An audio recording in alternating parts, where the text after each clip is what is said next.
debating say her name thing. Also, he loves us. Oh, do you think, what do you think? Do you think the edit video is better? If you think the edit video, yeah, because we don't want to spend too much time. I know we talk about Vaush way too much, right? And I want to be sensitive to that. So let's click on this one and see if this is better. Oh my god, it's still really, really long. It's still really, really long. Yo, okay, no, we're definitely watching this one because that other one is like, I don't know how many minutes. Many minutes. Kyung. Position, or do you want me to just go at it? Yeah, well, my position is that it's really, really dumb to ask people to, like, pivot on a hashtag they're using right after a tragedy because it happens to share a name with an existing hashtag that hasn't been used for a while, and when there's the same basic cause anyway. I think that's, like, really dumb and unrealistic. Okay. I see. So there are a few things that I want to get out of the way first, just to make sure that we don't get stuck on things that don't matter, I guess. I wanted to ask, I see a lot of Wait, genus women, yeah. people when I discuss this, and they go, this is just a hashtag, why does... The same basic cause. Wait, so, I mean, like, you know, if you're talking about, like, the only way I can resolve that...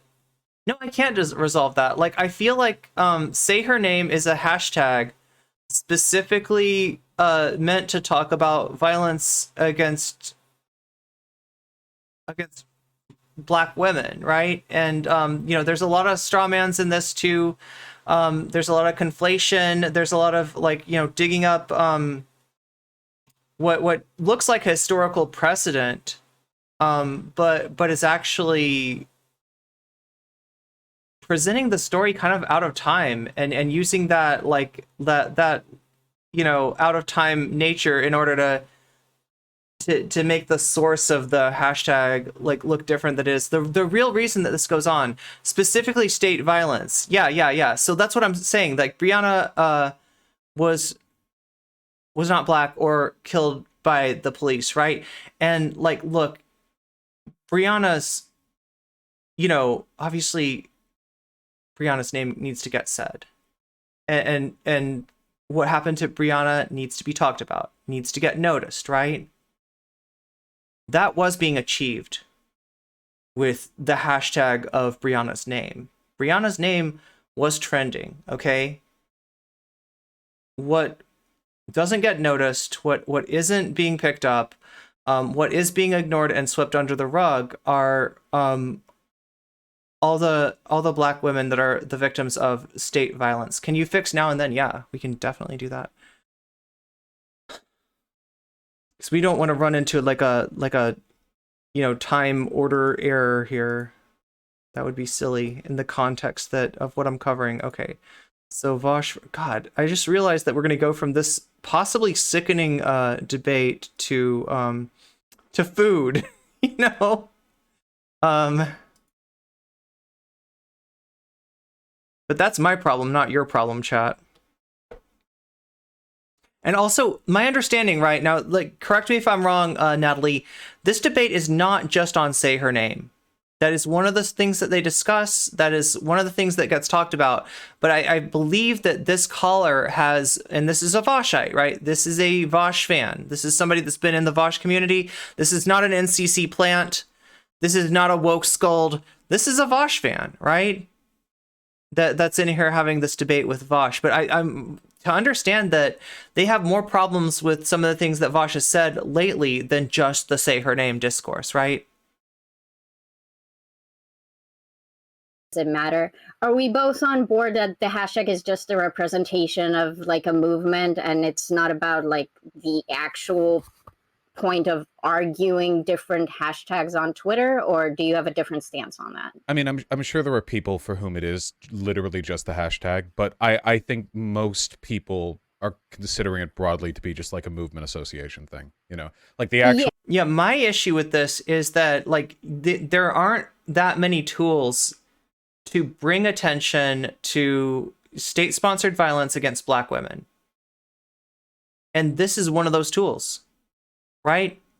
And so when you're looking for tools, to bring attention, you know, and people talk about, like I said before, Brianna's name trended, right? So Brianna's name alone was able to get more attention than a lot of these incidents, you know, and we're not trying to compare oppression or anything, but, you know, like, there was a hashtag that was working already. Now, some people say that that hashtag doesn't emphasize that not only, you know, did this horrible thing happen to Brianna, but also in, you know, after it happened, her, she was misgendered and dead named in the British press. Okay.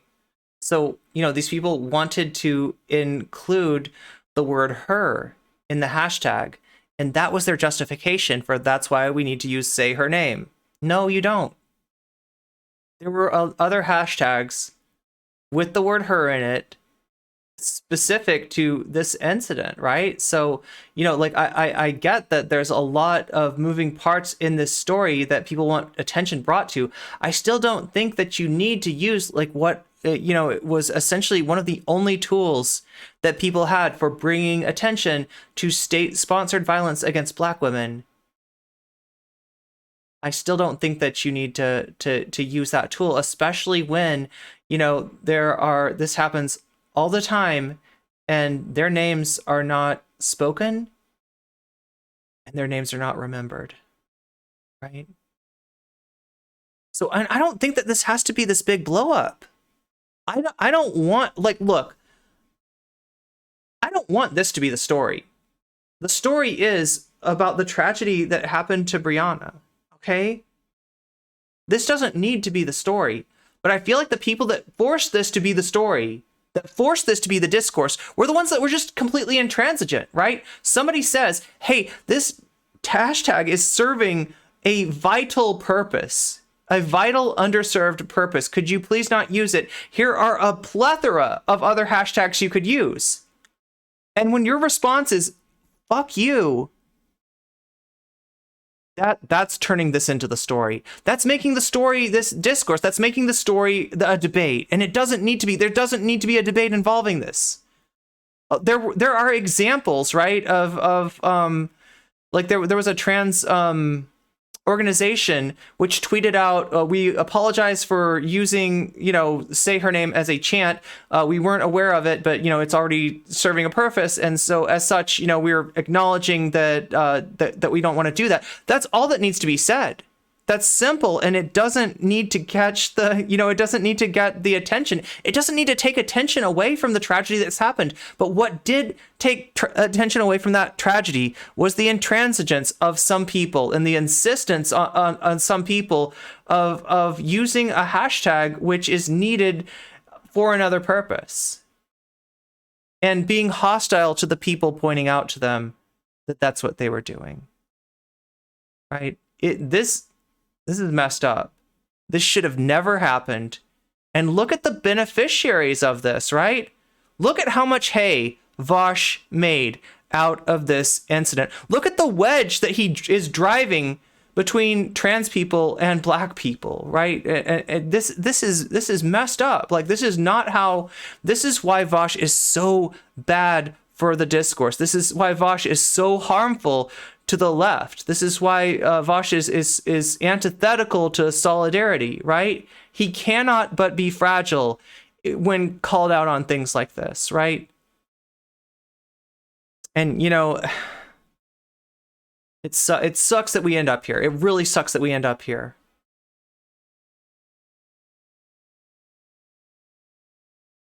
We, in the 80s, used to say his name for AIDS victim. Also,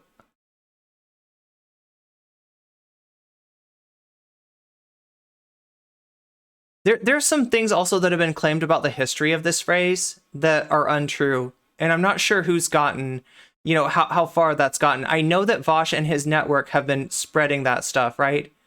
Have been claiming that the actual, you know, origin of that term is something else. And you know, it's completely missing the point, right? We actually dragged another marginalized group into this discourse. And this is a group that has a hashtag. You know, we're talking about missing and unalived, and you know that it's a different word that is used for unalived, that starts with an M. Indigenous, women, girls, and two spirits. That's the other movement. And there was some claim laid that this was the source of the hashtag, and that actually, you know, like black women had somehow stolen the hashtag from them. But the point was trying to be that, like, you know, the hashtags don't belong to anybody. Yeah, that's, you know, that was done without really consultation of those groups. That's essentially another wedge that's being driven, right? And another tragedy that's being compounded because assholes like this can't admit that he's just wrong. And you know what, Vaush? If you're wrong, it's not the end of the world. Nobody's going to cancel you. You're not going to lose this rotten kingdom that you've built around yourself. It's going to stay in place, okay? But this is what happens. These people cope. These people have to be right. These people not only have to be right, but they have to destroy anybody that's saying that they're wrong. And that's why this became this, you know, ugly affair that it did. Well, the actual letter. Hey, what's up, Mixed Circular? Aren't, I think, what most people were upset about. I think it was just kind of like the audacity of taking a term associated with Black liberation and that struggle and then using it for something else. Yeah, I agree 100%. So I just wanted to make sure that we're both using it as a movement reference, so it wouldn't be like, why are we arguing about hashtags anyway that don't matter? Because I had to argue with people about that nonsense. Okay, I mean, like, yeah, a hashtag is associated with Twitter culture. A hashtag is associated with discourse, right? And it kind of seemed kind of like, you know, petty. But at the same time, a hashtag also serves a purpose as a tool in aggregating attention to something that's going on. And that's what's being missed here, right? I think it matters as a hashtag on its own, too. That's what I'm trying to say, is like, it, you know, as silly as it sounds, you know, and there's a lot of silly, petty stuff that goes on Twitter, right? This hashtag had a non-silly purpose. This hashtag had a very serious and underserved purpose. will make a very quick aside for me, and hopefully Chad would accept that. I consider myself a trans ally. Vaush read about Black people and trans people in a book once in 2015. So he's the boss now of how to appropriately speak on all these things. Yeah, he's our big-brained, edgy boy messiah, right? You should know I became aware of this discourse and decided to reach out to Vaush. But wait a minute. Sorry, I feel like I missed something important in chat. I became aware of this discourse and decided to reach out to Vaush because I watched you discuss it and was inspired. I think I've missed some important chat. Let me read. Let me see if I can figure out what it was.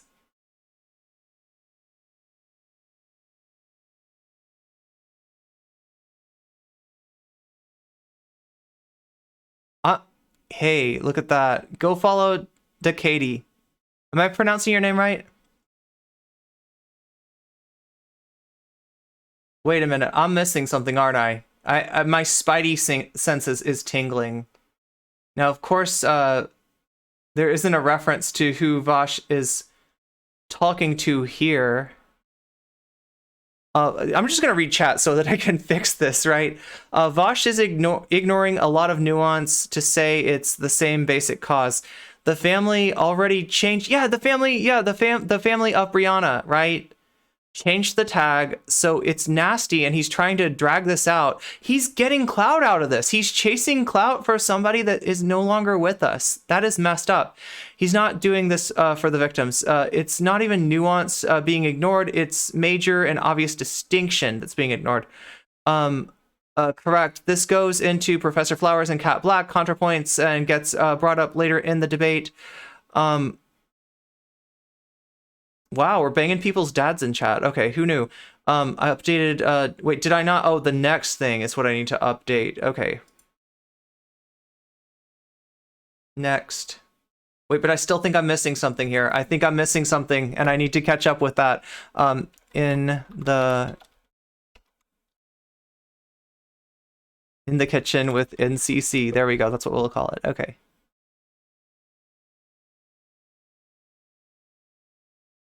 If I understand the arguments, you believe say her name is being used for non-state violence. Oh no, I mean like that's not exactly it.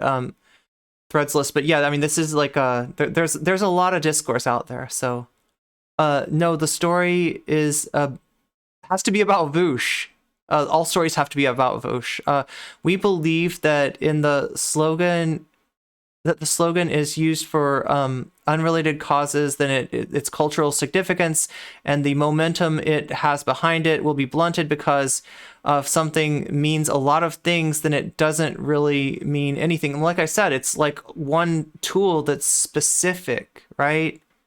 It's specific to this cause, which is underserved. It's specific in driving attention to a series of tragedies that go unnoticed all the time, right? In truth, this shouldn't be that big of a deal. However, there are those interested in making it a big deal. I'm just reading through all this to try to make sure that I'm not missing, because I feel like I missed something important here. There was a movie about MMIWG called Say Her Name, but it's nothing. That's what was found by some people in the Vaush network, I think, was that movie. I can't expect solidarity if you can't show respect. That's all it is, as a modicum of respect. When Decady, the person Vaush is debating. Yes, that's what I thought it was. I just want to make sure. Okay. Is bringing up that is debate. So Vaush is debating Decady. Am I pronouncing your name right? I had over 150 followers join, and they were all super supportive. It was wonderful. I got a lot of positive feedback. I also read chat though. So, oh, you read chat during the debate. That makes, yeah. So this is, wait, am I getting this right, Decady? That this is you speaking to Vaush, right?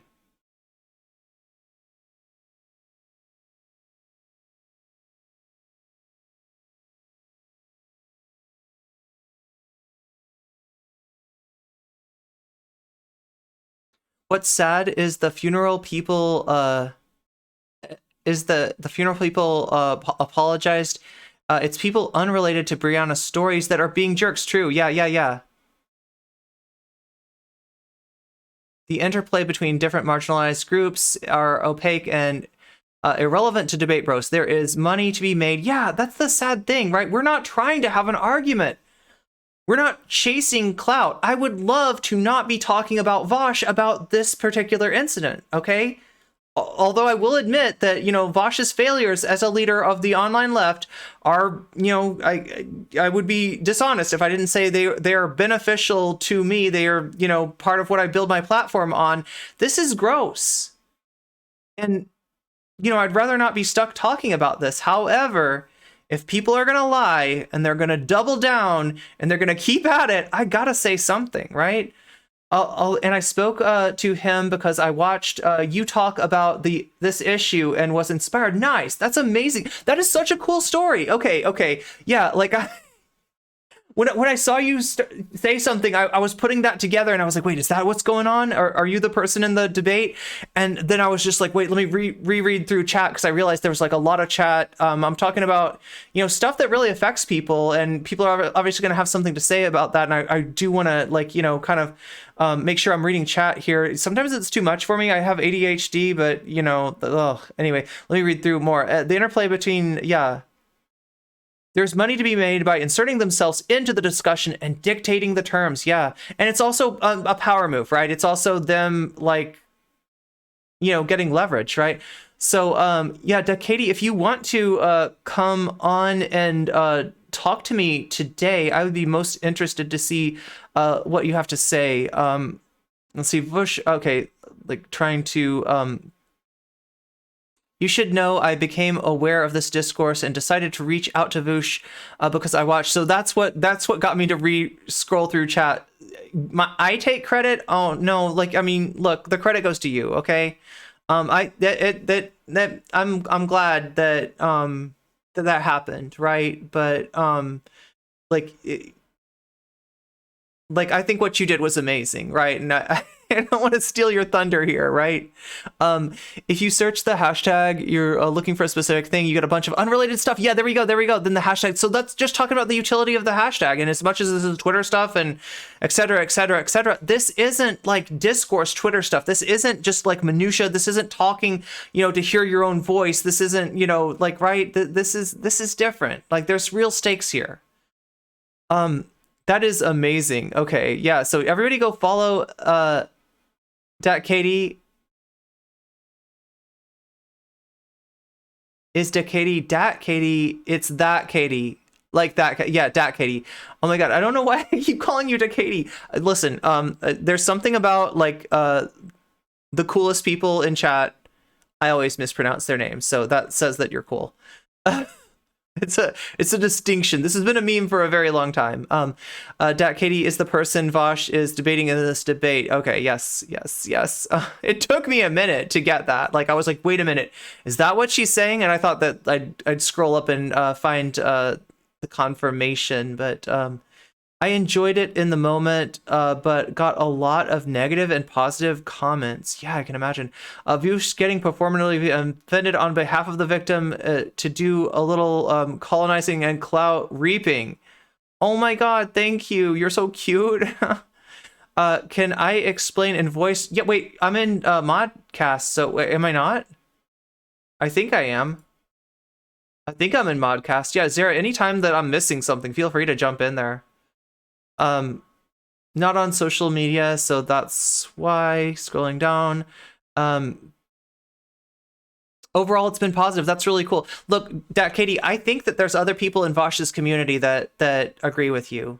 And I think that there's something about the nature of the community that, like, a lot of people are kind of intimidated into silence. And, although I recognize that there's something happening in the left online and in Vaush's community. There's more and more people coming to awareness of this, right? And like I said, Vaush's failures, Xander Hall's failures, are part of what I'm building my community on, but I'm not focusing on destruction of other content creators. I'm not focusing on it's not about anger. It's not about anything like that. It's about like building a place for solidarity to form, and this isn't doing it. And it's really cool that you could, that you got I am so touched that you got inspired by something that I did, and then did something about it that actually had had ripples down the line. I spoke to him because I watched you talk on the issues and got inspired. I mean, he was a lot more reasonable than Destiny ever was. Oh, you talked to Destiny too, huh? I'd love to. I just assumed want to watch some first. Yeah, we will be watching some first. I'm going to watch some of this. I'm gonna go into the kitchen and do some cooking, and maybe we can pick you up like after when my meal, because like right, I'm gonna prepare the HelloFresh meal, and then I'm gonna put everything down to cook, and then while it's cooking would be an awesome time to talk to you. That'll just we'll watch like 30 minutes of this to get into it, get a feel for what's going on in this conversation, and then I'll start. God, I need to in other words, I get lost in the nuance, and I'll make YouTube chat. I'm trying to read you too. It's just like there's so much Twitch chat here that I gotta get through. Oh my god. Even if they disagree with that tweet, they didn't need to declare like a debate bro. Like a debate bro. Yeah, they acted like it was an act of terrorism. Yeah. They turn the people trying to bring their attention to this into monsters to be farmed for clout. In other words, I get lost in the nuance. I'll do what makes the rest of the community and others comfortable. Wait, I'm missing something here.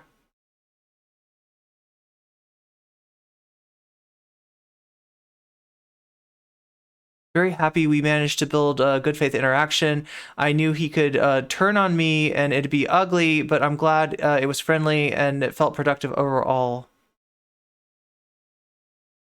You've been following me lately. You super appreciate my attitude. I'm so genuine and honest, and I feel a kinship. Oh my god, that means so much to me. That means so much to me. I mean, that's what I'm here to do, right?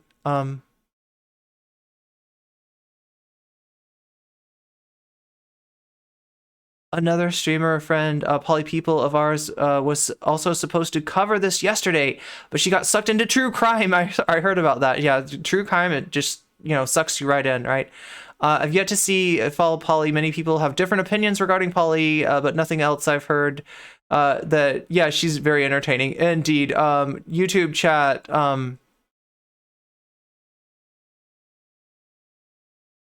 Let me, I had to make Twitch chat bigger so I could get the weasel emotes out, so it's making it harder for me to read YouTube chat. I will gladly give up the hashtag. It is necessary. That the way it's framed, though, it takes away from Black trans women. As far as the origins, I can only say what I experienced. I experienced the AIDS crisis. So Christy was saying that say his name was used in the 80s for AIDS victims. Also, say her name. I pass as white. In other words, I get lost in the nuance and I'll do what makes the rest of the community and others comfortable. Okay. Too tired yesterday to... Yeah. Yeah, Polly did cover that stuff yesterday. I'm also going to make a YouTube series about the... Oh, that's awesome. About the Professor Flower situation. So wait, Dat Katie, let me get this correct, right? You talked to Vaush. You disagreed with him and didn't back off and didn't give up ground, and like he didn't, try to turn you into the monster of the week. Like, because honestly, I'm more concerned here about the discourse, about the space that we're creating, about the potential for solidarity, than I am about any sort of, this creator good, this creator bad thing. Like, right, if Vaush could be better, as many issues as I have with Vaush and as many disagreements as I probably still have with Vaush, that would make me happy. On this issue is so important that I can't, I mean, there is a longer, strategic vision that I have in mind of trying to foster that kind of community on the left and trying to build that solidarity. And yeah, part of it involves pushing out creators that are getting in the way of that. But if Vaush could just step out of the way, that's 90% of what I'm concerned with. Maybe we should watch the debate. Maybe we should watch the debate. Yeah, true. I'm sorry. I'm just kind of amazed here. Yeah, let me turn on the debate. And I will also get myself a cup of water while we're listening to it. And even though I disagree with Vaush's position on this, it is not like an anti-trans sentiment that I'm trying to convey. And if anyone feels that way, then I am apologizing, and that is not my intent at all. So it was just important for me to say that. Oh, good intentions have never stopped chatters from getting angry, so we'll see how they react. Yeah, I'm being constantly informed that my intentions don't matter in this space anyway, so. So, what are your intentions then?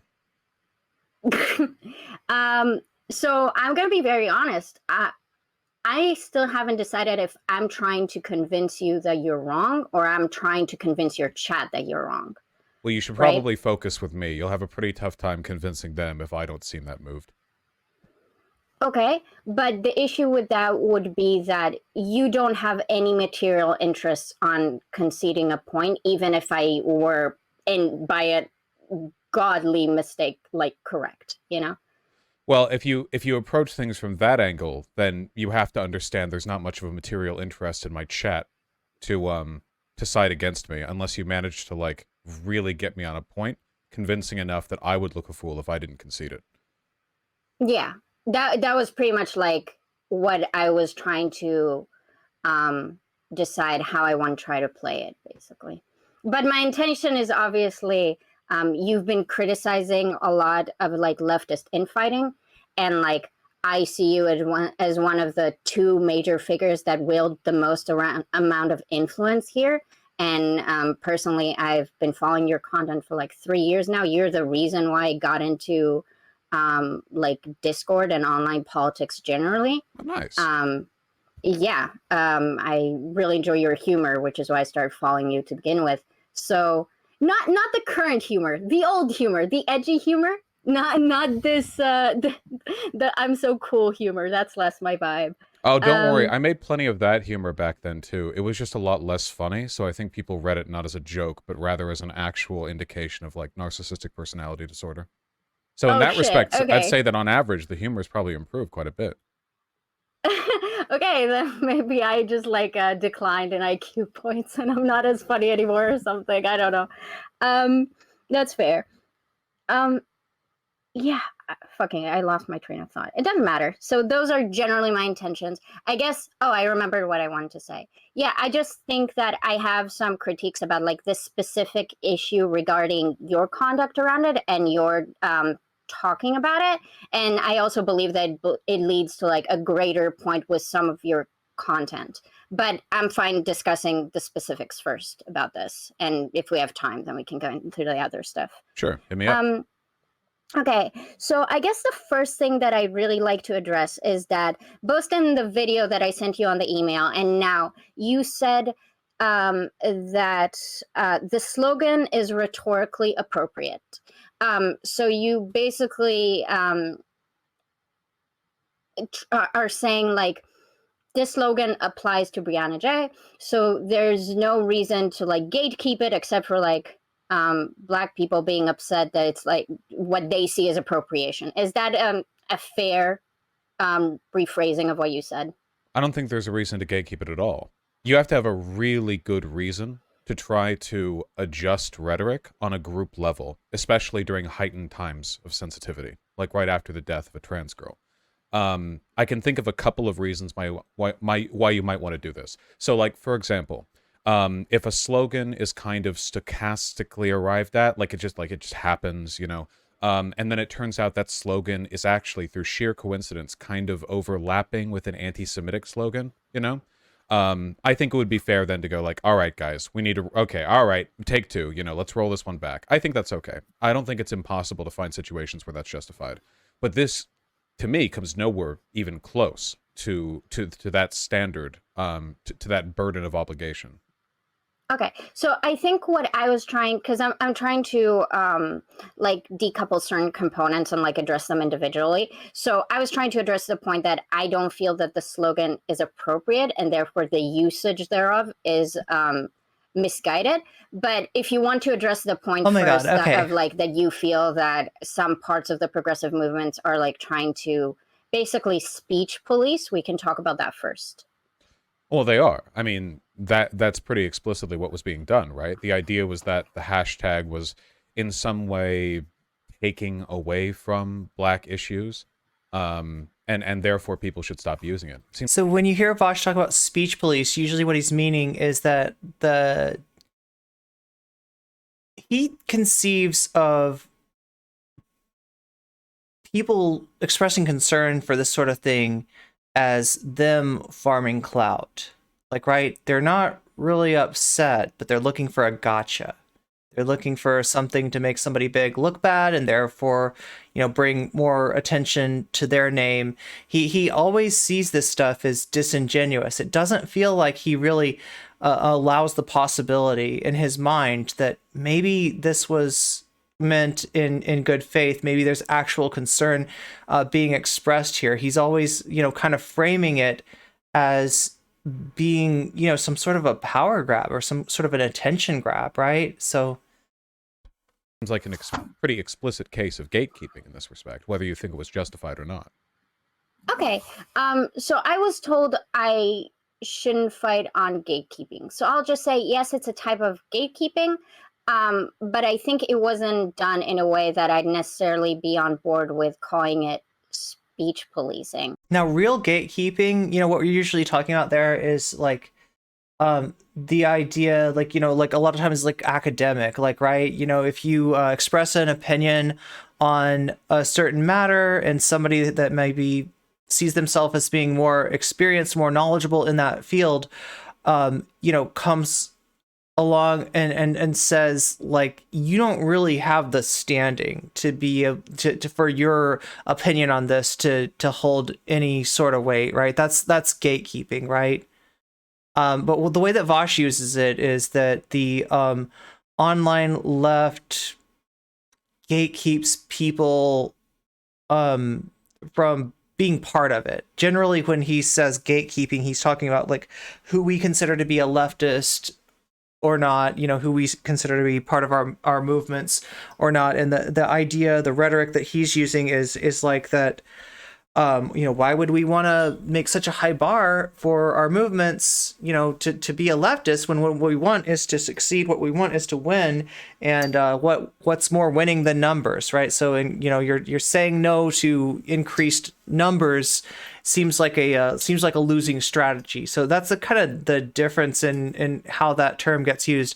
I found that many people online that say that people should be less sensitive are also the people who think if you tell them on Twitter that they are wrong, they say that you're speech policing him. Yeah, I mean, that's definitely the framework that Vaush is looking at. And, you know, if you're like, you know, he said, you know, you were talking about like, I'm trying to decide if I want to, if I'm trying to convince you or if I'm trying to convince your audience. And that's obviously like, is he open to listening? Is he open to changing his mind?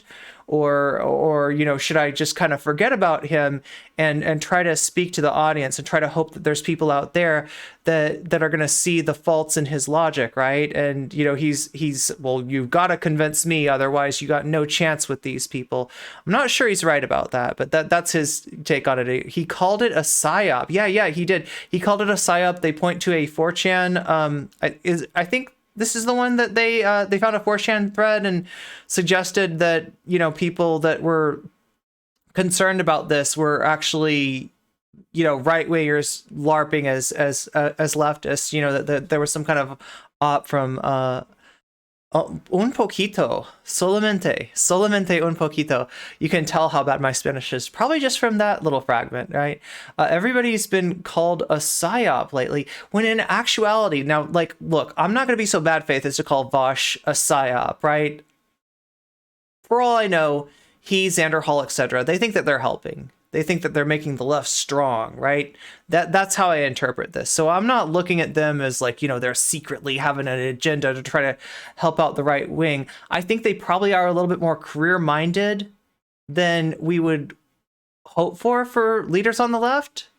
But I do think that they're, you know, like I said, they think that they're helping, right? But yeah, they're in terms of benefiting the right, I would say that anything that breaks up solidarity, anyone that uses wedge issues the way that these people do, like, that's more likely to benefit the right. So without being like an intent, you know, a statement of intention, because once again, we don't know what's going on in their little hearts, right? You know, and I don't want to make assumptions that it's, you know, nasty, bad things, right? When it could be explainable by just them being wrong, right? Esto es muy bien. Thank you. Gracias. In the terms of, yes, absolutely, many people on Twitter were very vocal and said this slogan shouldn't be used on white people. And there was a lot of, I believe this is racialized for a reason, but yes, I agree there was some aggression. But I also think that the general plight, especially considering like Jesse Gender's like tweet, wasn't necessarily as hostile as you present it or as you perceive it. Well, and let me just very quickly explain what I mean. My interpretation of what happened is that there was a good faith attempt. Kahil-sama, yo también, entiendo mucho, pero I always get the pero wrong. I always say dog when I'm trying to say, but pero no puedo hablar. No puedo hablar bien. My Spanish is so bad, I can't speak it very well, but I understand a lot. Yeah. To use the slogan. And then some people in the progressive movement found that inappropriate or offensive or whatever the fuck. And then they turned to their allies and they're like, hey guys, maybe not. And maybe they even yelled, hey, can you cut that shit out? Right. And then the way I see it, the other side was like, now we're cool. We're just going to keep doing this. You're being silly. And now you can say what you want to say. Sorry. The level of aggression isn't really relevant to me. Good. The essential implication was that it is racial. That's because he's so disingenuous. He assumes everyone else must be. Yeah, there could be. Yeah, there's probably some of that. Oh boy, Vaush talking down on black issues once again, right? Insensitive or racist to continue to use the term. You know, no matter how politely it's phrased, essentially it's saying, you know, change your language or you're a bigot / contributing to bigotry, as if there's any difference in the minds of a lot of people on Twitter. And, you know, the level of actual explicit hostility in the message is kind of irrelevant to me. You could have been really nice about it, but at the end of the day, I think it's a toxic attitude to take. So regardless, so he's just saying, regardless of how nicely you put it, the absence of any sort of malice, like the you know, attempt to, you know, just state this without any disparagement of the person that you're asking not to use this phrase, right? Without implying you baddie bad boy, don't use that phrase. You know, that he's always going to take that as if that stuff is implicit, right?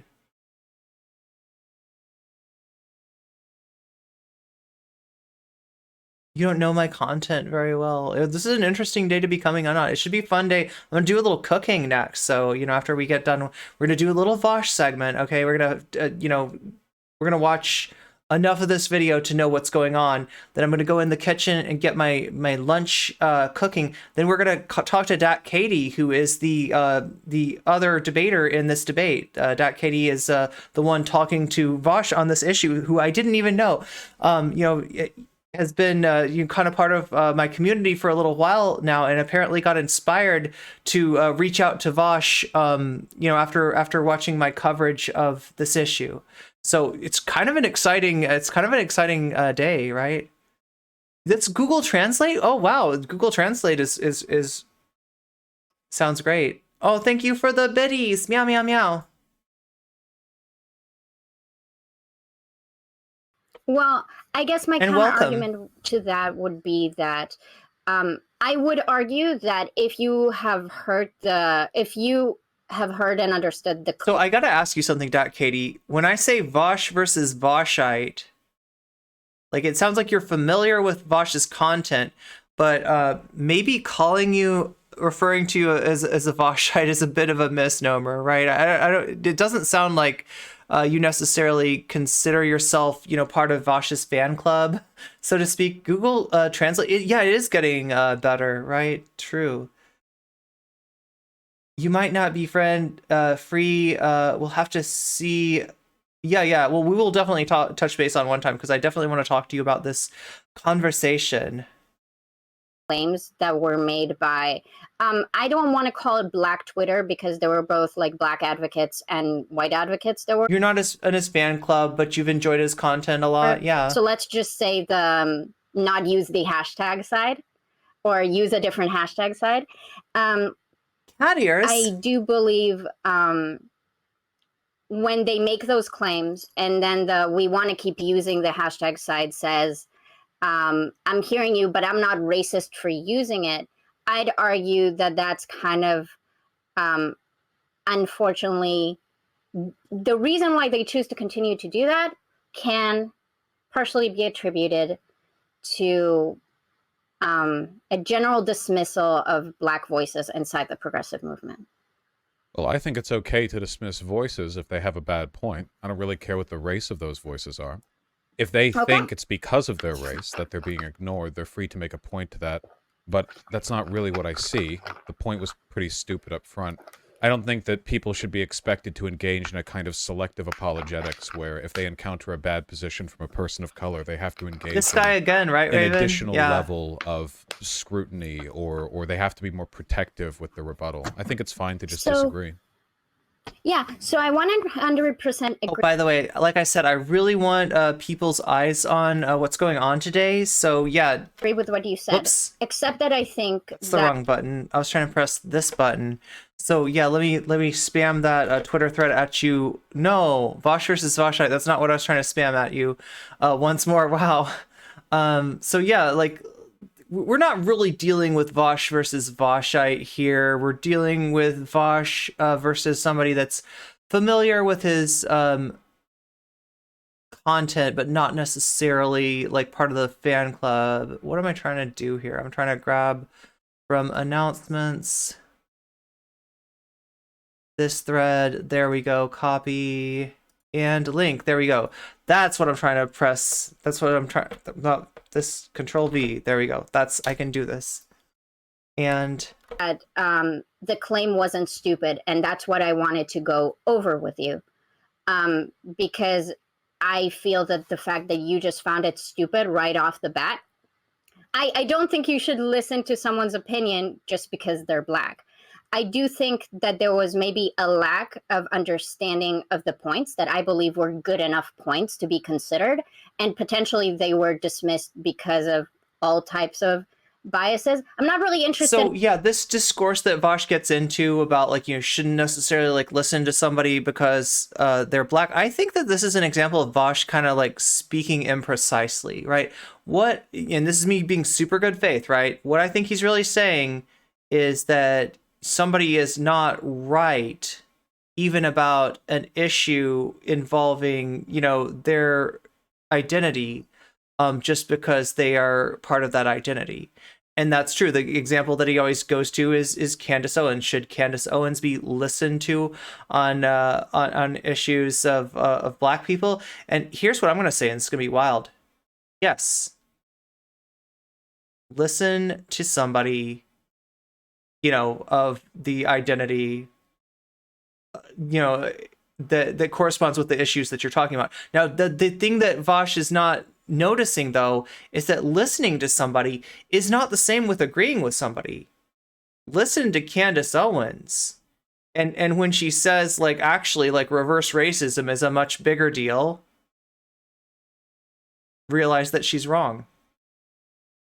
Right? And realize that pick-me-ism is a thing in almost every marginalized group, if not every marginalized group. So, yeah, that's what I think he's missing on this. It's because they think that listen. Yeah, exactly, Dat Katie. They think that listen means agree. They think that we're lying when we ask for listening. Yeah. Vote for Herschel Walker. Oh, yeah, vote for Herschel Walker or you're racist.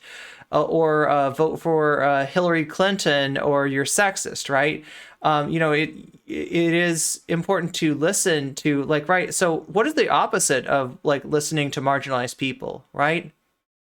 That would be somebody like Vaush, you know, shutting us out and saying, I got this. I don't need to hear what you think of this, right? And if I say something on this issue and you disagree, you can get out of my face with that, right? That's not good. That's not appropriate, right? Because part of what you need to understand to have an informed opinion, and we talked about gatekeeping earlier in the sense of like academic gatekeeping or professional gatekeeping, like, right, if I, you know, diagnose somebody and I'm not a medical professional, right? I'm not a, you know, I don't have the licensure and the education to make a competent diagnosis. Somebody could rightly come and gatekeep me and say, no comment, chick. Why would you think that you could diagnose this? And they'd be right. In the same way, when you're talking about like the liberatory issues of marginalized people, when you're talking about, you know, trans rights, when you're talking about Black people's issues, you not being trans, you not being Black are not going to have a well-informed perspective without listening to those people. And no, you're not going to agree with all of us because you can't, because yeah, like there's the Candace Owens, there's the Blair Whites out there that are, you know, some of what, you know, marginalized people say is going to be contradictory. But I don't have a lot of faith in Vaush's ability, or anybody else's ability for that matter, to have a perspective that's really worth listening to if they refuse to listen to the people, you know, whose identities we're actually talking about, right? That's all that's being said. And I mean, like, you know, does Vaush disagree about that? I don't know. We never get to hear.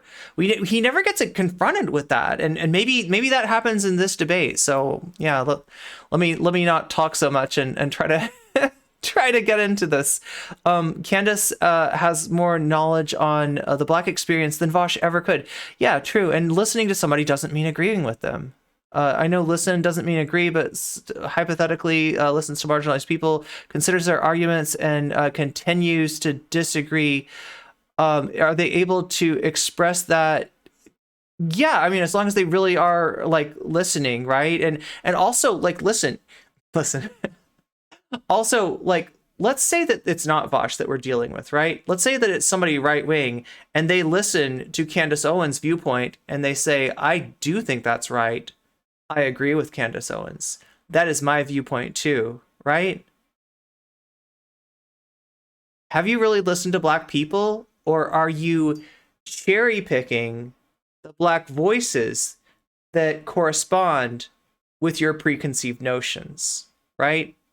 And that's what I see Vaush doing a lot. I don't think that Vaush doesn't listen to like any, you know, Black people on Black issues. I don't think that Vaush doesn't listen to any trans people on trans issues. However, I think that he gatekeeps who he decides to listen to or not listen to according to how much their viewpoint backs up his preconceived viewpoint, his preconceived notion, right? And that's a problem. That's different than listening to people. That is cherry picking. That's entirely different.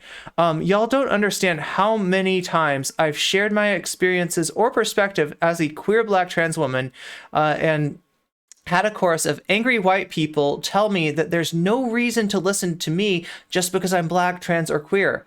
They all mention Candace Owens in unison. Yeah, it's become a thought-terminating cliche. They don't have to listen to what Zara's saying because they have that, you know, pre-programmed response, right? He has facts and knowledge, and facts beep, boop, bop.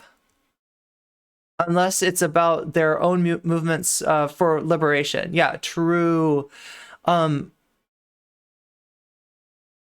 Exactly. That's not arguing ownership over words at all. What's up, Tiffany? What's up, Ubafly?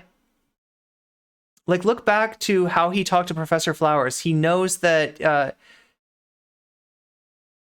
God, it's like trying to keep YouTube and Twitch chat open so I can read them both. He knows that he can speak over Black women because his audience and the internet do not put us first for our issues. Yeah, there we go. There's an important distinction. I think any person who isn't hyper plugged into online discourse would probably react with "what the fuck" seeing that. However, wait, am I missing more? Oh yeah, this is a multiple. You're NCC. You're being too nice here because he is not saying that at all. He's saying that he always does. Black people, especially women's voices, do not matter. I mean that's the effect. I think you're right there. I think that's that's you know, the effect of you know what, like that is like, you know, what he's justifying, right? Just what Mijumaru fan said. Vaush is constantly jacketing white people who advocate for Black liberation as bad faith. This is epic gaslighting. I can't.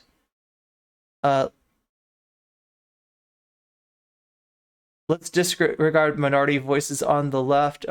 Here we go. To be honest, I find the whole discourse disturbing, morbid, and even dystopian. Like, come on, it's claiming ownership over what words are used in reference to a... Yeah, okay, like, I understand why you feel that way, and I don't want...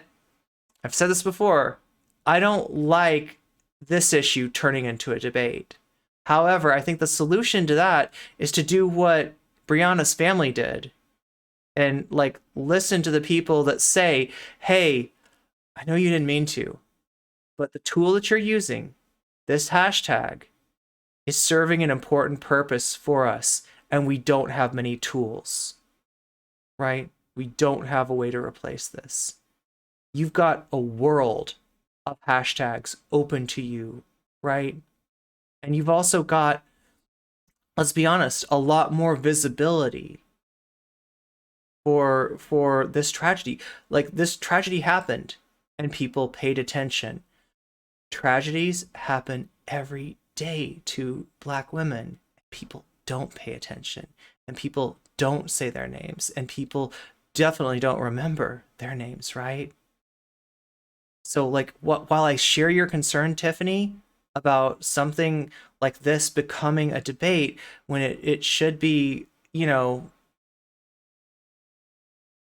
it's a tragedy and not a, you know, not it shouldn't be discourse, right? It shouldn't be a debate. I think the solution to that is for people like Vaush and people that reacted to being asked not to use a tool that's already serving a purpose that's vastly underserved, to say, okay, you're right, there are other tools available, and I'm going to use those. Because, yeah, this is a tragedy.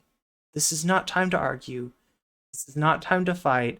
This is not time to, you know, chase the discourse or the cloud or anything else. And that is ghoulish. But I think I place the blame for that ghoulishness in a different place than you're placing it, Tiffany. But yeah, I mean, like, I totally understand how you feel.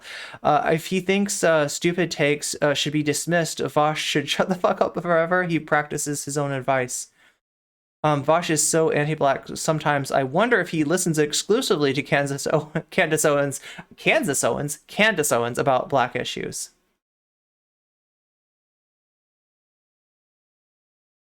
The issue is that the hashtag itself was addressing erasure of Black women's trauma and murder. Like, you couldn't pick a more problematic slogan to appropriate, right? And I don't think that the way that people were made aware of this appropriation, like, I think it was anything but hostile, because I think the people making them aware were largely, you know, sensitive to the nature of this tragedy and not chasing discourse, right? If your dead relative wasn't killed in cold blood and forgotten about in the media, yes, okay, that's, sorry, I'm reading people's chatting with each other, and I know sometimes that's like out of context when I read that, so I usually try to skip it and just let you talk to each other and chat. Black people in general do not get the same grace in death and living as other people too, and that hashtag is for people who have suffered, for people who have suffered to that funeral.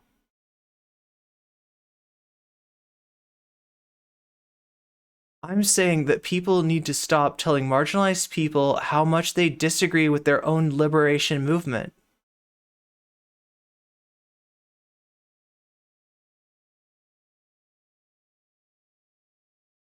I agree with Vaush here, says Dr. Butler.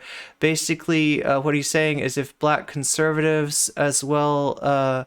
yo, Dr. Butler, I gotta disagree with the first thing you said to me, okay? Disingenuous and worse faith. I'm hearing from you, from other people in chat. I'm hearing that I'm being too nice to him. Now, I am intentionally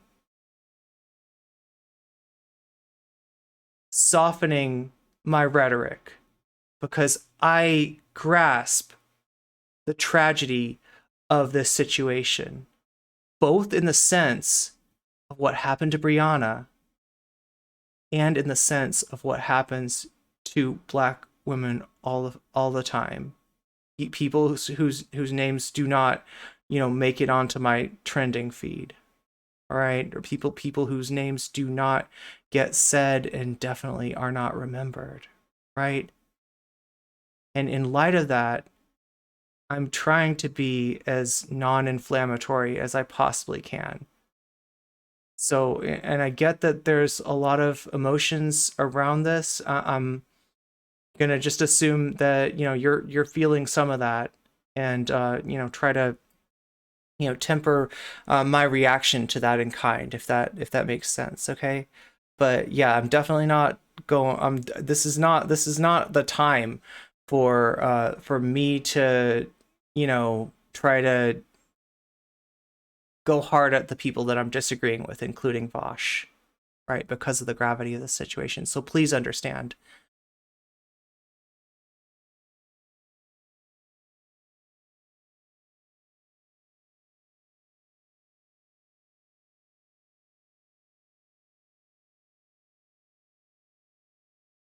See,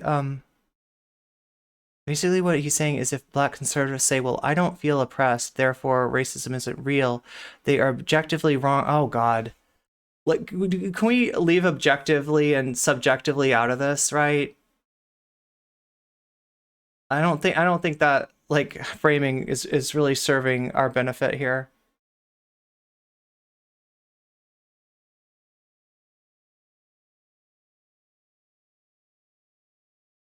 Yeah, but if you don't even know if a viewpoint's wrong or right if you don't listen to it, right? So when you frame it as like listening to black people or not listening to black people and working it out all out in your logical mind, right? I would suggest listening. So like let's look at it this way.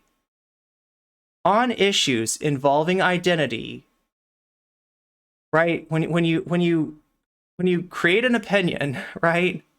There's cognition that goes on. The wheels turn in your brain, but there's also information that comes from the outside. Now, if it's science, that is like scientific information or whatever. You know what I mean? If it's if it's video games, that is information about the video game, right? If it's identity, that is information that should come from the lived experience of the people that we're talking about, right? And so listen to black people, listen to trans people is an acknowledgement that part of the required reading for having an informed viewpoint on these issues is to listen to those people and not like, listen to the people that agree with your viewpoint already.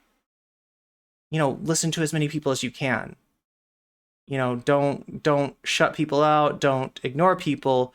Like, understand that if you're not black, your opinion is going to be garbage when it just comes from the wheels turning inside your head. So that's what I'm trying to say, Dr. Butler. Black women that are victims of police... I get that I'm interacting with chat probably too much here, but I do care about this discourse a lot, and I want to listen to people in chat. And black women are victims of police brutality. It's already they are already much ignored. White folks were using dehumanizing language towards... Yeah, that's the reaction to that, right? Is the thing that I have the problem with. I'm not judging anybody for using that hashtag without realizing what they're actually doing. But when their reaction is one of fragility, one of attack, and one of demonization of the people trying to bring attention to this, then yeah, that's not good. I don't know what else to say. Like I said, I'm trying to tone down my rhetoric here, because I don't think that adding fuel to the fires is helping anyone. Wasn't talking about that. Oh, it was in reference to a chatter. Okay, well, I'm sorry if I misunderstood what you were saying, Dr. Butler.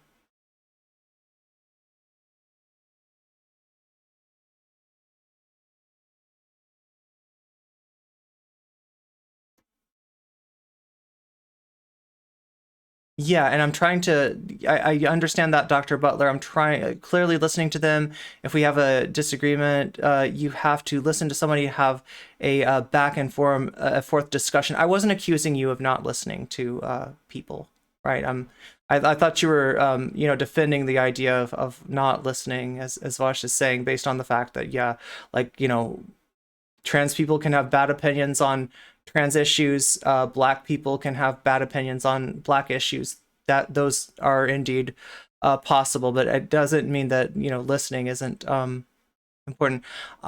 In my lived experience of a black guy, pro-black arguments do not have to come from a black person. Yeah, true, but like, you understand that like my opinions on your issues aren't gonna be great if they're rendered in a situation where I'm not listening to your lived experience, like you were saying. So asking you to listen to minorities is the easiest ask ever. True. Oh, okay, God, like objective and subjective, right? Because we don't know what we're talking about when we say these things, right? Now, there's like a concept out there of like objective. What that means is to reality, right? Not to me, not to you, not to the person standing on the street corner, right? To reality. This is the truth, right? And so in doing that, when I say to reality, like that's almost like a godlike perspective, right? When you talk about the omniscient narrator in literature, you know the phrase omniscience, right? So omniscience is something that's attributed to gods, aware of all things. That's what objective is. That's why I don't think it's a particularly useful term in human discourse, right? Because we don't have access to a godlike figure to tell us this is what's really happening. Okay, so that's why I think it's less useful. So what gets? Let me tell you, like though we do talk about objectivity and what gets sort of put in place of the actual objective, since we don't have access to a godlike figure, is the perspective of the person with the most power. In other words, the person that's sitting at the crossroads of privilege, right? And when we're talking about the issues of marginalized people, the person sitting at the crossroads of privilege, that's not a good place to be getting your viewpoint from, right? And in general, like, right, we need to make sure that we're not using objective as a stand-in for to the person in the most fortunate situation, to the person with the most power, to the person with the least oppression. See how much damage that does when we do that? That's the problem with objective. When it gets invoked, it's unconsciously invoking a very privileged perspective. So yeah, that's how the objective becomes politicized. But I also understand how that might seem to you. Oh my God, chat, I'm getting so in the weeds here. I don't want to skip over your chat, but like I must. And saying white people who keep using the hashtag are secretly racist. I don't care about that. I'm just here to indicate that the point wasn't as stupid as people claiming that it is. And that's kind of partially what I'm in a situation where I wish I had the omniscience to be able to read and understand all of your chats at the same time, but I'm utterly overwhelmed. I wanted to discuss. Go ahead. Okay, so you said that the slogan I have to get back to the debate. rhetorically True. appropriate to the Brianna. Is it Brianna Jai or Brianna J? I always get confused. I think it's J. Okay, then we'll say J, and hopefully we're both right.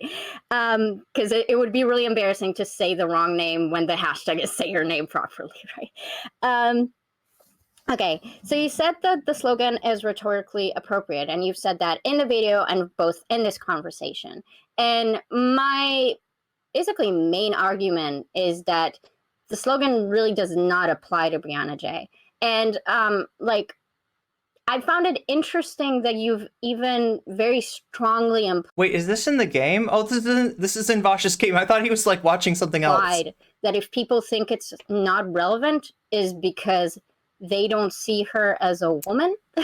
So it's like a transphobic sentiment. I'm not going to be too aggressive on that, but I just found that to be a bit like silly, I guess. I'm sorry if that sounds weird. Well, I believe I made that claim with regards to Jessie Gender. My issue there was that Jessie Gender's claim was that the say her name hashtag wasn't really relevant to Brianna J's situation, which seems silly to me because it was, born of Brianna J's misgendering. The whole say her name thing is on one level, it's like, okay, well, media pay attention to this death. And on another level here, it's a reference to the dead naming. Of course, I think it was the Daily Wire that went on board and did for once some investigative journalism, and they uncovered Brianna's dead name by like accessing dental records or something. Like they called around and Fucking found dicks. some old. So, you know, given those circumstances, it seems like the say her name hashtags, if nothing else, pretty snappy. I mean, even if it was a poor fit, I still don't think you should just randomly change hashtags for no reason. But it seemed like a pretty decent fit here, really. Okay, so I guess before I'll address why I think it's irrelevant, I think there's an issue that wasn't properly addressed. So Brianna J was in the UK. So if we're saying that people in the UK weren't really aware of like the context of the Say Her Name movement in the United States, and that and sorry, I got a message and threw me off. Don't message me. I'm talking to Vaush. Yeah. So I think in the context of like, if we just look at the UK, I don't necessarily disagree that the hashtag fits considering what happened with like Brianna's dead naming, for example.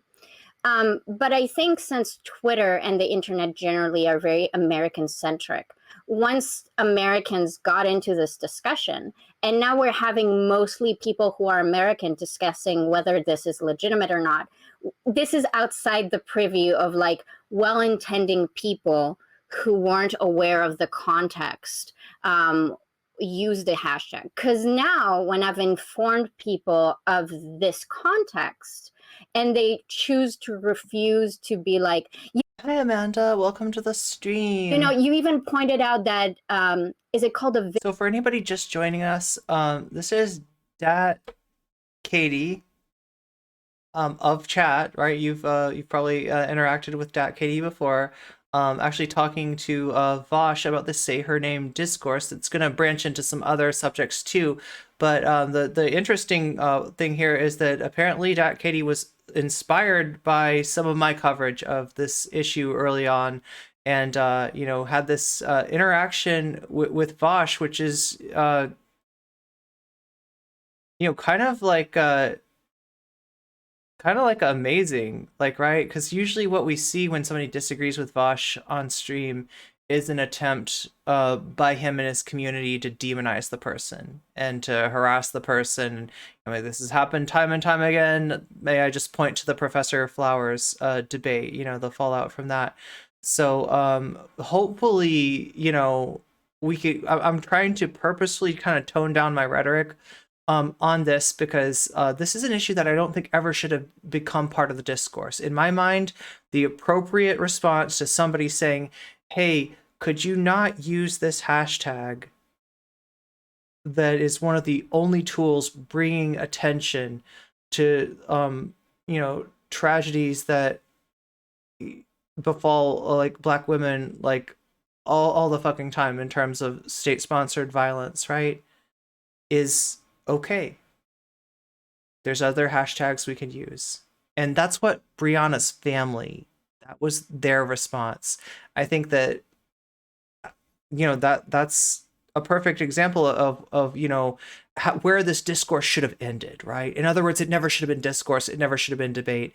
It is, we're in this spot, it's being, you know, strawmanned and misunderstood and doubled down on, etc., etc., etc. at this point. And yeah, Vaush is one of the biggest culprit, but it's kind of cool that somebody from, you know, that was made aware of this discourse from my stream, actually, you know, went and reached out to Vaush and had this conversation. And so far it's, you know, it's going pretty well. Vigil for Brianna, and then they apologized for chanting "Say Her Name" because they said they were brought awareness to the context of the thing, so they used something else. Yeah, right? that seemed awfully sad.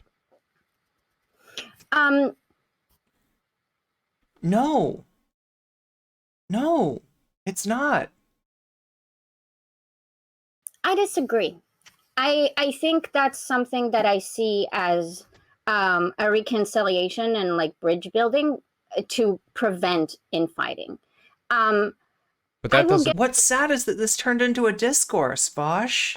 get to the point of It never should have been one. like mourning and stuff. But basically what I'm saying is that once we're inserting this as an American context, and this is obviously American-centric. Wait, when I look back on the YouTube chat, oh my god, I am trying to keep up with chat.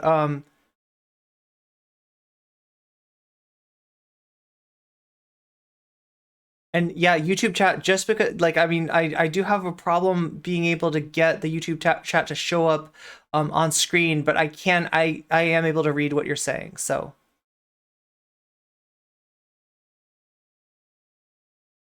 I'm in for such a wild ride. Oh my gosh.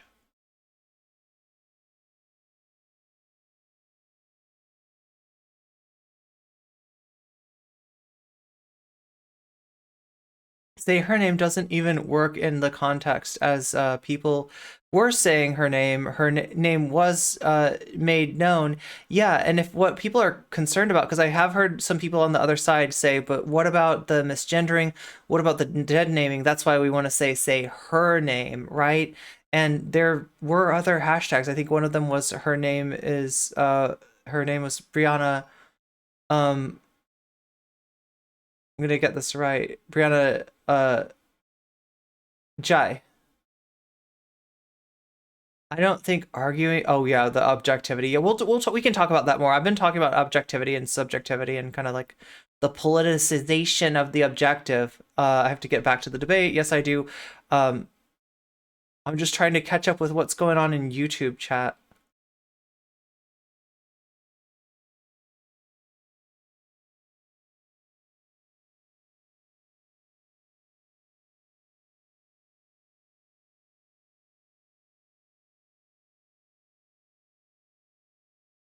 Discourse.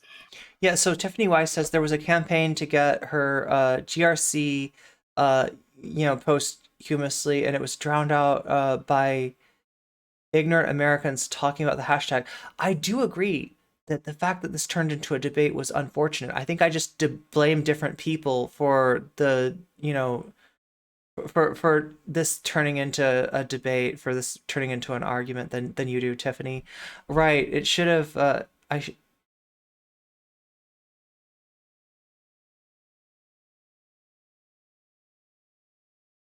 anyone could get on the list. I think you just have to have half a brain and some talk. Oh, you mean, are you talking about like for, oh my god, I'm so missing out. I'm trying to read, like somebody in YouTube chat alluded to, okay, I hate that whenever there's something defending a marginalized group, it always has to be misconstrued because people can't handle their privilege or specifically whiteness called into question. Yeah. Oh, Ubafly mentioned a hashtag. There we go. Her name is Brianna. Yeah. That's the one I was talking. That's the one I was thinking about. Yeah, that was a perfectly good hashtag.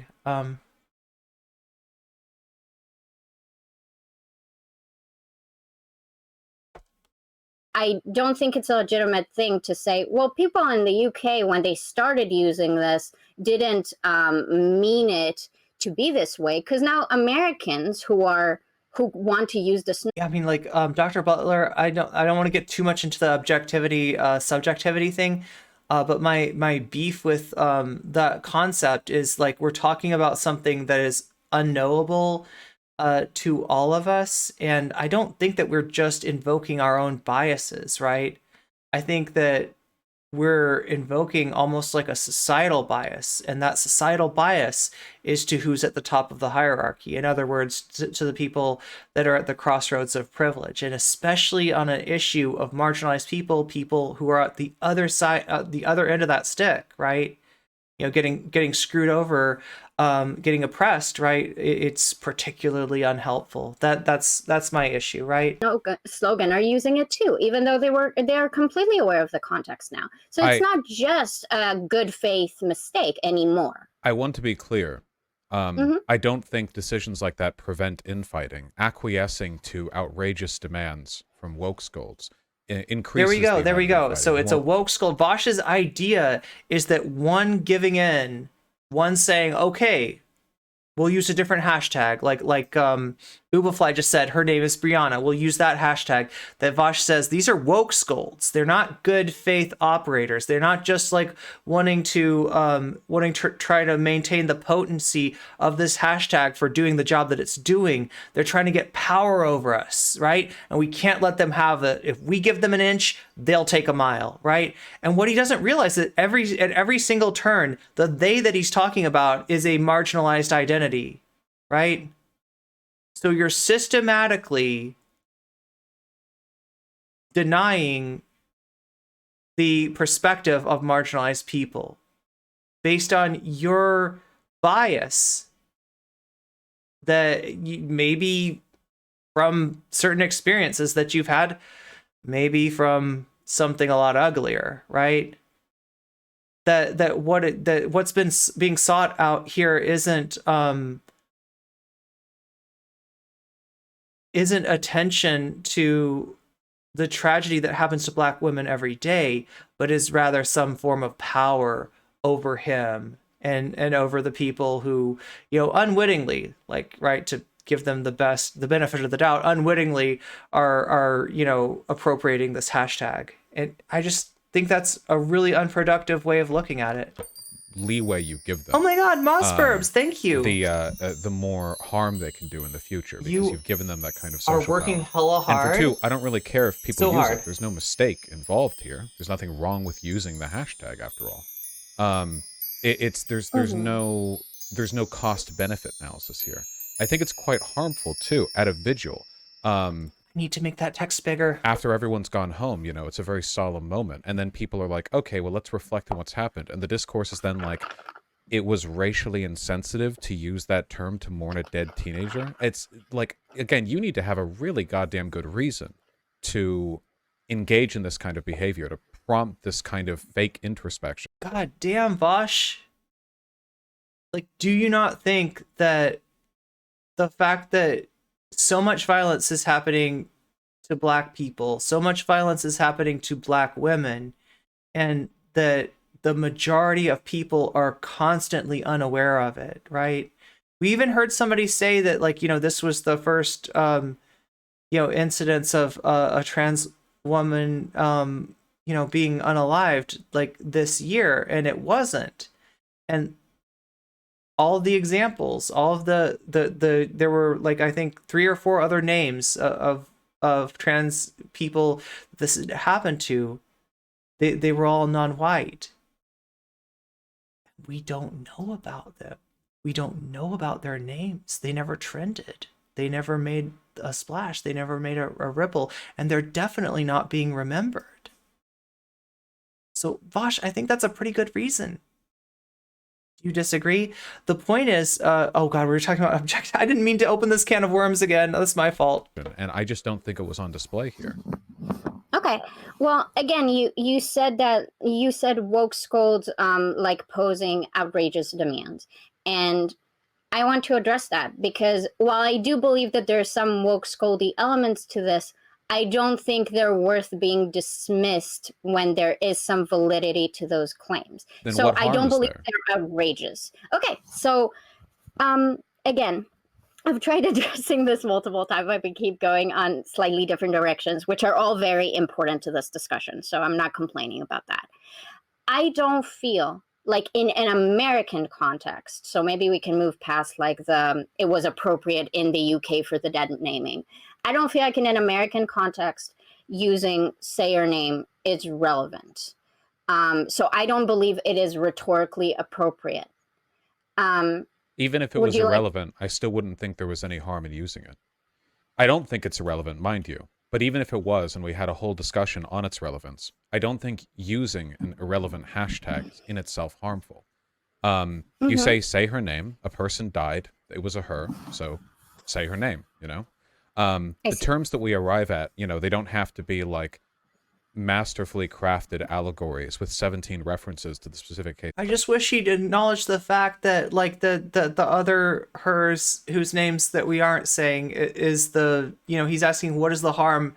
There's the harm, right? These people who are already ignored, who are destined to be forgotten, we're going to take even more attention away from them when it doesn't necessarily have to, we're not dealing with a zero-sum game. It's not like, pay attention to what happened to Brianna versus, like pay attention to what happened to anybody else. Like the hashtag that Ubafly brought up, right, is a perfect way to emphasize the dead naming and misgendering that the British press did posthumously to Brianna, right? I don't think that this has to be a problem. I don't think that this has to be a fight, and I really wish it wouldn't be. Hey, what's up, Starry VR? Can Vaush even name? Oh God, can Vaush even name one black woman who was unalived this year? I mean, who knows? He just delights in erasing black people, doesn't he? He is luxuriating in it.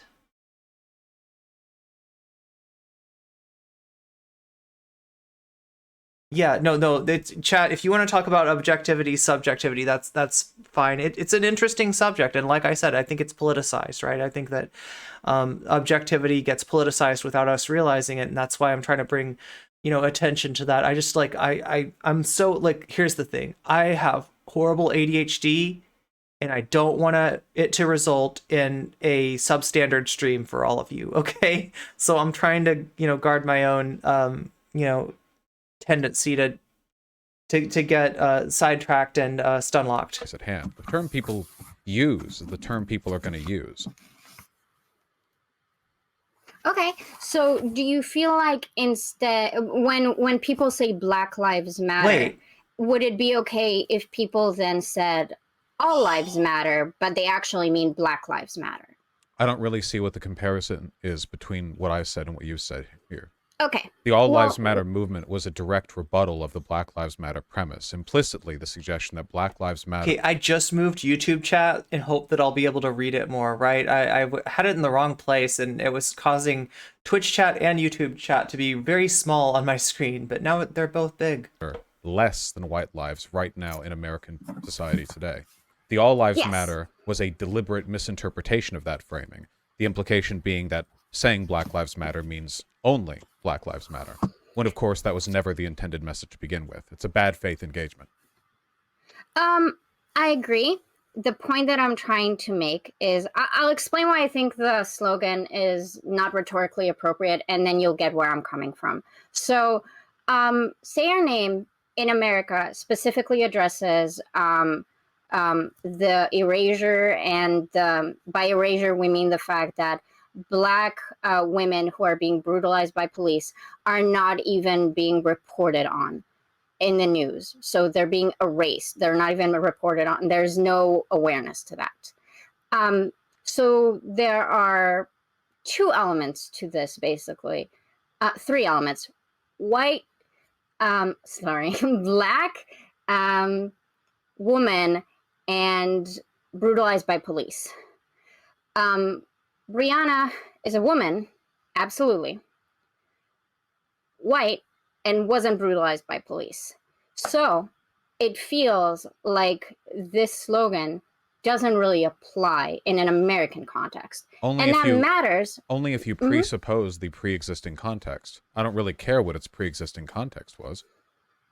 Say her name, it's a her. I mean, if it was a guy who was killed, I guess it would be kind of grammatically incorrect. Apart from that, whatever people settle on is fine with me. I wouldn't care if they settled on, something completely out of hat. I do think there are reasons to use the Say Her Name term. Like, I think there's some specific parallel there. But it doesn't really matter to me that much. I think you need a really good reason to try to cajole people off of an existing hashtag or slogan. Like a really, really good one. Can I try to make sure I understand your point and then inquire something about it? Yes. So you say that the original context doesn't matter. So the fact that the original Say Her Name movement stands for X, Y, and Z is irrelevant as long as I can use Say Her Name in a way that expresses my point, right? So context does not matter, basically. Is that fair? Unless the context is somehow harmful.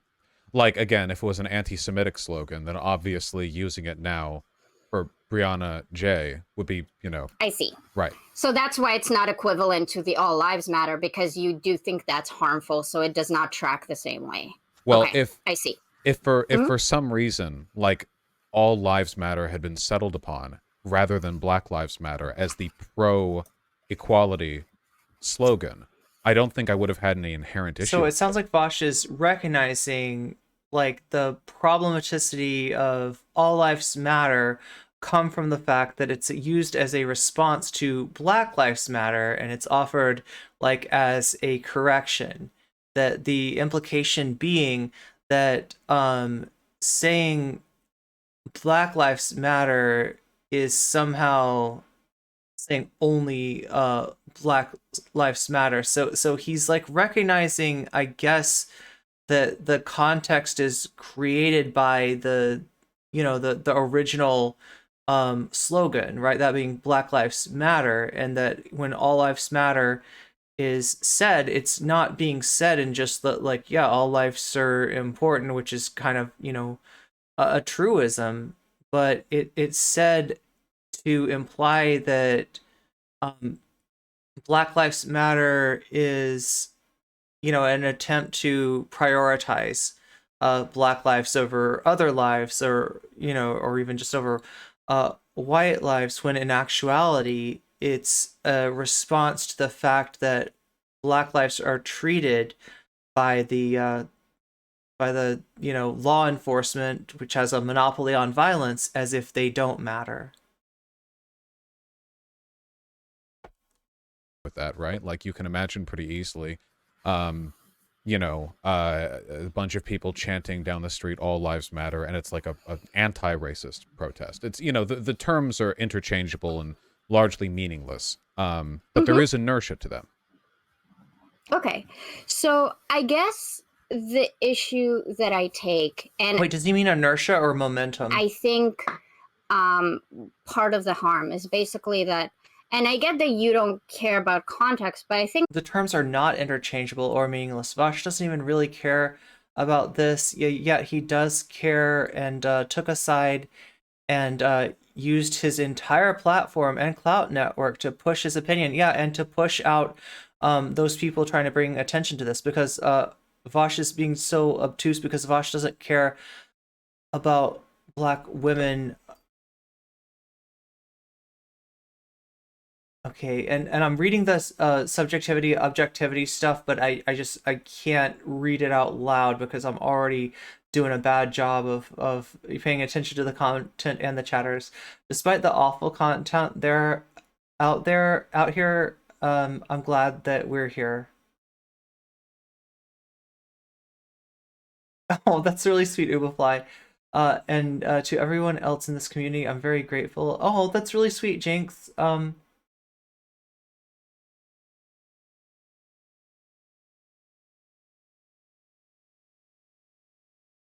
As a Black trans woman, I was already mourning yet another tragedy, as we have already lost several trans youth this year, and then we were besieged with anti-Black vitriol for a week.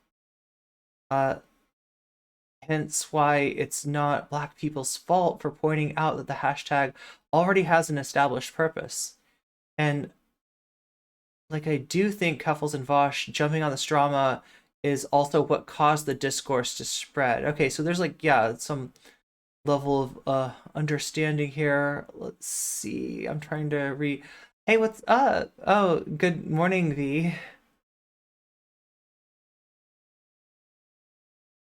Vooshbag doesn't care because Vooshbag hates Black women. Disrespecting my Black queens. I won't have it. Who is he talking to? So he's talking to actually a chatter that some of you might recognize from Twitch chat. He's talking to Dat Katie, who was here earlier, and maybe we're gonna try to get Dat Katie on to you know, for a conversation with me when we can, because this is kind of an amazing, possibly even watershed event that we're seeing. Dat Katie apparently was inspired to reach out to Vaush after seeing some of my coverage of this, you know, what's happening with this discourse, and that's that's really cool. It's a way to say to Black people, stop saying that, which is harmful and tries to deny racism, the racism which is occurring. Been working for months on a video on the horrible racism of the debate bozos, but it is exhausting. Yeah, and there's probably always more information coming in, right? The context here is exactly the plight of this side of the Oh, you've got a video about this in the works? progressive, Nice. like the side that I'm here to Nice, express. Phoenix. So you say context doesn't matter, but the context is that there is an erasure of African American women being brutalized by police. And then if we open it up to everyone, and by opening it up again, I'm not putting anyone in jail for using the hashtag. I'm more upset at fellow allies who have heard me make this argument and say, I don't give a fuck. As you said, like, who cares? I think you should care. And the reason why I think you should care is because if the context discusses a specific issue that the African American community faces, and then we potentially dilute it by saying, well, it's actually an issue that all communities have, then now we're no longer addressing the African American issue. Now it's a general issue. And I know that you made the claim that, like, this is not intersectional. But even though I believe that intersectionality analysis is, like, important, you're also, because you're an intelligent, I've heard you say this dozens of times, like, different marginalized groups require different solutions for potentially different problems. We can't resolve the oppression of all marginalized groups by using the same methods for everyone. There are targeted things that need to happen, right? I don't disagree with that, but I don't think any harm is being done to Black advocacy for the use of this hashtag. Going to take a little bit longer because you want to talk about systemic violence against the disabled. I don't think there's any competition What's up, Gothic Asriel? for resources or for attention here. The idea that there is competition between different marginalized groups, I think, has historically been a reaction. Yeah, and I want to underline something that Dat Katie just said, right? That this, isn't like the characterization of a lot of these debates lately, the straw manning that I talk about, has been like in response to, people who are approaching the situation in a non-confrontational manner and then have their perspectives recast as if they were an attempt to cancel. I think this is what's so destructive about left-wingers like Vaush adopting the framework of cancel culture and then incorporating it into everything. It then becomes a one-size-fits-all excuse to be wrong, to be intransigent about it, and to double, triple, quadruple down, right? You can literally take anything that anybody has an issue with that you do and like accuse them of cancel culture. And if this becomes a thought terminating cliche, then there's like nowhere to go forward from that, right? And this has been an issue with the Hogwarts Legacy discussion, and this is an issue with the Say Her Name discussion, right? This is that, like I said, never should have become discourse to begin with. Vaush, thanks for reminding us, Nina. Vaush has read all theory. That's true. That's true.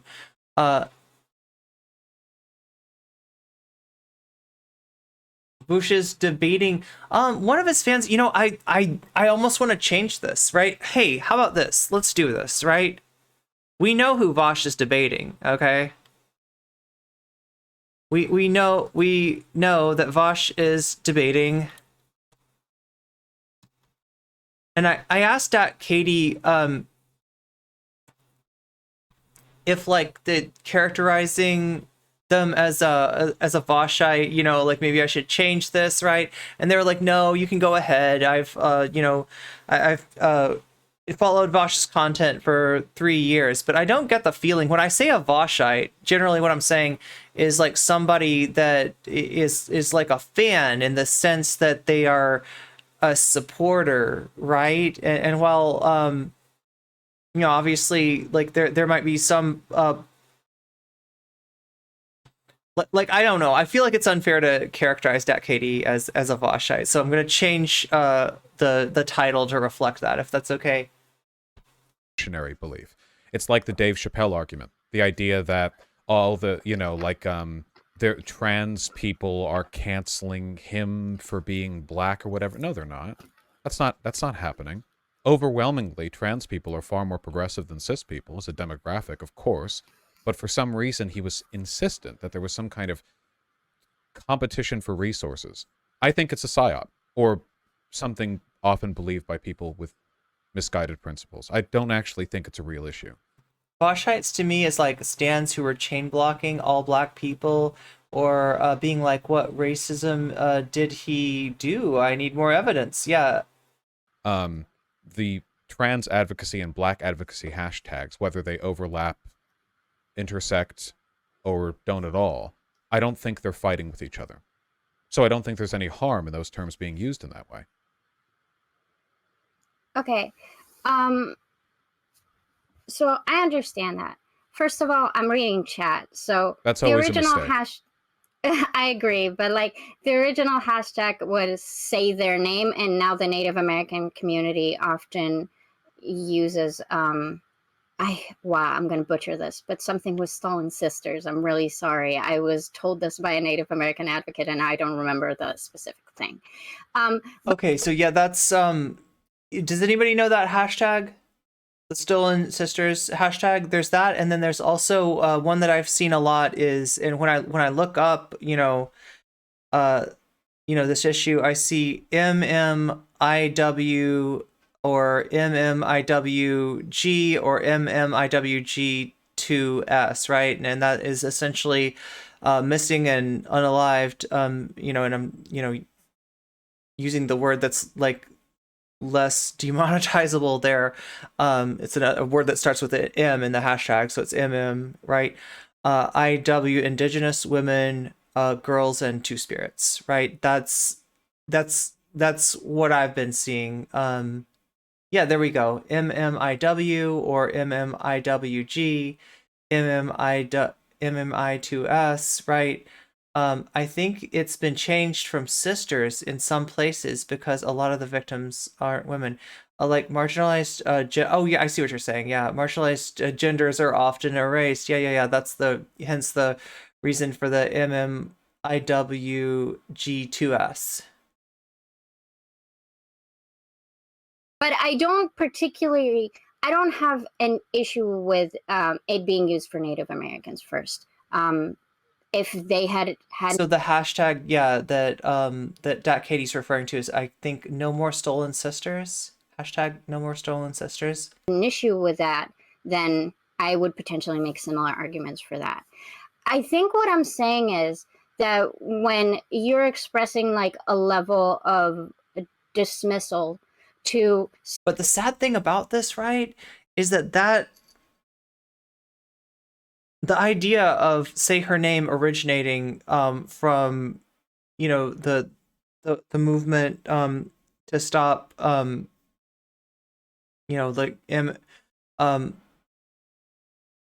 missing or unalive, Indigenous women, girls, and two spirits from becoming missing or unalived, right? Is that it doesn't feel like that was brought up out of any sort of concern for Indigenous people. It feels like that was brought up as a deflection, right? In other words, they interpret people asking them to use a different hashtag as a call out, and they want to do a call out to call out the call out and therefore deflect, right? So that's my big problem with that. It's like that's an issue that needs to have more attention brought. That issue needs more attention as well, right?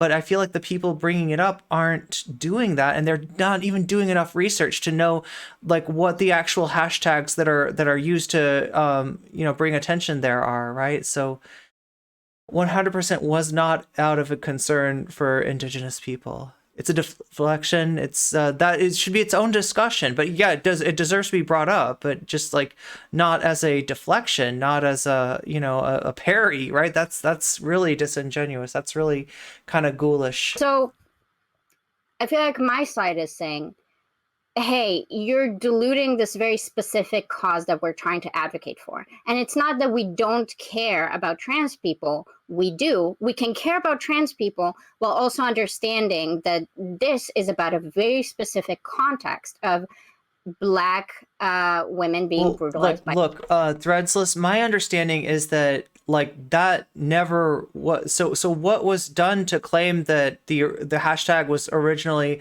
about MMIWG2S was somebody found a documentary or a movie that used that phrase, right? Used say her name, and then they like somehow concluded to that was like, you know, the origin, when in actuality you're just talking about like a title of a movie, and the movie happened before hashtags were a thing. So that's my understanding, right? That the people digging up this information to deflect didn't care about the people that they're invoking here, right? As like, you know, to say that like it's been broadened before, therefore why can't it be broadened again? Well, you got to ask the people that are using the hashtag at the time, like, do you want this broadened? And there's a specific reason why not to do that, because this is a hashtag that is already finding itself insufficient, already unable to do the work that it needs to do to bring attention to the, you know, Black women that are victims of state-sponsored violence, right? And so yeah, when you want to broaden a hashtag, you gotta ask, you know, the people using it, rather than just assume that, like, you know, okay, well, this is, you know, this seems to fit, right? This seems to fit, right? It just police. And when you're using this, you're shifting the focus, because now the focus isn't about Black women brutalized by police, it's about marginalized groups being murdered, and that is simply not what the slogan is for. You talk, and then when you talk about a focus, but the focus you're talking about doesn't exist. There's no actual crowd of people who are looking at the hashtag being used in the context of Black women, and then their attention got shifted, and somehow this, you know, diluted the discourse. That's not a real thing that's happening. You say that that's not a real thing that happened, but Vaush, we've pointed out, like, you know,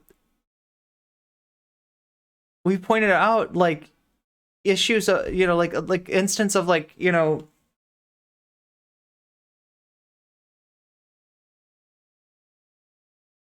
like the reason you think that's not happening is because their deaths aren't making an impact on your consciousness.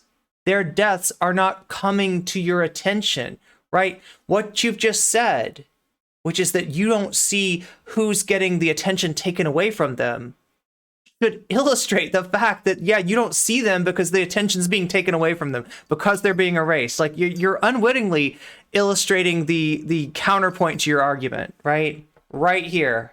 Okay, by diluted the discourse, I mean that we're now using say her name for Brianna, and Brianna's name is being said a lot, and we're all talking about it. But like a few weeks ago, everyone says her name wrong, Zashi or Zaki, I'm not sure how to pronounce it. That was an American trans Black woman who was murdered, not by police, by a coworker.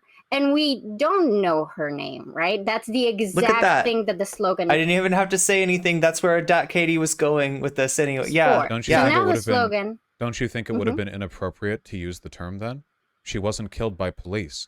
Wouldn't you be diluting its original meaning to talk about murders broadly when say her name was used rather as an attack on the racist institution of the police? I would argue that to claim that say her name doesn't have to do with the racial issue that Black Americans face is misguided. Sure it does, but it also has to do with the police. a factor absent in the killing of the person you just described. It seems to me like Perhaps. both of us want to dilute the term, but you arbitrarily believe your dilution is acceptable, whereas my dilution... What is the game that he's, yeah, what a weasel, right? What is the game that he's playing? I don't even know. Like, chat keeps on freezing up for me, but I was trying to say right, because no one is looking at black women, and they should be. That's why he thinks that. Yeah, exactly. is somehow unacceptable. Well, maybe even if that's true, I find that to be a very interesting statement. I feel like that Katie is eating his lunch. I feel like this is kind of a gotcha, and I don't know if I should participate in that or not. It's but not if a we gotcha. want to do, it's you would need to explain why your deviation is justified, but not mine. So I think it's okay to say her name in basically any context that isn't reactionary. And if reactionaries say it, I can't really stop them, can I? So the question is expanding like the hashtag outside of state-sponsored violence, acceptable, right? And he's saying, well, if you're willing to expand it outside of state violence, then why not expand it outside of just being about why not expand it to white people, right? And here I think that Dat Katie was bringing up the issue of trans women who had been the victim of violence, who weren't white, whose names that he wasn't whose tragedies he wasn't aware of, whose tragedies, like I said, sadly do not make a splash in the public perception, right? I don't think that Dat Katie was necessarily saying like that's like an appropriate use of the hashtag. I think Dat Katie was trying to point out what I was pointing out, was that Vaush, the fact that you're unaware of this, the fact that you don't think that that this is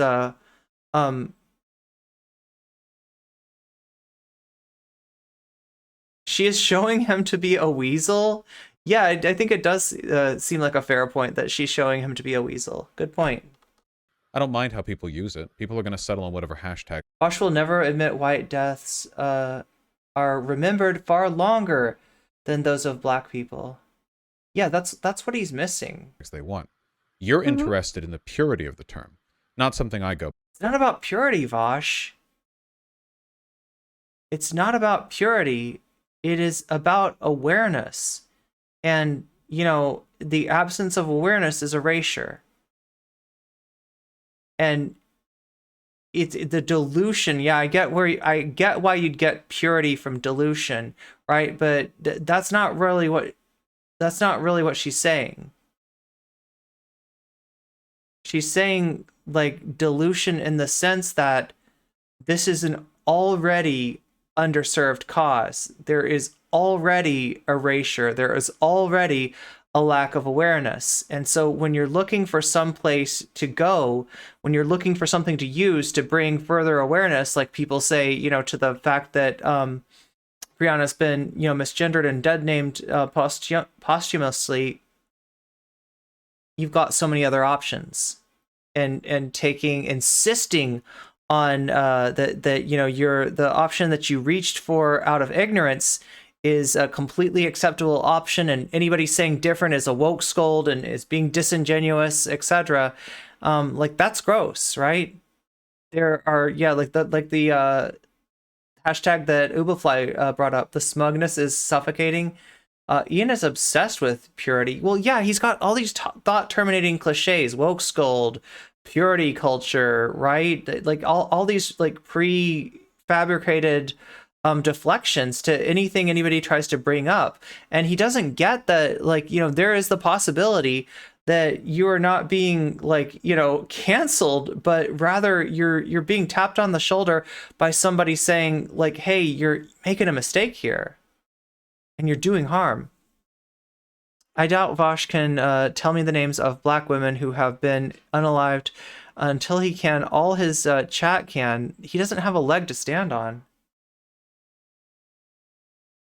But if you are, fine. But you would then have to explain how your impure decision to include the woman you just referred to is acceptable when Well, previously I your mean, my argument. understanding is that the reason that that woman's name is being brought up is as an example of the lack of awareness of, um, like the tragedies that happen to Black women in general, not necessarily that's an example of state-sponsored violence, right? Has been about preserving original Would you intention. like me to? Go for it. Okay, so I believe that if we broke down the 3 categories for, like, say her name, although I feel like I should probably, if I wanted to be more optically effective, I should probably fight the framing that I'm looking for the purity of the term, but I'll go with this. If there are 3 elements to... So I mean, like, all the stuff that you're hearing, like, it's partially why Dat Katie is an effective messenger in this case is that she's referencing, there's like almost like a culture that's developed in Vaush's community as far as optical effectiveness, like all these buzzwords, right, that are kind of just like weird to us, like they're the way that the discourse goes on in this community. And yeah, it's kind of Vaush's culture by way of destiny, right? This is debate bro culture, right? And Dat Katie has said that she wasn't sure if she wanted to reach out, if she's trying to change like Vaush's mind here, because that might be a lost cause. He is not necessarily a good faith actor, or if she's going to be more effective, like targeting Vaush's audience, which which also speaks this language, right? And so that's kind of why these things are getting invoked, right? The use of say her name, Black. Yeah, they split a while ago, but like understanding that Vaush's initial, initial coming into prominence was out of like as being a Chatter and Destiny's community that talked to Destiny on Discord and sort of built his community out of there. So some of the traditions, some of the language that gets used, is coming from Destiny's community, is coming from the way that people talk, because coming from what we talk about, like, I mean, you could even call it like seminal debate bro culture, right? That Destiny is like the ground zero for the tragedy that is debate bros, and that Vaush is apple that doesn't fall that far from the tree. Granted, some of it is probably was developed by Vaush's community, from the input from the original input from anyway. I'm getting way too in the weeds here. And police, and we rank they're like the threadless. I think I appreciate you wanting to make a distinction between Vaush and Destiny, and granted, I don't recognize them as being. I'm not trying to say they're the same thing, right? But also understand that Vaush and this debate culture, in a large part, stems from Destiny. So you could almost think of it as like, those etymology charts that show like, Roman, that show like, French, Spanish, Portuguese stemming from Latin, right? Destiny's the Latin. Okay, that doesn't mean that French is Latin. That doesn't mean that Spanish is Latin. That doesn't mean that Italian is Latin. But that does mean that all of these languages have elements, have a derivation from that Latin. So that's what I'm trying to describe, if that makes sense. I assume that, and like I said, I'm getting way too into the weeds. Important component. Way too into the weeds. Pretty important component, and yes, police. But if I had to rank them, I would rank them in that order. So you think the police element is less important than her having been a woman? Well, I think that say her name was used in African American communities, also for just Black women who were murdered generally, although it's mostly used for police brutality. It was overwhelmingly used for police brutality. I mean, I the loudest use of the term was with the death of my goodness, I'm blanking right now. She was shot. She was in the hallway. She'd risen from her sleep. The police fired openly into her apartment building. Breonna Taylor, yes, of course. My mind blanked. Listen, I'm not going to go too hard on him, and I'm not trying to, cast aspersions for him forgetting Breonna Taylor's name. But there's an example. Right? And I don't think it's just because of the recentness of you know,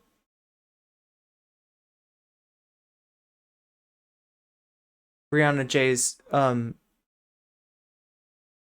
know, being Brianna J's tragedy, that you know, one name is easier to call to mind than another. You know what? It's also because of the commonality with which this happens to Black people, right? So that's what you're suppressing when you push away people that say don't use that hashtag, right? Names that are already unnoticed, names that are already forgotten, tragedies that are already being erased. And you want to, you know, take that hashtag? Are you sure about that? Are you sure?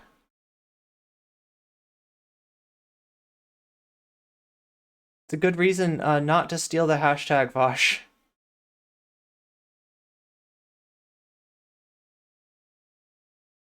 I'll go hard. He doesn't give a flying F about murdered Black people. Yeah, say her name if you remember it. Like he's unwittingly, like, right. And I'm not trying to say this to, like, let me just be real clear. Vaush is not the only white person who has trouble calling to mind the names of Black people who have been unalived by police violence. Okay? But there's your example.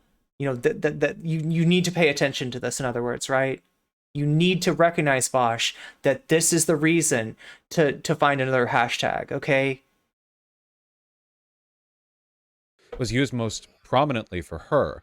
But this was all part of an anti-police protest. After all, Black Lives Matter was about fundamentally police behavior. So it seems to me then that you could actually say her name and any associated, you know, terminology is really more about police behavior. And you could say it if, say, an autistic white woman was shot to death for no reason by a police officer, right? I mean, if we're focusing on what matters most, it seems like the police element here is pretty critical. Oh, well, I would say that's wrong because Say Her Name has been often used before the BLM protest and before Breonna Taylor for other Black women as well. And as your chat pointed out, since Native Americans have been using this for since at least 10 years to argue that this is somehow new to like BLM or like the recent uptick in interest to African American issues and violence. I don't think that the police brutality is the strongest element, although I'd argue all three are pretty important. But Say Her Name have been used, not predominantly, but partially just for Black women who were murdered and were not properly reported on. Do you not think you're erasing the Indigenous people a little bit? Because what they were talking about with those protests... So the chat's saying this, but what the chat's not noticing, right, is that there has been discussion between these two communities, right? This is the problem. The Vaush community isn't like talking to Black people about this. The Vaush community isn't talking to Indigenous people about this, but, you know, like, but these two communities have been in communication. These two communities stand in solidarity. These two communities have you know, worked this out to the extent that it even exists. And again, I think there's a lot of this history that's coming to Vaush's community as like cherry picked, right? Rather than recognizing that the use of this phrase, this slogan, by Indigenous people, by First Nations people, has been, you know, comes from a time before hashtags existed. This was, you know, like I said, this was the name of a film, and it does feel like, you know, they're just looking for something to deflect with rather than actually talking to the people involved, right? It's a Google search for them. It's not real. That's the problem, right? And it's not just, and again, it's not just a problem with Vaush. It's a problem with society. It's a problem with a lot of people, right? But yeah, for him to double down on it, that's where the problem is. They're using us like footballs in a race to prove that they're, yeah, that's the problem. They're more concerned about being right than they are in giving a fuck. Literally, right-wing people reheating the that not your shield 4chan op style wedge driving fuckery. This isn't news to me at all, says Phoenix. It wasn't the police. It was about the abduction of Indigenous women from their reservations. Yes. Whoa, why am I getting pings right now? This is very bad. Sorry about that.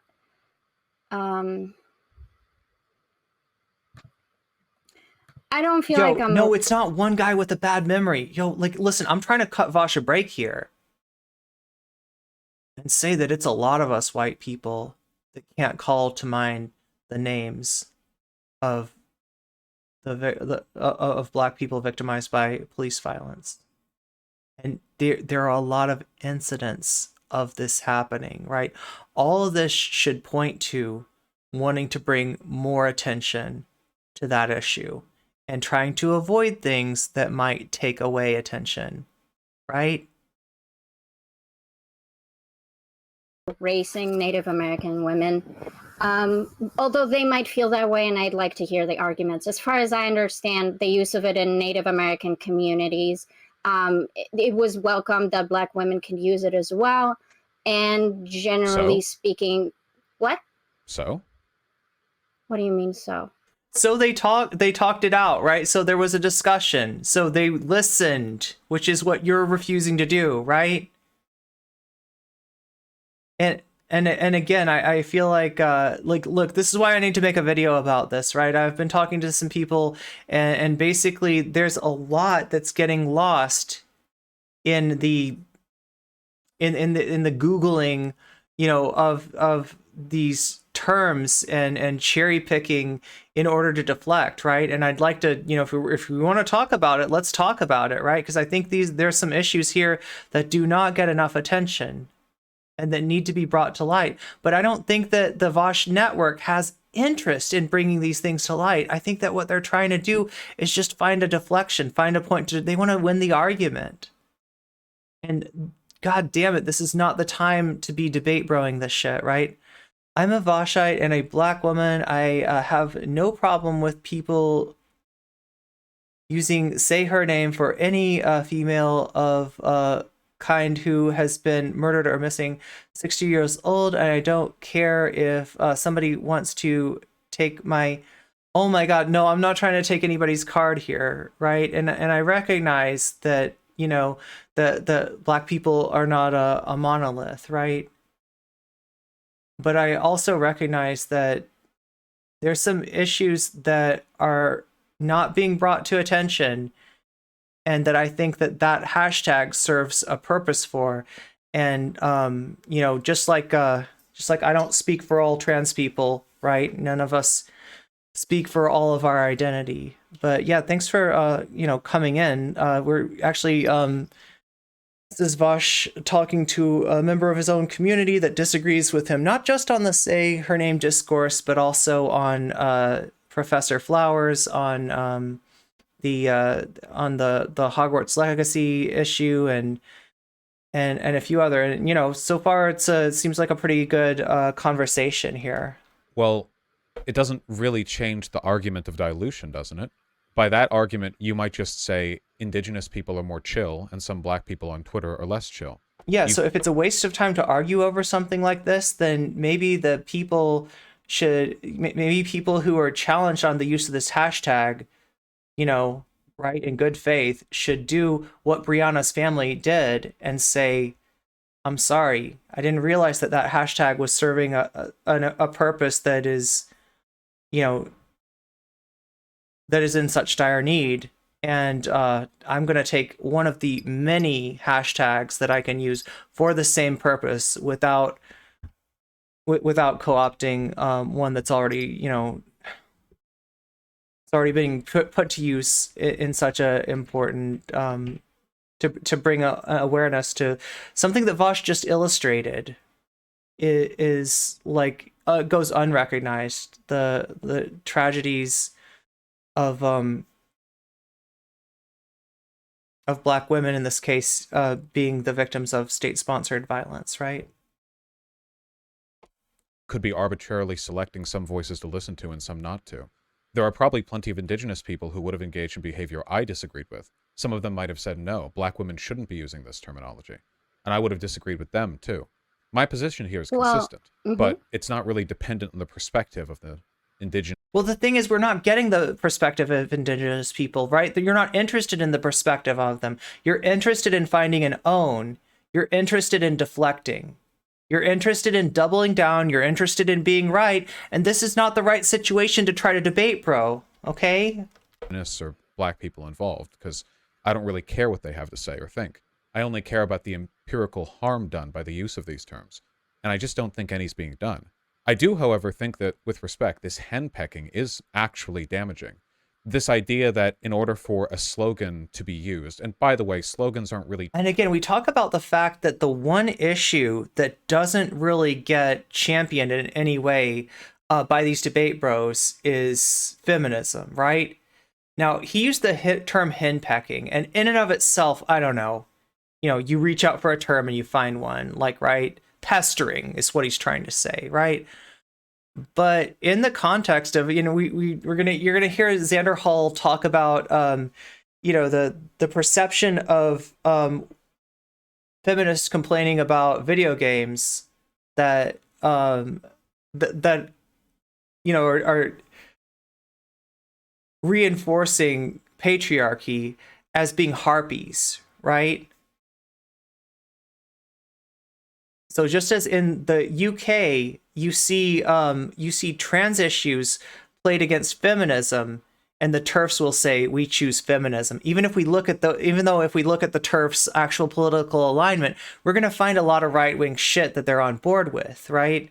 We're gonna find a lot of, you know, what does not actually seem, you know, like feminism. But again, that's the rhetoric. You know, it's like, you know, we chose feminism over trans issues, right? In the US, I feel like the debate bros, we see something kind of similar here. You know, where they say, you know, trans issues, you know, versus feminism, and there's an attempt made to turn feminism into turfery, right?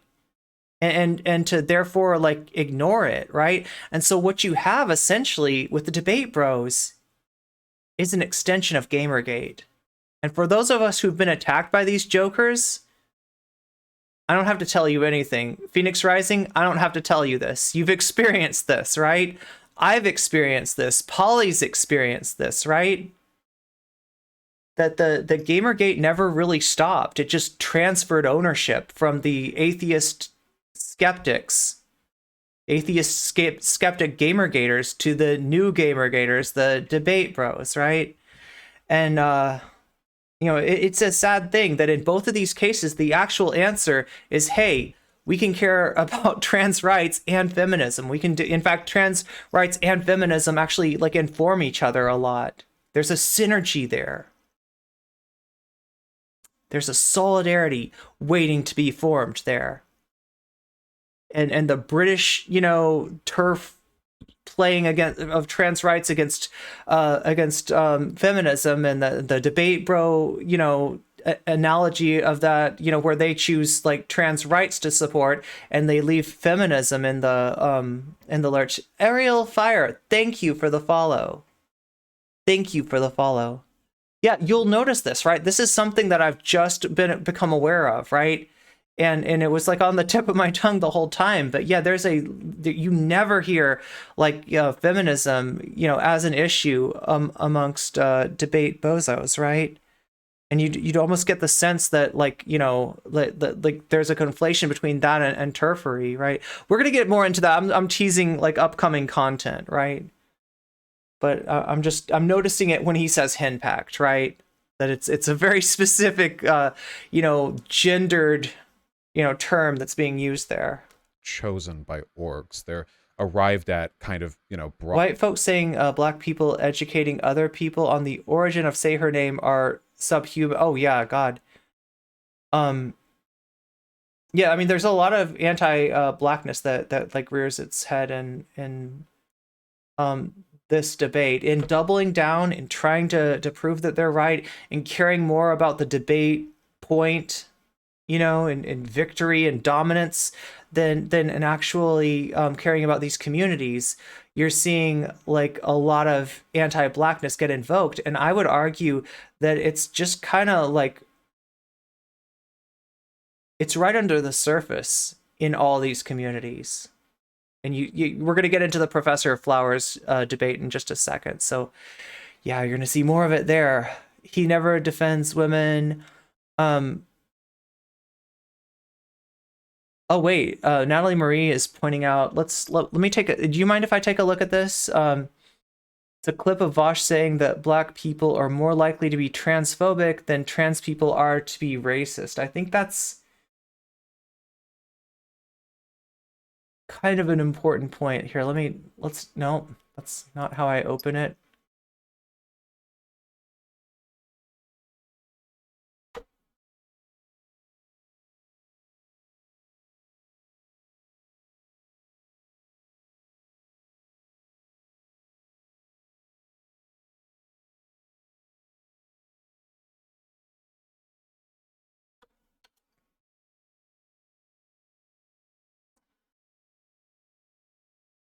Okay, let's take a look at this. Oh no, is it? Please don't tell me it's deleted. There we go. Is this okay to look at on stream? Yeah, okay. Just want to make sure. Okay, so this is a response to, oh gosh, this is like,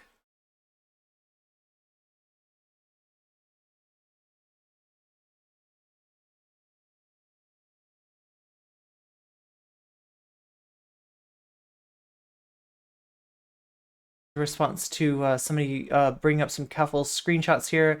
She learned from her parasocial streamer daddy.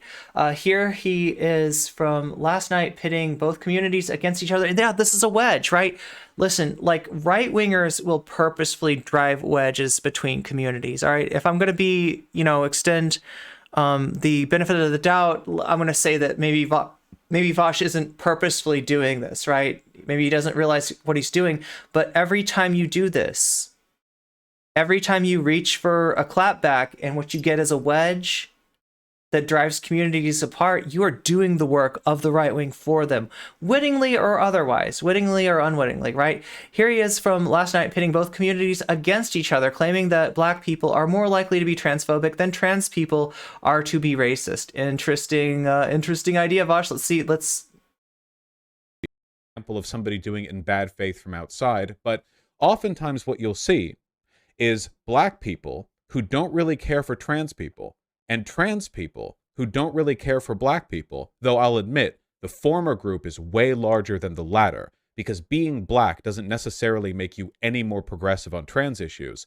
but being trans does often mean that you're more likely to be broadly progressive on race issues or whatever else. That's just a demographic fact that has a lot. That's just a demographic fact? Or is that your implicit bias showing? A lot to do with the social groups that people were raised in. It's complicated, but it is nonetheless. Oh my God, is that like a weird, like underhanded attack on black culture there? What the fuck? Some weasels in chat. We got some weasels. Less fact. And those groups acting in bad faith, yeah, exactly, source, will sow infighting when in reality, they just don't really care for the other group.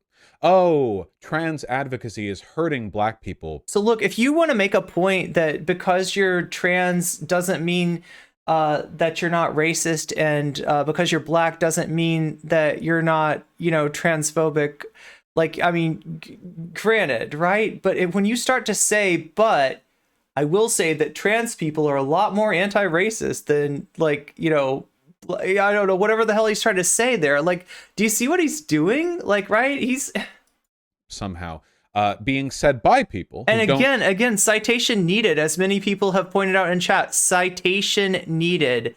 This is why I say we are fucked. Actually care about trans people purely as a way of weaponizing left sentimentality against itself.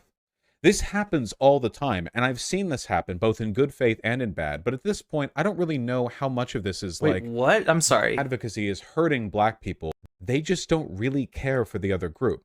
Oh, trans advocacy is hurting black people somehow. Being said by people who don't actually care about trans people purely as a way of... I wouldn't say that, but I would say there's examples of trans people who in their advocacy for trans rights don't have their mind on, like, I mean, these are two different things, right? It's not weaponizing left. Again, it doesn't need to be an either or, and when you imply that it does need to be an either or that, like, you know, well, like the one group is like I don't know, this is a huge fucking wedge, Vaush.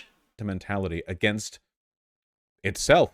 This happens all the time, and I've seen this happen both in... It is kind of like the black folks are more likely to fall for anti-Semitic rhetoric take that we heard from Twitch politics. Yeah, exactly. Good faith and in bad, but at this point, I don't really know... That's just a fact, in my opinion. Oh my god, Nina, I didn't even catch that. You're right. How much of this is, like, deliberate and how much of this is a mistake, because this is, like, straightforwardly really terrible. So I'm going to break down these 3 tweets, and I might seem like I'm being a little bit hyper-specific here, but the thing that frustrates me is that Jesse Gender one time made a video critical of me, and I thought that... Vaush, we're gonna have to watch that video now, okay?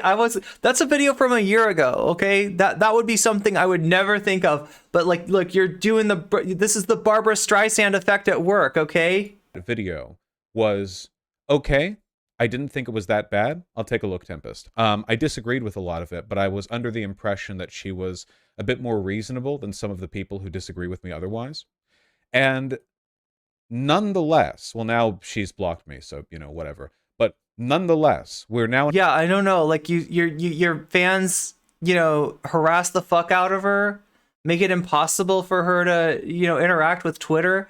Yeah, I think that maybe blocking you is a pretty good... in a position where this is legitimately one of the stupidest, I don't know, demonstrations of anti-intersectional thought that I've seen in a long time. No, it's oh my god, it's like the opposite of that, right? You were one of the best examples of anti-intersectional thought. You seem to be allergic to intersectionality. Broadly, through processes we don't have direct control over. The idea that we need to engage in a kind of point-by-point breakdown of perceivable acceptability. Yeah, good point, Mighty Messy. There's no numbers on this, right? It's just Vaush pulling it out of his ass. Based on what? The concerns of people on Twitter? They get mad at everything. You know, like you could spend all night trying to come up with something that wouldn't offend anybody. And like I said, chat, like, this is hard to watch, okay? This hurts to watch. Zera's, you know, saying this is why I feel like there's no hope. I don't agree with that. I think there is hope. I think there's more and more people, you know, like Dat Katie, you know, like, was inspired to go in and have this discussion based on, you know, based on something that I put that out there. As far as content, I think there is like a glimmer of hope. It's faint. And I get that people, you know, this is hard to process, this is hard to deal with, and this is really dispiriting. And, you know, as a result, like, I don't want to be making food, like, in the middle of this, given, like, that, like, a lot of this stuff just, like, turns my stomach. A lot of this stuff scares me. A lot of this stuff freaks me out. You know, like I've got a lot of emotions around this, too, and I know a lot of people in chat do as well. And that's why I'm trying to tone down my rhetoric, because, you know, sure as fuck Vaush isn't going to do that, right? And like, this is an important discussion. This should have never become discourse. This should have never become a subject of debate. But, you know, we're here now, and we got to do something, because the truth is actively being buried as we speak. And that's what these debate bozos seem to be best at, right? Is throwing dirt on the truth. So yeah, I'm gonna continue with my plans and actually, you know, do my kitchen segment, you know, right in the middle of this. I don't know if I'm going to be able to eat is the problem, right? You'd still fail. Somebody out there will have some. We definitely cannot just like sit here for 2 hours plus and just like, you know, get hit with psychic damage the whole time, because yeah, this is... I'm gonna speed this up ever so slightly. Let me know if it's too fast.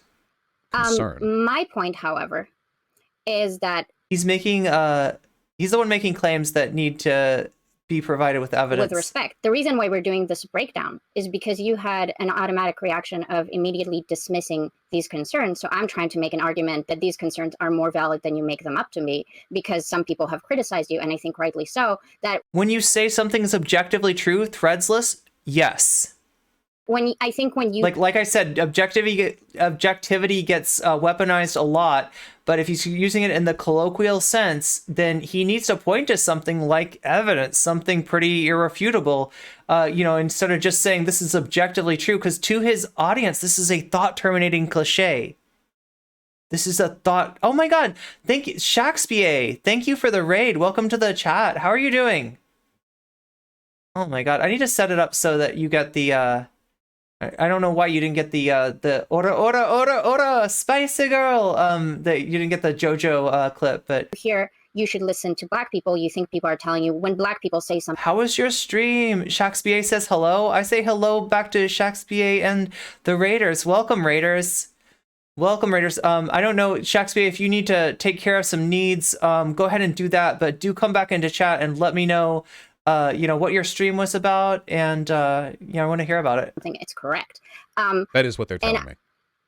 Okay, well, I'm not going to argue about what other people tell you, I guess. No, there's no reason to say it otherwise. I'm a public figure. I've listened to the voices of tens or even hundreds of thousands of people.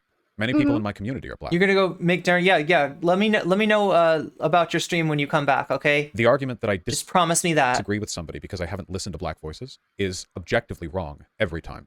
I've always listened to Black voices, but there are always Black voices I haven't listened to. Some agree and disagree with me. The implication always seems to be. Yeah, and my problems is that you seem to be preferencing voices that agree with you or voices that you can disagree with and exploit for clout. That had I listened to the right Black voices, I would be proven wrong. They also say listen. Then I think that's misguided. What does it mean to listen as well? Because my frustration with this, I just want to voice this.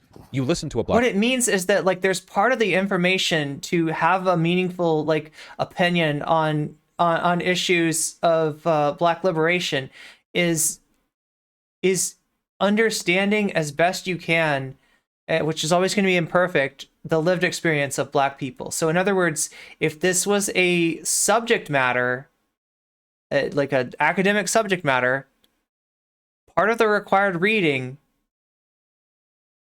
is listening to the lived experience of Black people. Same thing for trans issues, same thing for any other identity. When you try to work out what's right and wrong in your head in absence of this, right? Or when you cherry pick the voices that confirm your pre-existing perception, you're just not offering as valuable of a viewpoint as you think, and the only perceived value is coming from your clout. And that's nasty. That is nasty that somebody can take their clout megaphone and shout their ill-informed perspective over perspectives that do have the information, that have done the required reading. That's the issue, Vaush. That is the issue. We've learned about the flaws with the Scythian Buddha hypothesis and got to chat with them about science education. Nice. It was a great stream. Always learn so much from them. Yeah, Shakespeare is great. If you are not already following Shakespeare, correct that error. Voice, fine. What if you disagree after? They don't really have a follow-through for that, right? People who say listen to Black voices do not then say, and if you disagree with them, then that's fine. The implication is... I have a follow-through. You can listen to me now. And go for it. Because I'm not those people. Yeah, I think that, again, as I said, I don't have an issue if people listen to that part of the progressive movement who says, hey, maybe this hashtag is inappropriate to use. And then you say, well, I hear your point, but I don't think there's utility to it. But I'd argue that as a very prominent public figure who runs this discourse, runs a big part of this discourse, to say this point is stupid and Black people are being overly sensitive is probably not the best progressive take I've ever heard. And it's not about coddling Black feelings. It's about, again, your counter argument to me is simply that you're taking it. And even that phrase coddling Black feelings, which is kind of I don't know if that's something that Vaush directly said, but it's kind of a synthesis of what he's accusing Jesse Gender of doing, right? Do you not see how that's infantilizing? Totalitarian perspective that Hey, what's up, City of Doors? you're not seeing the harm. And I'm saying To be clear, really quick, I haven't said that black Mhm. people are whiny. Usually the loudest voices when stuff like this happens are white allies interjecting themselves. There are whiny black and white people and all kinds of people. I don't think this has anything to do with black people being whinier. Vaush has argued that he knows better than marginalized people in their movements for their own liberation. I just think this discourse is being I repped by apologize. whiny people. Argued and doubled down. Okay. I apologize. I Oh my looked at God. a lot of Twitter and prep for this, and I found because I've heard your claim. Quote unquote feelings. Part of the problem is that Vaush has no black friends. Well, I mean,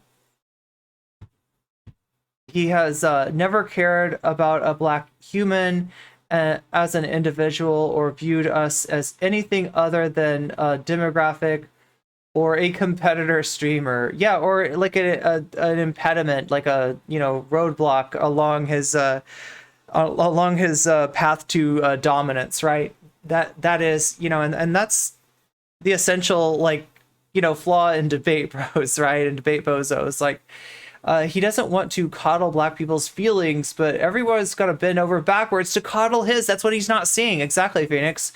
Today we learned from Ian that black people's issues are all they're all feels. We can't be feels over reals, right? It's such a right-wing way to look at it, right?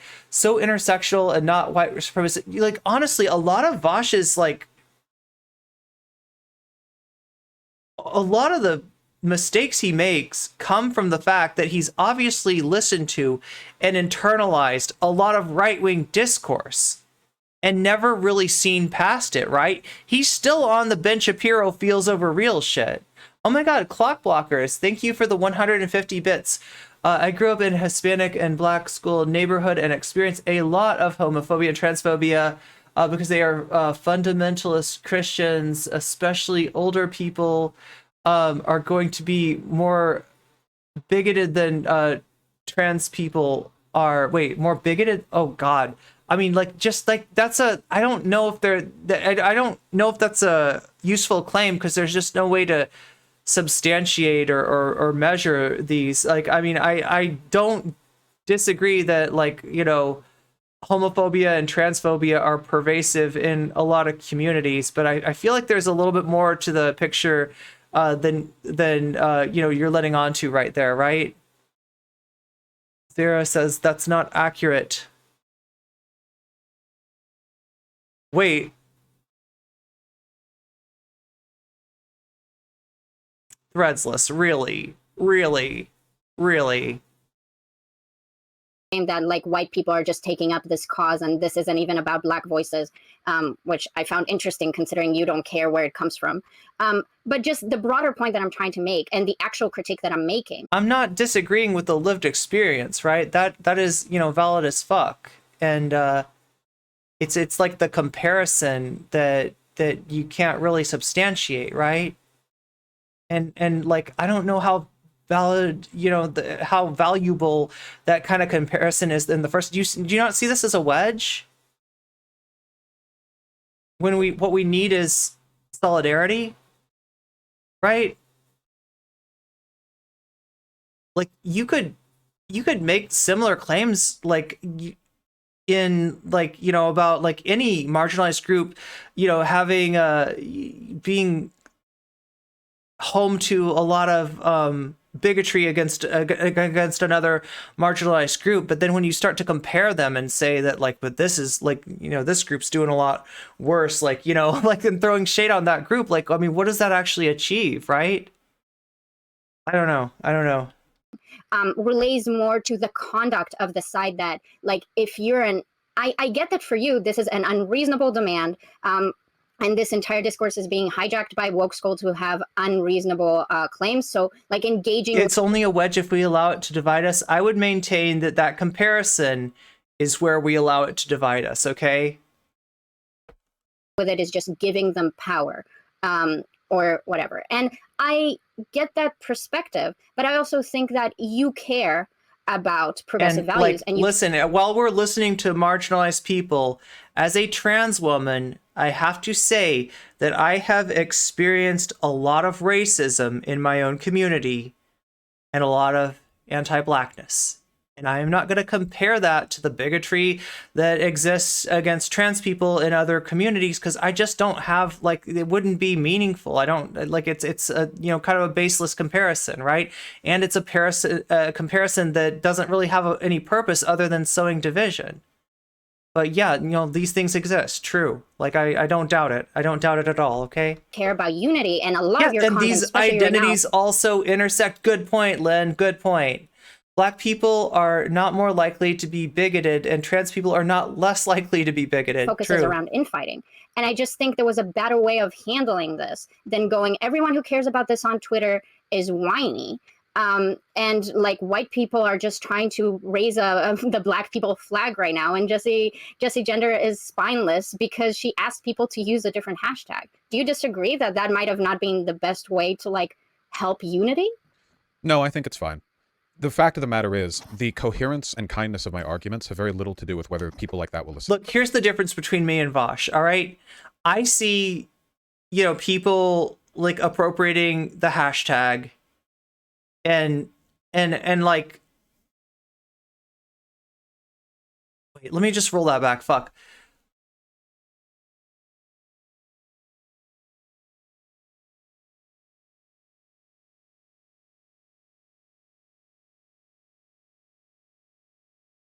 Is around infighting. And I just think there was a better way of handling this than going, everyone who cares about this on Twitter is whiny. And like white people. So I see people like, you know, appropriating the hashtag, and my immediate conclusion isn't like, these are bad people. Like, let's identify these people. Let's put a little, you know, Scarlet A on their like, you know, Twitter names or whatever. And let's like, you know, like, right. I'm not coming at them. Like, I get that people can do things like this without recognizing it, right? So like, you know, I don't automatically out the gate have a problem with people doing this, because I know that like some people just don't know. But when he sees people trying to let them know, what is his reaction? Are just trying to raise the black people flag right now. And Jessie Gender is spineless because she asked people to use a different hashtag. Do you disagree that that might have not been the best way to like help unity? No, I think it's fine. The fact of the matter is, his reaction is that attacking Jessie Gender is fine, right?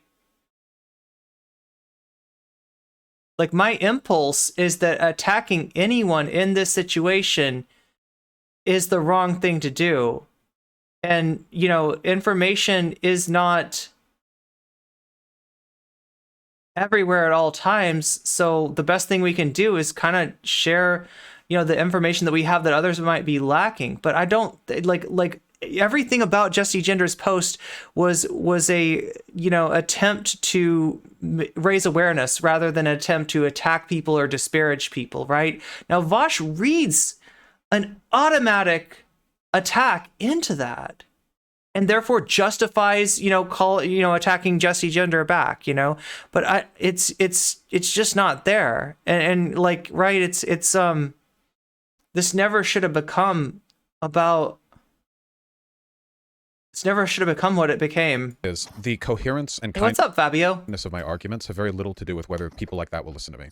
I've been very So for anyone just joining us, Vaush is talking to Dat Katie. Dat Katie is a chatter in this community, as well as apparently somebody that's watched a lot of Vaush, is familiar with the, you know, sort of the terminology used in Vaush's community, and is actually giving Vaush probably one of the toughest debates that he has experienced in a long time. You know, the kind of amazing thing is that apparently Dat Katie was inspired by you know, listening to me cover the Say Her Name discourse, to reach out to Vaush and to try to, you know, she at the very beginning, she expresses like kind of a desire to change Vaush's mind, but an uncertainty if that's even like a useful thing, if there's even any point. And, you know, just her trying to make a decision between focusing on Vaush and trying to change his mind, or just trying to reach out into his community and change people's minds. And, you know, like we've said, there are people in that community that are not on board with some of the toxic shit that he's done lately, right? Whether it be Hogwarts Legacy, whether it be this, say her name issue, or whether it be anything reaching back as far as like the Cat Black and the Professor Flower stuff from last year, right? So it's maybe worthwhile, while you're not gonna, I think that Vaush is probably a lost cause on this. I wish that it weren't so. It would be great if he was open to changing his mind on this subject, but yeah, there is a utility, I think, in making bridges with that community, because more and more I'm seeing cracks in that edifice. There are a lot of parasocial Andes over there. There are a lot of people that just like cannot bring it themselves to disagree with Vaush, but more and more you're seeing people break from that, and even break from his community, and so I'm kind of inspired that Dat Katie was inspired by me, and and went over and had this debate with Vaush. And like I said, this is giving Vaush more trouble than I think I've seen from any debate that I've watched of his in a long time. Very unsuccessful in my 4 years of doing this, of getting those types of people to listen to reason based on the, I don't know, kindness of my argument. Because their counter-argument is always, well, the real kind person would just agree with me anyway. In fact, it's usually kind of like a condescending attitude towards the idea of caring about being right in some of these communities, like, oh, do your argument, sure, but like, isn't it so tiring, all these white men having to argue whether or not this or that is true or right or reasonable? Which obviously is just... Look, I mean, clock blockers, your opinion is valid, okay? I'm sorry, you don't need me to tell you that. You know that, right? I guess what I want to say is, like, I'm not disputing the validity of your opinion and your lived experience, and I don't doubt what you say, but yeah, it's just that, like, it's kind of like what you do with that's important, right? And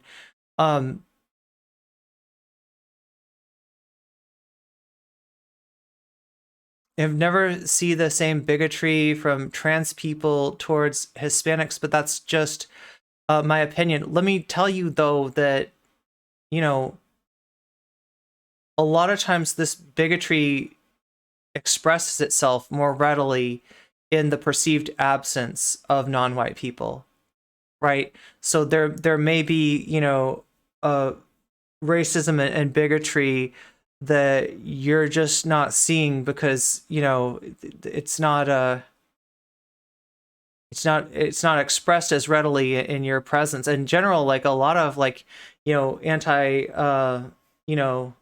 blackness or a lot of like anti-Hispanic sentiment either is kind of expressed in a under the cuff sort of way where it's more implicit than explicit, if that makes sense, or it's like I said, expressed in the absence of non-white people. So I mean, that's just my experience, and like I said, it's hard for us to qualitatively compare our experience, and I don't know if it's necessarily valuable to like try to rank like who's more bigoted, right? And also, let's not erase Hispanic trans people. Let's not erase like Black trans people in our discussion of these things, because it's easy to forget in this discourse that those identities overlap. Progressive anti-intellectualism. It's really dumb, but it's also a really common attitude. I get sometimes people are tedious when they try to logic out everything, and there are ways to do that while being tedious. But in my experience, I don't think Black people are more transphobic than other communities. I don't know any trans people at all, but people making claims about who is right and wrong. Well, yeah. There. I mean, you're not gonna really find data on this kind of stuff, and I just feel like the second that you try to like say that like the claim that Vaush made was that like I think something along the lines that Black people are more trans and homophobic than trans and gay people are racist. I mean, it's just a wedge. It's anti-solidarity. Like, that's not helping us form those bonds that we need to help to fight for our liberatory struggle together. And I just don't know why he's going there. I think it's generally best to be just kind of latently hostile towards those attitudes, especially since the open Progressive anti-intellectualism. That's a good label for all strawman and wolf tickets Vaush sells. from it was like so obviously worthless to begin with. The original Twitter post that went viral was from a person with, you probably saw this, negative attitudes towards mixed race people. You know, that which. Now, when he says the original Twitter post, like, I'm gonna have to press X to doubt, right? Because the second that this hashtag was appropriated, a lot of people saw what was wrong with it. And I just do not trust Vaush to make the determination that like he's looking at it as a social contagion, right? That one person made this post and everybody else read it and our little NPC SJW brains, right? Because understand that Vaush is looking at this from kind of a reactionary perspective, right? That we're a bunch of NPCs, we're a bunch of followers, right? We see a post, you know, from a black person, and we all our little NPC, you know, like command line prompts are triggered, and we're like, yes, must agree with black person, yes, must agree. You know what? That's not actually how it works, Vaush. Multiple people saw what was wrong with this and made posts about it, expressed what was wrong with this independently. We're not NPCs. I'm sorry, I don't know how much right-wing garbage you have swallowed and that you uncritically carry along with you, but I don't think it's doing you any favors. And it's perfectly reflective of it. You take a look at that person's profile, and they don't seem like much of a progressive. They care about black issues. Oh, the Xander Hall editor? But sure, so did Dave Chappelle. Caring about black issues on its own isn't a mark of a progressive. It wasn't the original. It was one of many. Good point, Jules. It's a mark of a person who cares about black issues, but you can still be. I'm ignoring YouTube chat again. And I thought, from what I saw from her, was a kind of. Bad Empanada actually did a video on the issue when it comes to homophobia in mixed race and Afro-Latino people when it came to Evo Morales. Oh yeah, I remember that. That was a while ago. This reminds me of that Russian propaganda video where white people on a plane and the pilots have to bow to the random black man. Like Ian's doing the same thing. Weaponization of progressive vitriol, you know? I am a black person. Well, wait, but like, what is the purpose of that opinion? Like, why do we need to compare, like, the... No, now, you said that he's not saying it to be a wedge, and understand this, okay? I don't think that Vaush is a psyop. Now, he has, over the past few, you know, weeks and months, accused various, like, marginalized people of being psyops, right? And that meaning that they are consciously doing the right wing's work for them, right? I'm not saying that Vaush is consciously doing the right wing's work for them. I think he's unconsciously doing it, right? So I don't think he had the intention to you know, do a wedge, but I think that the thing that he reaches, because here's Vaush's thing. He's a debater. He wants to win. He wants to be right. He doesn't want to change his mind. He doesn't want to back down. You know, he wants to be the winner. Like, that is central to the you know, the strategy of debate streamers. You gotta always be bringing home that W. Always bring home that W, right? Because that's what builds momentum. Win after win after win, and the people in the community get the feeling that, like, yo, my dude is always right. We're on the right side of things. We're the winners, right? And you know, the second that he gives in on something, that's not a W, that's an L. So I don't think it was intentional. I think it's just more justification. And that when he, you know, gets called on something, instead of like doing some reflection and saying, you know what, actually, that's a good point. Maybe I was wrong about that.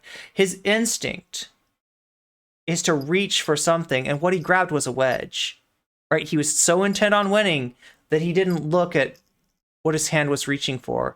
And he just threw it out there. And there it is, a wedge that harms all of us, makes solidarity harder, and actively helps the right wing. And it's not because Vaush is a right-wing guy and he wants the right to win. It's that he's so consumed with this concept of dominance, with this constant, like, winning, you know, like, necessity, right? And that's why debate bros are bad for discourse. They are too intent on winning. They are too intent on building their personal brand, and they don't have the self-crit necessary necessary to actually build solidarity.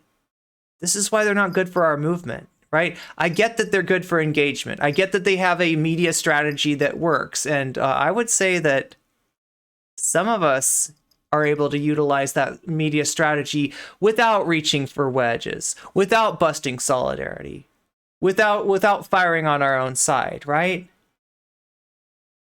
Yeah, so that's where I'm at, right? And I'm purposely, just so you know, okay, if it feels like I'm cutting Vaush like all kinds of charity that I shouldn't be, understand that there's a lot of people with a lot of ideas in this chat, and I'm consciously trying to tone down like my rhetoric to you know, because like a lot of harm has been done by this discourse. This never should have been a debate.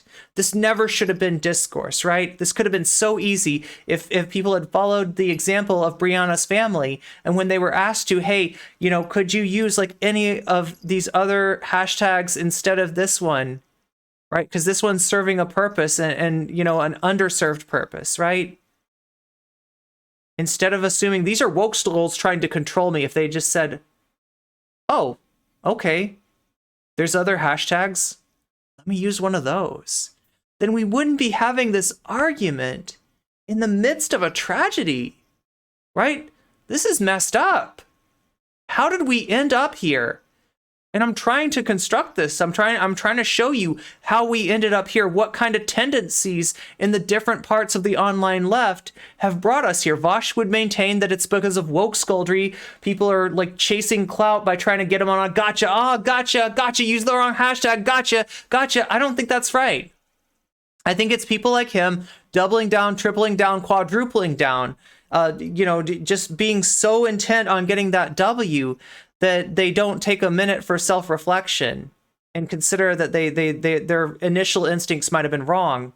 I think that's how we ended up here. So, you know, and you're free to disagree with me, okay? I'm not trying to police, you know, you're not gonna get banned for not falling in line with my ideological like viewpoint, right? But I mean, like that's what I've put together so far, right? See what you think. With good faith opinions on this transgender issue. Now let me speak up on this. And I don't really care for it, and I think people who fall for that kind of stuff are naive or spineless. Jesse Gender's thread was just quivering. It was disgusting.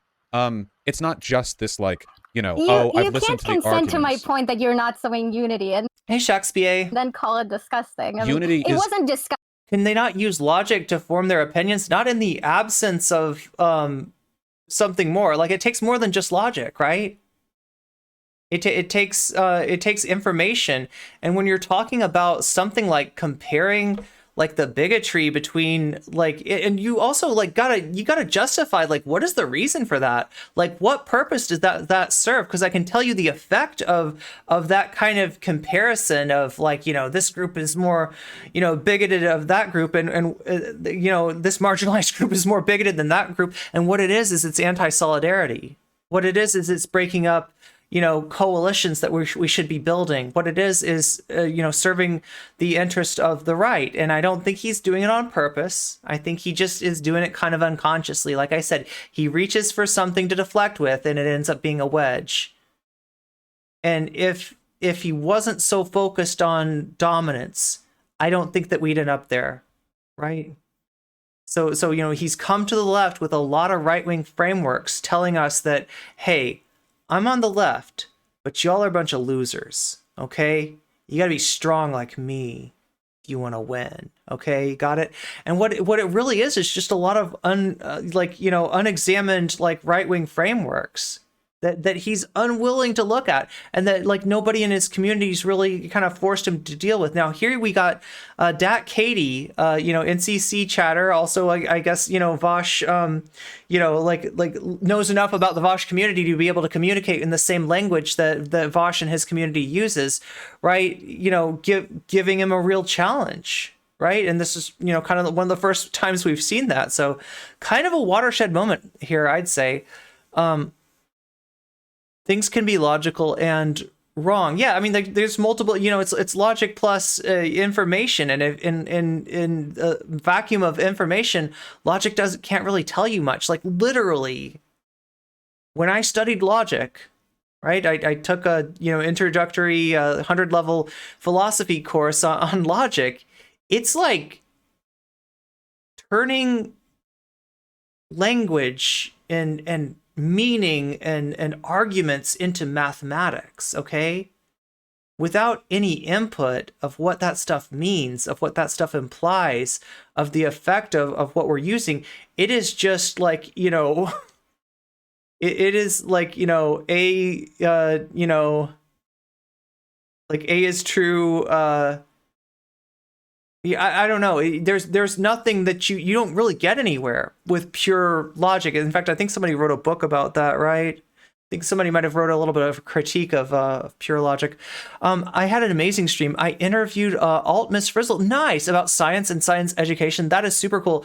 We talked to Alt Miss Frizzle a little bit, and then we were talking about history, archaeology, a little bit of TwitchCon. Oh, about TwitchCon.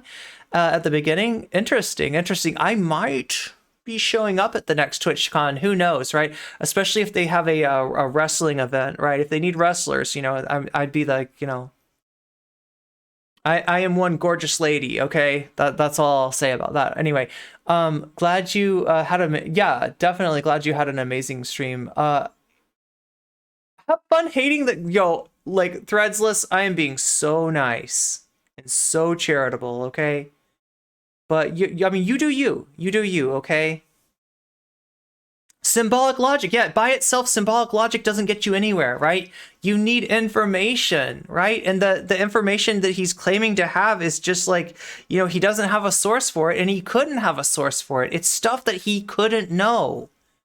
Like, right? So by opinion, you mean like, I mean, like, he talks about feels over reals, like, there it is. Like, that's pure feels. That's there's nothing of substance to that. Unity is unifying against these ideas. These are anti-unity ideas. I wouldn't unify with people who... The ideas that Jesse put forth might have been ideas you disagreed with. They were not disgusting. They might have been...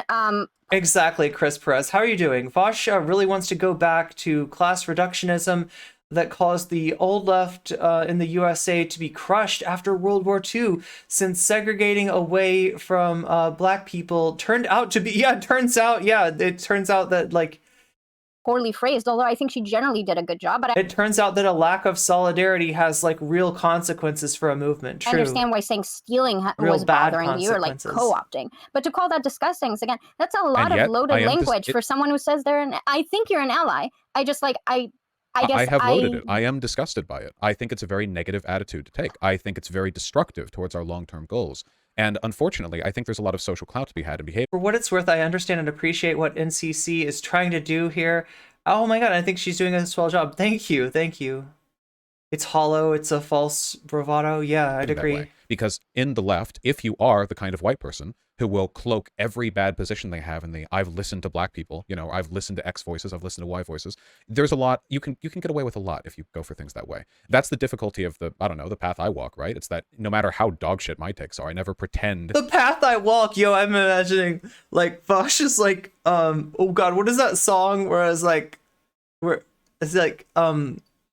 I walk the streets with a six string on my back. Like, right? He's like, wait, what's the other song? I'm mixing up two songs. Here I go again on my... I think they're all both from the same era, right? Here I go again on my own, going down the only road I've ever known. God damn, Vaush, you're rocking the dad rock today, aren't you? Isn't that what he's doing? I walk a lonely road. I walk a lonely road. Who is that? I don't know. I recognize the song. I just can't think of who it is. I can't think of... His hypocrisy is just skyrockets. Oh, just skyrockets. I was tempted to sing Skyrockets in Flight for a second there. I walk a lonely road, the only road I've ever known. Yeah, God, so much dad rock energy here. Isn't he too young for that dad rock energy? I don't know. I believe you're an ally. Your first mistake. Is it Green Day? Green Day sings that I walk a lonely road. Okay, both chats are saying it's Green Day, so that I'm just like, you know, neutrally representing some other marginalized community. I stand by everything that I say, whether or not I end up being right in the long term, you know, is, you know, even if you disagree with the stuff I say, See, this is I what's do stand disturbing for to it. me, because I heard Destiny make the exact same argument about you. That I make all it my just points. sucks. Damn! Shots fired. Shots fired. I heard Destiny make the same argument about you. The Boulevard of Broken Dreams is that song. I guess I've never heard that. Like, I think I like Green Day. I think I remember their bass is like really good, right? That's Dead or Alive by Bon Jovi. And Here I Go Again by Whitesnake. Oh my god. Wait, Whitesnake was in JoJo Part 6. Yeah, that's Poochie's stand. Wasn't it Wokescolds that just handed the W on the Harry Potter game? Yo, I think it was the people who decided to attack trans people who handed the W to the. You want to talk about like a group of people who basically echoed right-wing arguments? That would be debate bros, clockbusters. But yeah, like I said, I'm not here to police anybody's point of view. Your divergence from my opinion is welcome. That No, I'm authentic? Yeah, that doesn't sound like him, but that was the point I was making. Yes. He's the only, he and you are the only authentic ones, and all the other people are. Wait, do you think I'm a woke scold though? I gotta know this, clockbusters. Like, when you say woke scold, do you mean like somebody like me, or is a woke scold like a different animal entirely, right? Because I don't think I'm like holier than thou. Like, I'm an angel, okay, but I'm a fallen angel. And I understand this, okay? And I've got to collect 100 heaven coins in order to get back into heaven, and I don't even know if that'll work, right? And like, you know, like for all practical purposes, I am a clout succubus, right? So I'm definitely not trying to be holier than anybody, but I just want to know what you think a woke scold is, and if I fit that like definition. Or like, I was blocked by Vaush when the drama hit.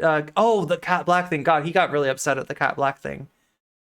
Too many songs about roads. Yeah, how many roads must a man walk down? I'm an SMT angel. Yeah, I don't know, Chad. I haven't even you know, solidified my alignment yet as far as SMT goes.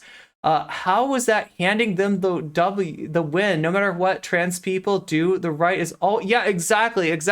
And so like, I feel like if you want to talk about handing the right the win, it was the people who like threw trans people under the bus, aka these dudes, right?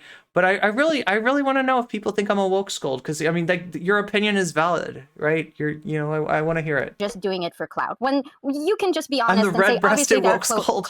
clout points for you to win here too, well, and that's completely fine. I'm not saying you shouldn't. I'm just saying that claiming someone like Jessie Gender did that thing for clout points more than maybe if even she was wrong and I'm wrong, to claim that like an ally is doing this just for like virtue signaling, when I think if you look honestly at Jessie, and I get that there's like some personal friendship drama. I haven't figured out if I'm an angel or a devil yet, with okay? Keffels and stuff, but like to claim that Jessie Gender is just in it for the clout, so, I think that's incredibly unfair and divisive. Don't misunderstand me. First of all, the claim with Destiny is ridiculous. He cares about clout more than anything.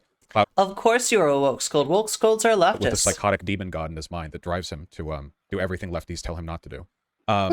But secondly, with regards to Jessie Gender, I'm not saying that she's some kind of like malevolent, like arbiter of dishonesty who's doing all of this as part of some kind of calculation to maximize that. No, this is just really common in left spaces. People on the left, especially white people, woke scolds is my middle name, are socially incentivized to kowtow and bow down to what is perceived to be the progressive position.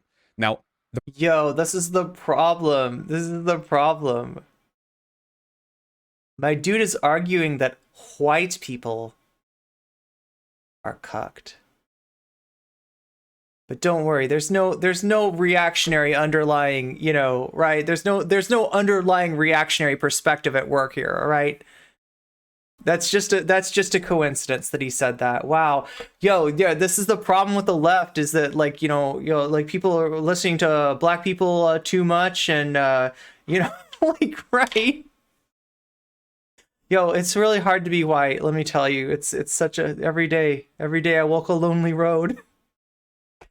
The progressive position in many cases is often just reframed as listen the to black way he voices, said white. Well, mind you, wait, I think he's like isn't he trying to make fun of something there? It's not. This is not the same as whiteies on the left have to cow down to black and brown people, because it's not. oftentimes I think that the voices of black and brown I'm people a cat are kind girl. of weaponized. Like white people will say, oh, you know, I'm just repping black or brown voices, but in reality, they're just saying what they want to say, and they're just kind of couching it behind that. This happens pretty often, you know. I can't tell you how many arguments I've seen or gotten. Wait, let me get this right, Vaush. Are we cucked? Are we bowing down? Or are we just saying what we want to say? Are you saying that are you saying that I'm racist against white people? Are you saying I might have some like implicit bias against white people? Is that what's going on? Too, where it's like, well, I'm just listening to X or Y voices. Wait, is it a and then, King of the Hill route? Is that how Hank Hill pronounces it? Like, a person from my community will show up, and they'll be black, brown, Jewish, a woman, trans, and they'll argue my position, and suddenly, you know, it's anathema to them. It doesn't matter that they're. Wait, but isn't that you just choosing, like, just doing what you were criticizing others for? Is finding a marginalized person that echoes the thing that you already believe? See, Vaush, that can go both ways, right? And that's why it's not good rhetoric, and that's why it's not good logic, right? And the only reason you're getting away with it is because nobody's calling you out on it, right? Damn lefties kowtowing to progressive idea. I know, right? What the fuck? Vaush bravely standing up and telling the groveling white people that they lead while everyone else follows. Leftists are kowtowing to progressive opinions. Totally lefty, Ian. Yeah. There we go. Black, okay. Brown, Jewish, whatever voice. Now they're just wrong because they're wrong. So suddenly we only care about raw empirics when we're arguing against another person of color or whatever else. Oh my God. I'd like to ask you something just to pick your brain about it. And I'd also like to say something slightly combative. So which one do you want to do first? Go with the combative. Okay. Also, let me think about how exactly I want. Dat Katie, I gotta acknowledge something, okay? You got some staying power here. Sometimes the way that Vaush wins, and this isn't just Vaush, I've seen this, like, you know, Irrelevant tried to do this to me. Like, a lot of these debate bros take this technique. They get in over their heads. They bring somebody in and they cannot walk them down the logic trees that they usually do to get their win conditions, because that's how they think of these things, right? They've got a win condition in mind, and they just have to ask you the right questions to walk you down the logic tree where you basically have to admit that they're right. That's you know, right? And so it's not even debate. It's like, I don't even know what the fuck that is, but I find it pretty useless, right? But yeah, so when they can't do that, what they'll do is they'll keep you on, they will loop, you know, you'll smash their arguments to pieces, and then they'll bring the arguments back up as if you haven't already refuted them, right? And they're trying to wear you down, right? I would almost compare it to, if you've ever read the book Born to Run, they're talking about a concept called persistence hunt. This is how the author theorizes that the first humans to hunt meat animals were able to do so is literally running these animals until they no longer, that humans aren't particularly fast, but humans have a lot of endurance, right? And if they persistently chase the animal, eventually the animal just fall over, right? But I feel like that's what debate bros try to do when they can't run you down their logic trees, is they'll try to persistence hunt you, because a lot of us, if you are a normal person, right, or like a video essayist, right, debate is not normally what you do. You don't have the stamina. You are not used to having an argument for this. This shit goes on for 2 hours and 45 minutes, right? So I gotta give Dat Katie some credit here in saying that it seems, it almost looks like, I mean, we haven't got to the end of the debate, but just being able to hang in there for that long is kind of amazing. To phrase it, because we kind of moved past that with the Jesse stuff. Yeah, I think, again, to reiterate, my critique is more about conduct. So I feel that you have a tendency, maybe because you think there are bigger fish to fry, and I'm not necessarily saying that that's wrong. My critique of you is that you tend to look past or look more in a not excusable way, but you do put lesser harm on. Oh, thank God. The last 20 to 30 minutes is Vaush going over old Professor Flower clips and stuff. So yeah, maybe we don't need to go through all of that. Implicit. How are you doing, chat? How are you doing? Do we need? Let me know. Do you think we need a break yet? Like, right? Because like I'm trying to at least go for an hour before our first break. Because believe me, I'm hungry and I need to make a delicious HelloFresh meal over there in the kitchen. Look at that. Waluigi looks pretty lonely sitting on that coffee maker, right? Oh, that's the kitchen live. That is my kitchen right now. I've got everything ready. You can see my delicious bag of HelloFresh all ready to be cooked. And you can tell probably that I'm hungry here. But I feel like I got to get through at least like an hour of this or something, or else I'm just a wimp. Am I a wimp, chat? Yeah, they don't have the patience for this kind of stuff. Our relevant is cringe. Yeah. I mean, no argument there. No argument for me. I think Vaush just pronounces things funny all the time because he's trying to sound like the archetypal smart guy. His accent does not exist. It's bizarre how he pronounces words like aesthetic. Oh yeah, true. Most people need to call out Vaush. More people need to call out Vaush. The only person I've seen call him out is Destiny, who is even worse than Vaush. Bad Empanada calls him out. What's up, Dr. Butler? Have the teaser trailer on stream? I don't know. Not. I'm just like, I'm overwhelmed with everything. Like, right, I'm trying to keep up with everybody, right? And if I have missed, some of your chat that you've read, and I apologize, right? But I'm dealing as best as I can. I want your voice to be heard. I'm definitely doing my best to read everything, whether I'm a woke scold or not. For me, the woke scolds are the ones that bullied streamers, like Hassan for wanting. So what do you mean by bullied, though, right?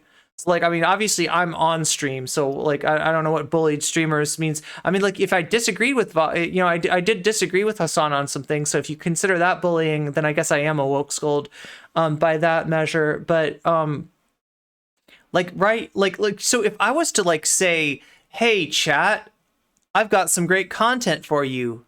I found a video of paint drying, right? And you say, no comment, chick. I would rather not watch paint dry. In fact, if you insist on covering it, doing a react stream to paint drying, I might leave this chat. Have I been bullied? Because like a lot of what I saw with Hassan was people saying, no, don't play the game. And if that's bullying, then none of you are allowed to like disagree with anything I say. But I don't want that. I don't want that because I'd like you to be able to disagree with me. And if I'm wrong on something, I want you to call out me on it and me be like, actually, that's a good point. So and so. Yeah, you're right. So like, I mean, that's not the world that I want to live in, right? If that's what bullying is. So certainly that's not what you mean by bullying, right? Clock blocker. I almost call you clockbusters. I don't know why. Clock blockers is your name. Yeah. Wanting to play the wizard game and encouraging them to charity stream to raise money for trans people. Well, look, as a trans person, right? If you say that you want to raise like money for me, like here's an idea, clock blockers, okay? There's a movie, documentary, okay? Was really hot this summer, was really popular this summer, right? It's called What Is a Woman? So why not do a charity stream of that? Now, there's a good reason for that, and that's like, copyright. There's a difference between playing a game and watching a documentary. If you tried to, watch What Is a Woman on stream in its entirety, I think that Matt Walsh might have, and his lawyers might have something to say about you. But do you get the kind of gruesome nature of that, right? It's like, oh yeah, I support trans people, but also What Is a Woman is an incredibly popular documentary, and I don't want to miss out on that. People really like this documentary, right? Now, there's a difference there in that, like, there's another difference that I'll point out, right? In that J.K. Rowling is a TERF, but you're not getting exactly like TERF ideology in the game. You are getting like a fundamentally neoliberal worldview. You are getting like a Thatcherian Reagan-esque worldview from J.K. Rowling, and that does, sort of translate to, the world that she's created. But, you could say, hey, but these are, this is not her original work. She didn't write this book. These are the game devs. They've come up with this, and, why see it in the frame of J.K. Rowling? Okay, fine. But here's what's wrong with that game. They take one of the worst elements. And I said that J.K. Rowling's work was neoliberal. Little caveat. It's neoliberal and it's anti-Semitic, right? Because the goblins, can we talk about the goblins? Could she have veered any more into like anti-Semitic stereotypes? Could she have possibly, packed in more anti-Semitic bullshit than she did with the goblins, right? So, right, now the goblins aren't super central to the story in the books, but the game decided to make it about like, what if the goblins had like a rebellion? And what if the wizards had to put down that rebellion? Let's let those goblins. And what if the goblins were sacrificing wizard children? You found a way to be more anti-Semitic than J.K. Rowling, devs. Good job. Pat yourselves on the back, right? And that's what you want to do a charity stream with? Really? As a trans person, I would prefer that you didn't, right? And I'm not the only one who feels that way.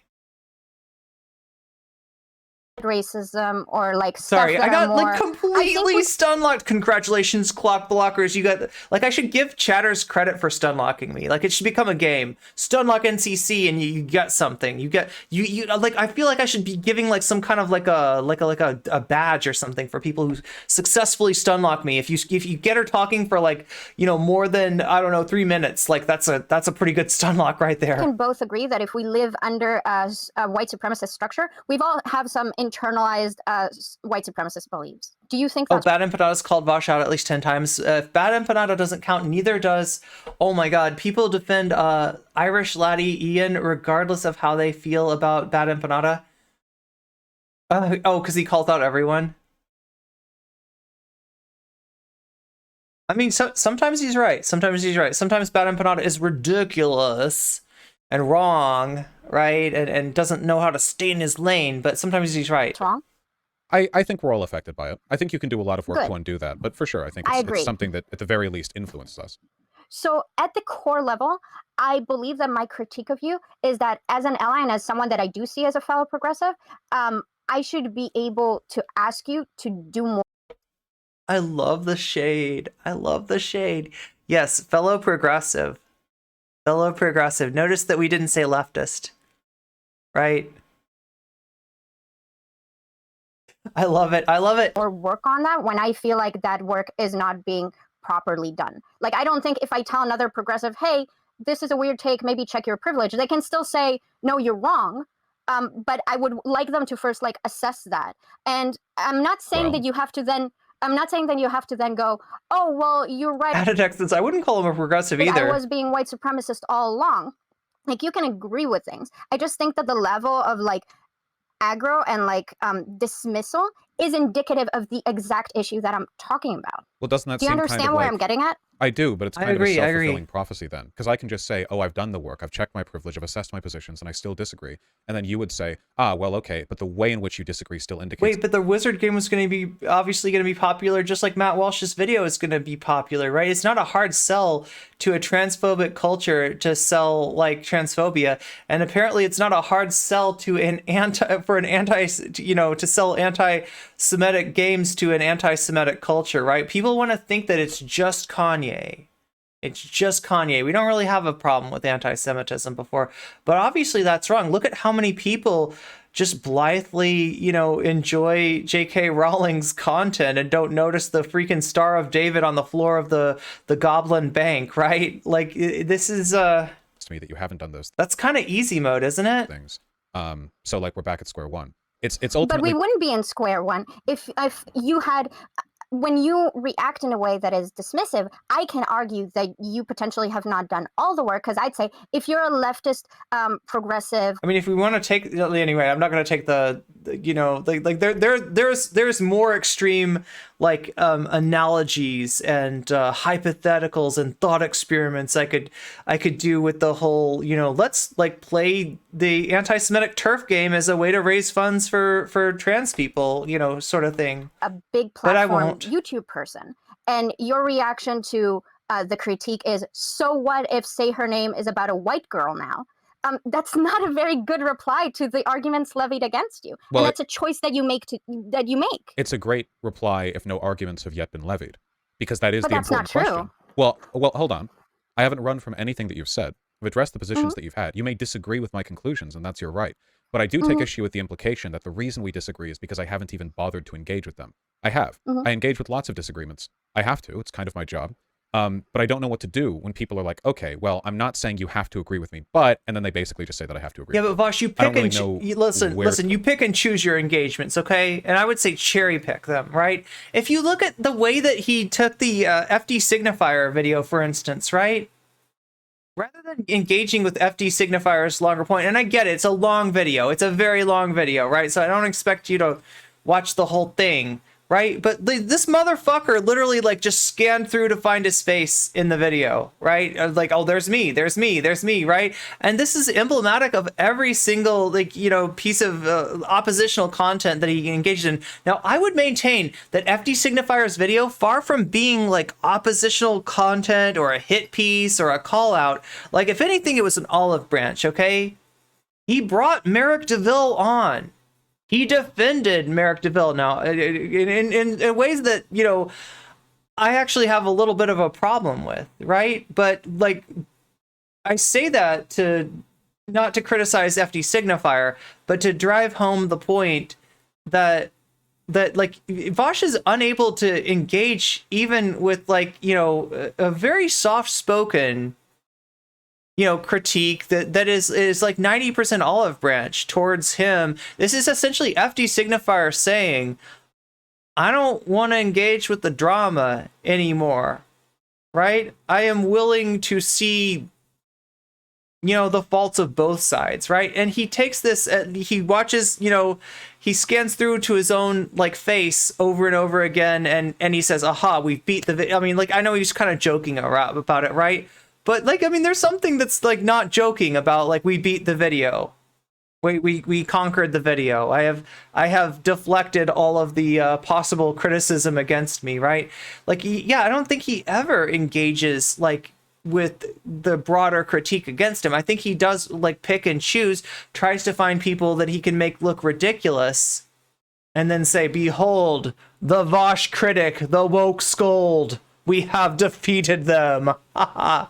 I don't know. It's silly. And I think that Dat Katie actually has a better point here than Vaush is giving her credit for, right? I am lost on who a lot of these streamers are. I'm sorry, Ariel Fire. I mean, that's probably a good thing. That probably speaks to your character. As it probably says that you're a better person than I am, not knowing who these people are, right?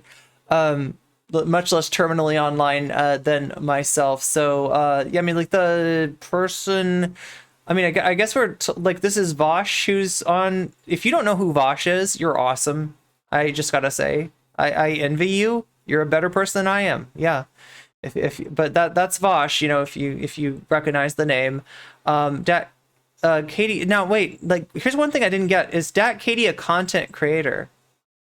You've not heard of Vaush. Oh my god. See, like, you are like the person in the Odyssey, like when Odysseus is given the oar and he carries the oar out into the countryside, and I think it's like something to like be cool with Poseidon again, right? Poseidon's really mad at Odysseus, like, you're right, and he's like, you got to carry this oar out until somebody says, hey buddy, why are you carrying a fan?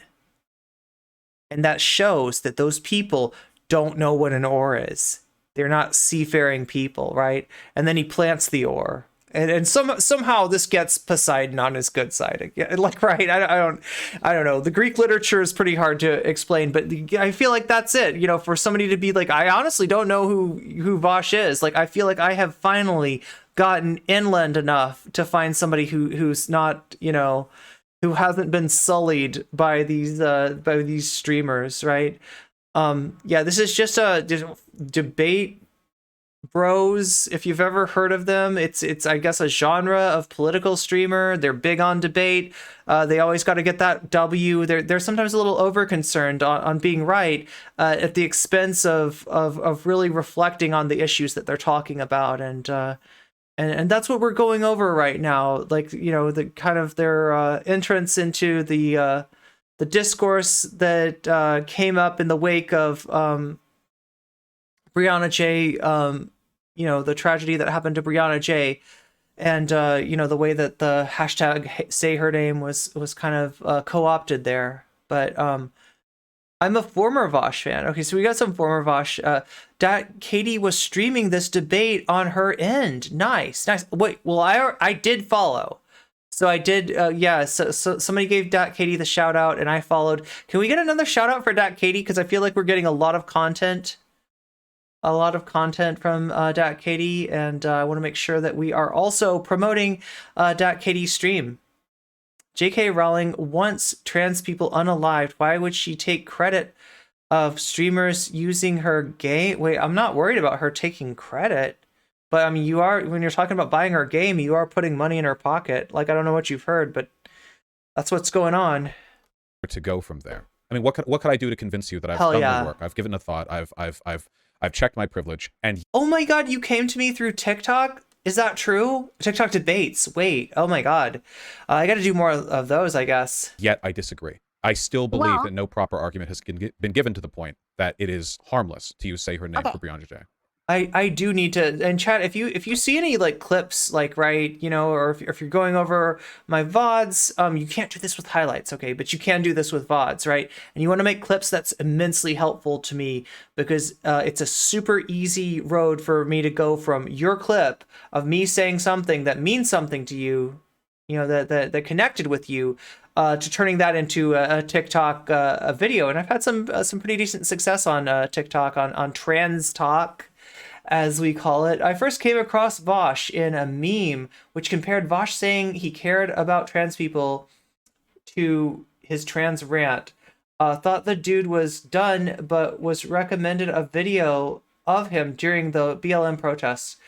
Yo, the weirdest thing that Vaush said during the BLM protests, right? So apparently, you know, he's a fan of nuggies. He likes chicken nuggets, and he went out and got himself some chicken nuggets, and he had to stream that night, right? So he's on a time budget, right? He's got to get home. He's got to start a stream. So he comes back, trying to go home, and lo and behold, there's a protest. There's a march, and it's in his way, and there's a detour because of this. So he has to do his go around the protest or whatever, and it takes him longer to get home, and I guess maybe he's late to stream or something like that. He got on stream and he started complaining about the protest. He literally, like, the fact that they got in the way of his nuggies made him complain about Black Lives Matter. I mean, this is the guy that we're dealing with, right? TikTok introduced me to somebody here on Twitch, and I was oh, nice, okay. Oh, Nominal Naomi. Okay, interesting. Just follow Katie. Yeah, everybody follow Katie. I'm massively impressed, massively, and it really feels good, like that I inspired somebody to do something like this. That's what I was trying to do the other night, right? That's literally what I was trying to do, is light a fire in whoever I can to get up. Wait, what is this song? Get up, get on, get out there. Wait, that's something we can watch.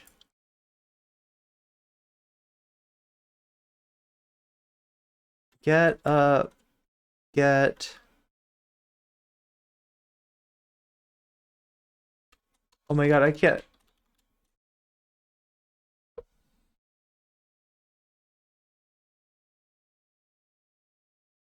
Wake up, get out there. Yeah. That's what I'm talking about, chat. This is what I want to inspire in you. To do your own Phantom Thieving, okay? Start your own Phantom Thieves club, right? After school, wholesome after school activity. Taking down scumbags. Letting those petty tyrants know what the fuck is up.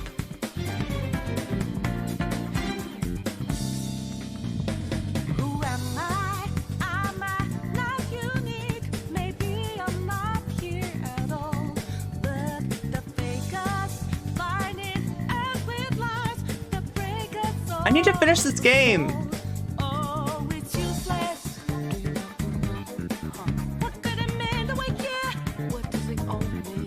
Can we make a difference?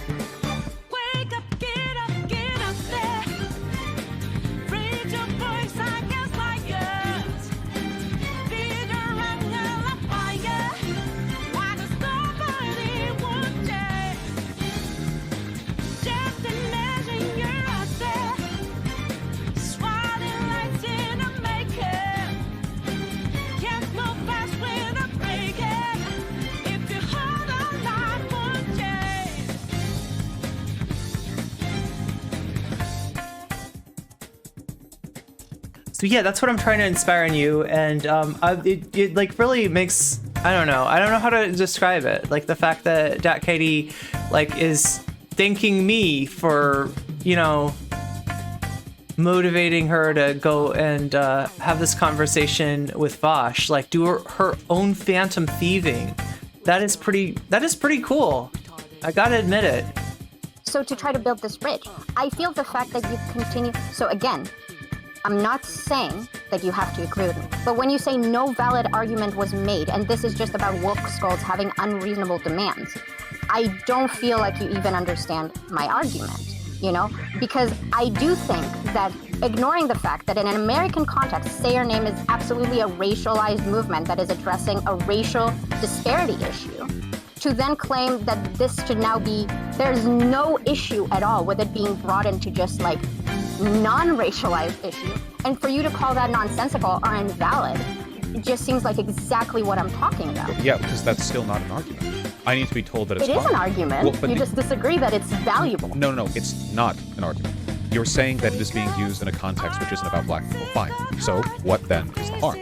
You did say that it was dragging attention away from black issues, but I disagree. I think that historically this has been like a made-up point. The idea that progressive groups or marginalized groups are competing for attention, and you're sort of like wresting attention away from one point to another. I don't believe in that. Something pretty extraordinary would have to happen for me to fall to those arguments. So given that, if I don't think there's any harm in using it on a non-black person, being reminded that it's being used on a non-black person means nothing. I already know that. Okay, so let me do the picking your mind thing, and maybe your answers would give me context, and then I'll be able to say, I completely misjudged you, Vaush, you totally checked your privilege, and I'm totally wrong about everything, okay? So I have two hypotheticals. Let's take the Brianna J case. Would you then have no issue if somebody said, like, me too, about Brianna J? It seems like it would be kind of nonsensical. I don't know what the rhetorical through line would be. But there are circumstances where I could see that being fine. I'm trying to think, like, rhetorically, where would that make sense? If it would fit in, then I would be fine with it. Because Me Too on its own doesn't sound like it means much in that context, but then you could think, like, okay, well, maybe by Me Too, it's like I, too, as a trans person, have been subjected to violence. Like, you know, the whole discourse is like, okay, Brianna was being bullied by her peers and is attacked and is murdered by, you know, young people, and it's like, okay, well, I, too, as a trans woman, face violence. Me Too. And if that happens, you know, I wouldn't, like, encourage people to stop using it in that way. So to then relate that to my point, since Brianna's name, she was talked about on the news. Like, I know this is meaningless, but I'll just say this because I find it interesting. I've heard about the Brianna J case because it was then on the news in Israel, and they said that a trans 15-year-old was murdered in the UK.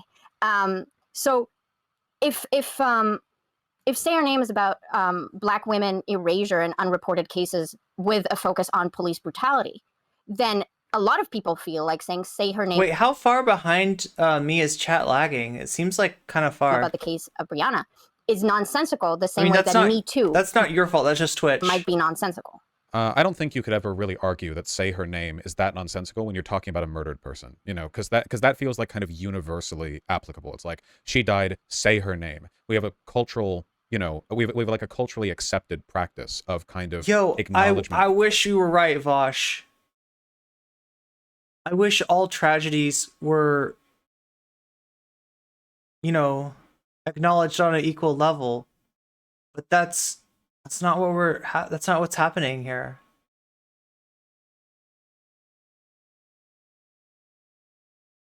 Of the victim that I think you could apply in basically all cases, leaving aside the whole, like, her having been dead named in the press thing, which obviously adds like a little bit more weight to the perceived validity of the hashtag. Okay. So even if people arrived at like a nonsensical hashtag, I still wouldn't really care. I certainly wouldn't like go up to people who were using a hashtag that didn't make much sense and been like, has chat caught up to me yet? Well, you're kind of bigoted and not listening to marginalized voices if you use this. Because I don't think any good is going to come of that. You can't really change the hashtag that people settle on. It's just sort of like a general organic. You literally can. You literally can by sharing information that those people might be missing, right? Movement to settle on a term. But again, I'm not here to discuss about the changing of the hashtag. Like, okay, well, I mean, like, it's pretty good. It's pretty good. You're only like 3 seconds or so behind me. And like I said, that's just Twitch. I'm specifically discussing your reaction to that request, right? Oh my God. I'm sorry. I hope the weather's okay, Fabio. That sounds scary. Like, it's like 7 I seconds. don't have Twitter. It's like, I'm not gonna sit here and say I care about hashtags. Well, then I'll just to be clear, if somebody's criticism of a hashtag was this is incoherent, I would mind it a lot less than somebody saying it's racially insensitive to do this. Because saying a hashtag is incoherent It's doesn't really not produce... fucking insensitive. It's not about hurting people's feelings. God damn it, Vaush. There is actually like a material, like a material cost to like stealing that. Like it affects real world stuff, right? If we want to have solidarity,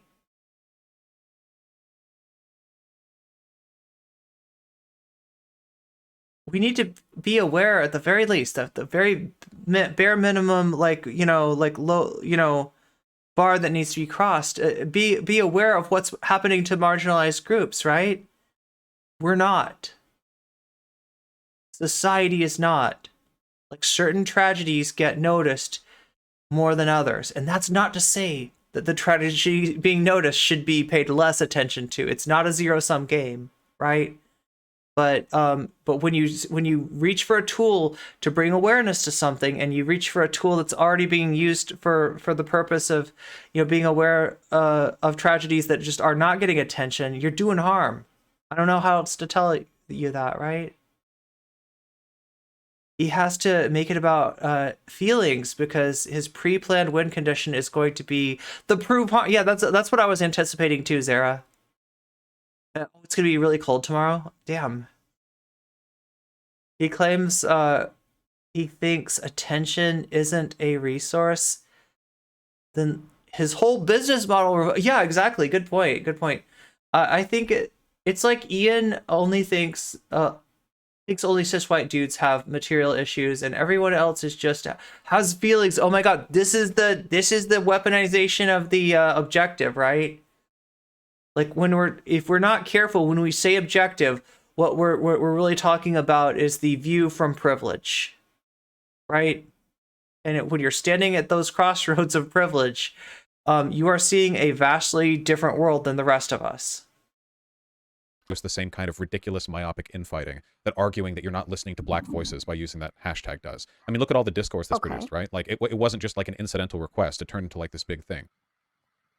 Okay, but then, like, and I'm sorry, this might feel bad faith, but I genuinely feel like this is a good point I have to make. Like, if people would have said it's incoherent, you would just make the argument that you're currently making, that like it's inappropriate to come when people are just trying to mourn for this young trans girl being murdered, and like saying and are still arguing about the thing. Like, I still think it would have been meow meow meow. Boost the thread and juice the thread if you haven't already. Let's blast that pretty off. stupid and pointless, but I don't think it bring more attention to this stream. Would have been harmful in the same way. I think it's harmful to do this like to identity racialize politics. Something that was always racialized? Not to racialize it, but to indicate that people using the existing hashtag that had already been settled on were doing so in a way that was harmful to black people. Already been settled on, for fuck's sake. It's not settled on. It's that there wasn't like a lot of thought put into what hashtag was chosen. There wasn't awareness on a lot of people. Hey, let me be super good faith and say that a lot of people that were using this hashtag, that were appropriating the hashtag, did not realize what they were doing, did not know that this hashtag had another purpose, and were not thinking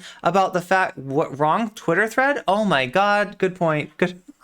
We'll give Natalie Marie's thread some love too, even though that's probably like the good. Yeah, thank you for catching that, Zara. I was not. I'm so ADD all over the place. Meow, that's the hashtag, that's the thread I meant. That's the thread I was trying to, like, boost. Meow, meow. But thank you for being on top of that. Oh my God, you already got to it. You already got to it. Okay.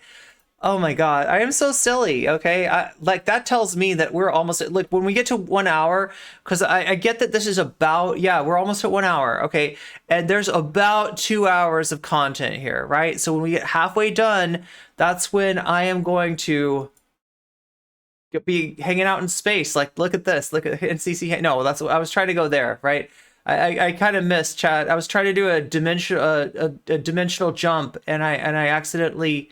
Wait, what do they call it in Everything, Everywhere, All at Once? What is the name for the jump that they do? The where they switch dimensions. Anybody remember that? Anybody seen that recently? I am 5 minutes from 6 hours into stream. What the? Really? That I is think this like harmful. all the content we're gonna get agree through that today? is inaccurate, but I think once No. they were explained why it is offensive, and then they say, But it's I not don't NCC is neglecting Waluigi. care, I do think that's harmful. But it's Oh not my god, I offensive. totally messed this up. Okay. So, I'm not trying to dodge your point. Do you want me to respond to that, or can I do my second Oh my hypothetical? god. You can do I'm your sorry, second I just- hypothetical. Okay, I'm just not sure how to. Chat, I was gonna make lunch. It is now dinner time for me. For some of you, it might be even later. I don't want to repeat myself too much, right? Okay, my second hypothetical was, how would you feel about Black people trying to advocate for reparations by using the hashtag land back? I think it'd be kind of funny.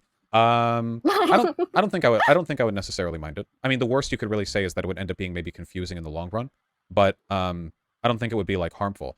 So here are two arguments that you could make, and one I think I wouldn't be that mad at, and one that I would be mad at.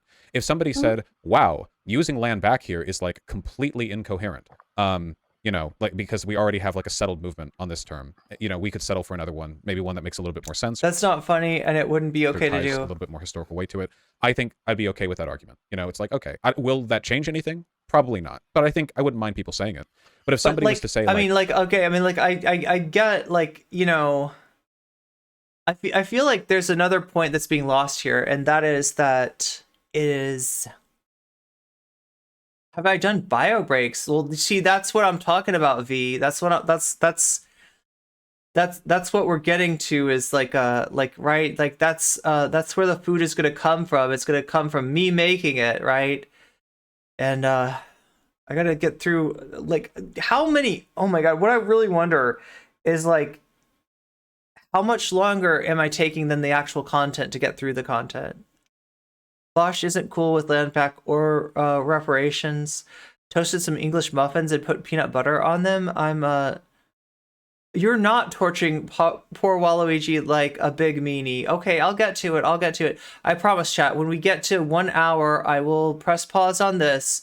I will go into the kitchen, and I will show you how easy and quick and delicious it can be to prepare a delicious HelloFresh meal. And you're going to see NCC in the kitchen, so. it is bigoted against Indigenous people to use the term land back to describe that. That I would take the same degree of vitriol against, I think. I mean, look, I mean, that's one, like what you're dealing with here, though, is, like, there's a difference between, like, the amount of attention that's getting to, like, this most recent tragedy versus the amount of attention that gets paid to the tragedies that happen all the time to Black women. And that's kind of what's being, like, missed, right? And, like, he's unwittingly, like, illustrated that point himself by, you know, having so much trouble remembering names of Black women unalived by state-sponsored violence, right? This is Okay, but if you're going to say that, then how can you counter my point that the way that you choose to address this issue is unhelpful to leftist infighting? And you're saying, I don't have to speak nicely, I'm just making good points. Well, I don't have to speak nicely to anyone, of course. I mean, no one has to do anything. Can we not do that? That's not really... Well, it is definitionally tone policing, right? But if we're to talk about, like, the effectiveness I feel like Vaush has met his match here. of the tone, which I think is a fine thing to bring up. A succulent NCC meal, that is a democracy manifest. But thank you for, oh my god, V, like, thank you for, like, worrying about me. Yeah. I think that the kind of person who would levy the accusation that say her name about Brianna J is, like, racially insensitive are the kinds of... Accusation, my ass. It's like, why does it have to be an accusation? Why are you making it about you? Why are you making it about you? Right? It's not an accu-fucking-zation. It's a tap on your shoulder with a, hey, look, I know that you are using this tool, like, to try to bring awareness to a tragedy, but here are other tools that you can do that with. Please don't use the one that's going to take awareness out of tragedies that are already, being erased and forgotten and glossed over, that nobody recognized, that don't make a splash, that don't make an impact, that don't make a ripple, right? This is like, oh my God, he's missing the point so hard. People that we should be mean to. I think that it's both rhetorically effective and useful to be a little bit more militant against those people, because they are like the most damaging thing in our movement. A timed reminder as part of longer streams. By far. Like, by I a never huge mean margin, for them I to be think, when it long comes to, streams, though. Unifying and like, stuff chat, done. I honestly meant to be done by now. I don't know. Okay. I thought I could get done with this I was content. making is that obviously claiming that from the beginning that it is like racially insensitive. Wait, it feels like he's going through a Destiny phase. Are you talking about Destiny the streamer or Destiny the game? Is this like, I don't even know what game this is. Like, I don't even know what Vaush is playing here. Is not good. I'd argue that if I have repeatedly like explained that Say Your Name is specifically like about advocating for a very specific issue that targets a very specific community within the Black community, and somebody says, yeah, that's not a legitimate argument for me for why I can't use this for a different thing. Sure, I wouldn't say that's racist. I just would say that that's not the best ally I'd want to have, but it's the ally I got, I guess. Well, a good argument would have to be made. I'm not really concerned with being the best ally. I just want I'm laughing. I want to be an effective advocate for the things that I believe in. If people say that makes me an ally, I'm not concerned about being an ally. I'm concerned about being right. then that's fine. I won't argue with them. The streamer? But I don't. Oh, the streamer, I just yeah. don't really. I believe, because you said that, like, if somebody said that using land back for reparations is incoherent, you'd think that's a valid argument. And I've repeatedly in this discussion explained why using this hashtag for Brianna J is incoherent. But you keep saying I haven't made a good argument. So it doesn't make sense. I don't think it's incoherent in the same way.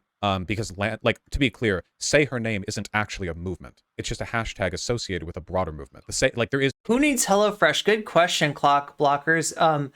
Busy people, people who want to eat healthier, people who, like me, are used to just throwing a bunch of rice and beans into a pot and turning it on and eating the mush that comes out of there, and maybe you want to eat something a little tastier than that.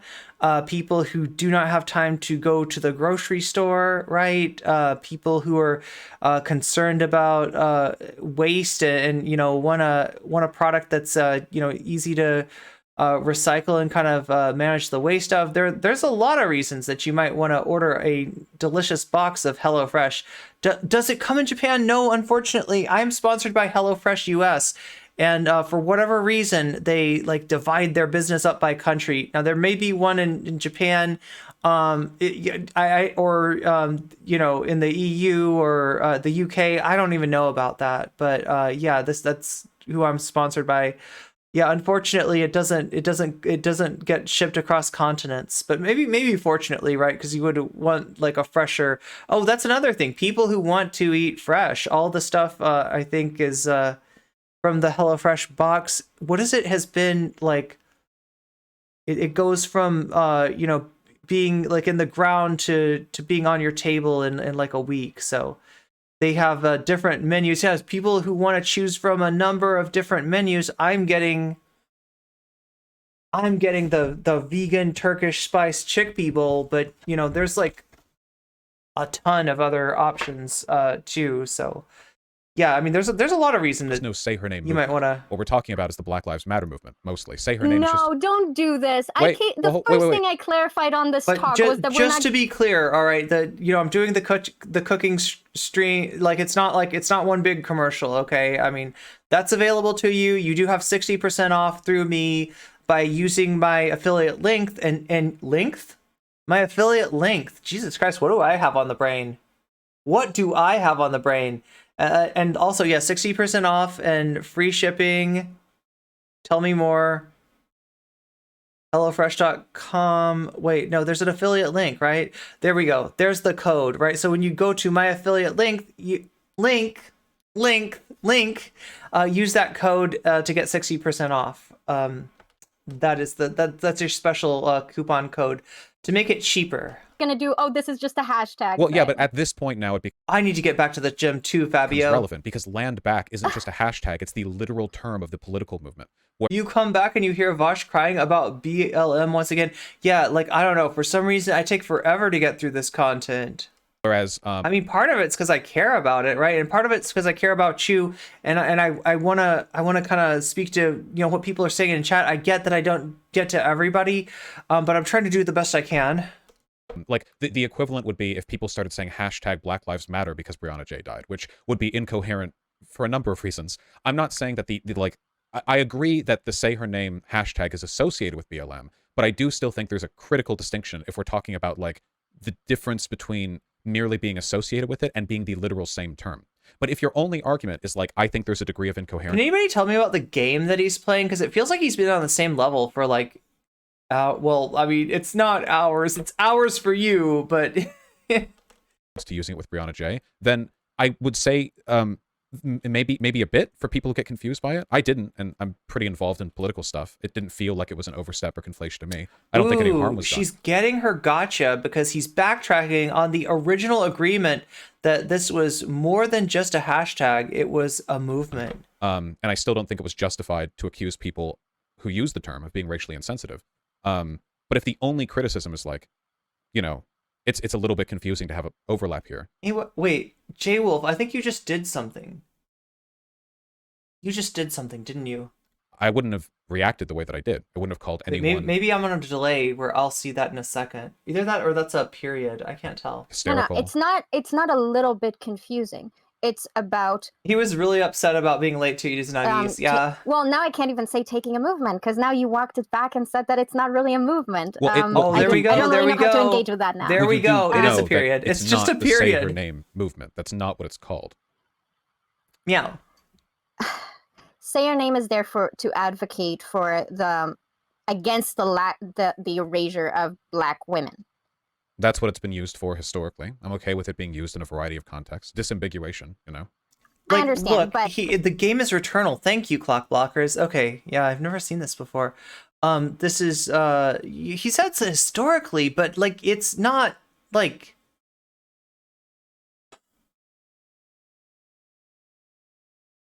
that's a weird way to say that, like, right? Like the implication being like, and he said this before, it's not currently being used. Are you sure about that, Vaush? Are you sure about that? Would you know if it was?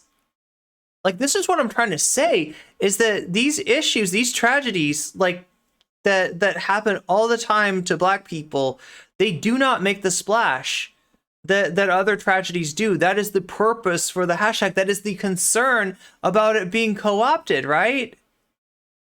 Say her name as a campaign by the African American Policy Forum, and the Center for is a campaign by the African American Policy Forum and the Center for Intersectional and Social Policy Studies. Okay. Oh, you are okay with it, are you, Vaush? Oh God, it's not fucking up to you. I thought he was playing Castle Protocol. You know what? You don't even want to know what I thought, right? Because I know there's like a new Dead Space, is that what it's called, coming out? And it kind of reminded me of the dude in the suit, but no, like Dead Space, he's got like there's like a spine thing there, right? I made it to over an hour. Okay, that is my sign. Chat, are you ready for this? Are you ready? Okay, so I'm gonna do apparently, let's see. All right, so this is what I got. This is going to be delicious. It's going to take a little while to make it, okay? So I'm going to spend 15 minutes in the kitchen prepping it. Then we're going to come back to this debate and finish that while it cooks for 40 minutes, right? And I might take longer than 15 minutes because I'm like I said, I'm not great at cooking. I'm not the world's greatest cook in the world, right? And look, if you like this, but you're like, but I would like a little chicken with it. Well, that's down here. I guess there's option to add chicken. I don't eat chicken, so I'm not gonna need any. But here, let's make this happen, chat. I've been teasing this for a long time. Okay, let us make it happen. All right, there's Waluigi. He's kind of lonely. And hi, how's it going? Oh my god, that was wild. Okay. So yeah, that's Irene scuffed kitchen, and that should show you, okay, not just like what a bad cook I am, but that even if you're a bad cook or you don't have a lot of faith in yourself as a cook or you've never done anything like this before, you can do it too, right? If I can do it, you can do it, right? I just heard the rice get done, so the rice is done already. Waluigi looks much happier now. Yeah, like I'm gonna be happier when I get that food in my stomach, right? That's gonna make me majorly happy. So FT signifier video on Baby Boy is really good. Oh, you have kitchen scissors. I love pistachios. I cannot stop myself with pistachios. Okay, so where were we? We're in the. Oh wait a minute. Okay, if my sounds scuffed, right? There's a reason for that. But change back to. Correct. There we go. All right. Where were we? We were. Okay, we don't have to call it a movement, but it's a hashtag that is meant to apply a certain critique, like BLM. Well, the BLM movement is meant to apply a certain critique. The hashtag was used in that context, yes, but it's been used in other contexts before and will again in the future. I don't think there's anything wrong with that. We don't want to run out of slogans, right? Like, keep in mind that trans liberation now is just a remodeling of black liberation now. Fight. I just hate the fact that he thinks the problem is running out of slogans, right? That's not the problem, Vaush.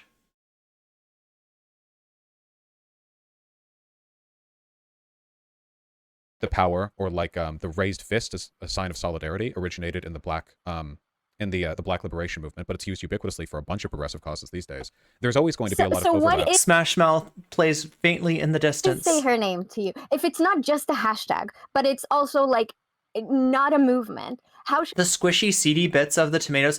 I just don't like the way that they squish out. The problem with small tomatoes is, like, with big tomatoes, I can kind of like run the knife down them and like make a nice cut without like, or like you use like a serrated knife, you know, right? But with small tomatoes, like I'm always like squish. I don't know. It just feels weird. What did I call it? And what significance does it have if we're now saying that it's not like a movement advocating for certain things? Well, it's a hashtag that has a lot of like historical context with relation to a movement, for sure. It's obviously not a movement in and of itself. Nobody. And quit looking at the hashtag as a slogan, right? A hashtag is not a slogan. A slogan is like, Hello Fresh, You're right. Okay, I'm not supposed to mix my my brand with politics. A slogan is like an advertisement, right? A slogan is like a catchy phrase that you associate with the movement, and because you like the phrase, now you're gonna like the movement too, or something like that, or this is different. Like, a hashtag is for directing attention in certain ways, and it gets traction by like the more people that. It's almost like it's like there's a ratio, okay? There's like the number of people like using the hashtag, and that's like the number on top, and then the number on bottom, the denominator, is like the things that the hashtag is used for, right? So if you have a lot of people using the hashtag, and that hashtag is for one thing, then that's like big number up here divided by divided by 1. So that's your number. Is your number is the denominator is your number, right? But if we say, we're going to have this hashtag stand for stand for Black women who are victims of state-sponsored violence, but we're also going to make it stand for, trans women who are victims of hate crimes, right? I mean, those are both good causes. Those both need attention to them. But now the hashtag that we have that was kind of meant to bring attention to, tragedies that are not getting attention. Now it's divided by 2. It's divided by, you know what I mean? We're increasing the denominator. If this would be the place for NCC to do an MS Paint stream, unironically, right here to show you that. But like, do you get the idea? Do you get the point? There's already people being erased. There's already people being forgotten. There's already people being unalived and just not getting any attention. And you're going to take that little bit of attention that's going to to black women with the hashtag, and you're gonna say, yeah, can we take half of this and move it over here? No, you can't take half of this and move it over there. No, no, no, no, no, no. You absolutely cannot do that, right? Like, this is not a problem that's been solved. This is a problem that is ongoing. It is awesome that, you know, that Brianna's God, it's awesome. Like, no, I mean, like, there's a tragedy, right? But it's great that that at least it's getting noticed. At least it's being paid attention to. At least it's getting momentum, and that maybe the awareness of the tragedy might spur some change, right? That's good. But, you know, we can't, like, start taking other people's attention in order to increase, you know, increase an issue that's already, you know, garnering attention, if that makes sense. Anyway, I feel like I over-explained that. Just wait until I definitely over-explained that. Wait until somebody's favorite actor gets overlooked at at the Oscars. Grammys is music, yeah.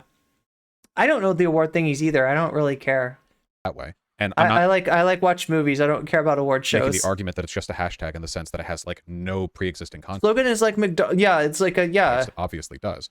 But I don't think that context is unchangeable, obviously, because the context of slogans changes all the time. No justice, no peace was a civil rights protest. That's been used in a bunch of different contexts. It's another silly logic trap that he got away with there.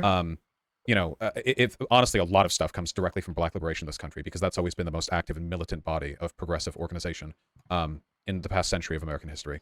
But if we don't use that, I mean... Wait, but you're making it sound like you think that these... I don't think it's getting the most attention. Right? And especially when we talk about, like, the tragedies befalling the Black community due to police violence, I don't think that's getting attention at all. Right? I mean, like, you know, yeah, like when something, you know, when a particularly egregious act happens, right, that gets filmed, for a little while, there's a lot of attention, right? But we're missing the fact that this stuff keeps happening. Like, Vaush, this sounds super weird. I love you, but I will do this gotcha now. I am so sorry. I have opened Wikipedia. Be careful. It had better be a good one. It's a Wikipedia gotcha. I'm gonna try my best.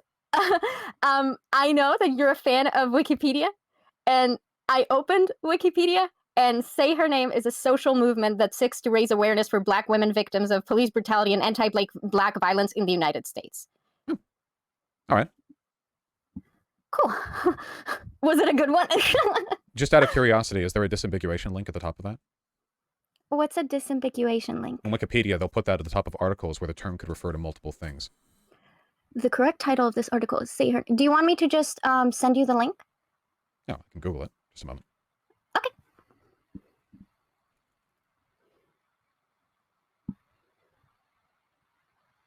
Say Her Name is a social movement seeks to raise awareness for originally created by the Black or the Is he going to bring it up? Forum, according to research, 17% more likely.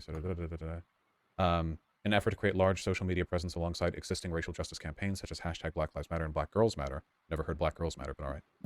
The African American Policy Forum coined the hashtag Say Her Name in December 2014. Okay. I've never really heard it being referred to as a movement before, but I can fully accept that. Good. So, okay. So we can move on from that because I think it matters. So if we're now conceding that Say Her Name is a hashtag, but it also represents a movement, then obviously using a hashtag that is meant to advocate for certain things that a movement is pushing for other causes, well, is not illegal or anything like that. Obviously, you know, I already made this point. I don't want to repeat myself. Well, okay, so like Vaush was talking about a disambiguation, and I think that, you know, were there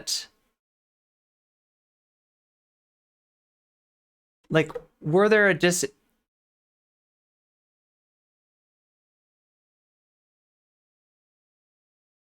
disambiguation? So what that is like that is like when there is a term that it can refer to this, but it can also refer to that. So if Say Her Name was used for multiple things, you'd see a disambiguation there. Here, let me just like...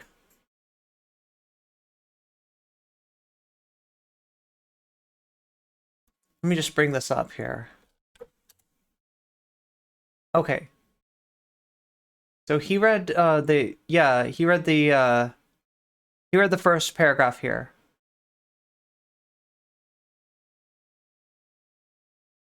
So origins of the movement. Say her name stems from the idea that having individuals and the media say the names of Black women who have been the victims of police violence will make people ask necessary questions about. See, like, this is the whole thing, is like Vaush is acting like this, you know, there was no intentionality here. There was no thought to this process, right?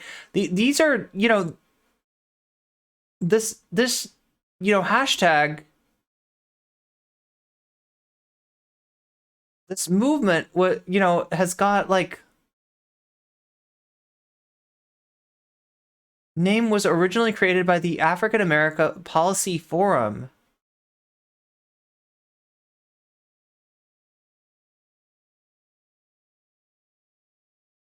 This wasn't just some like happenstance. This isn't some unintentional thing. Now I feel like his, you know, like the appropriation of this hashtag, the appropriation of this movement, like, was done without intentionality. But it wasn't the movement itself was not created without intentionality, right? Okay, so ask necessary questions about the causes and circumstances of that violence.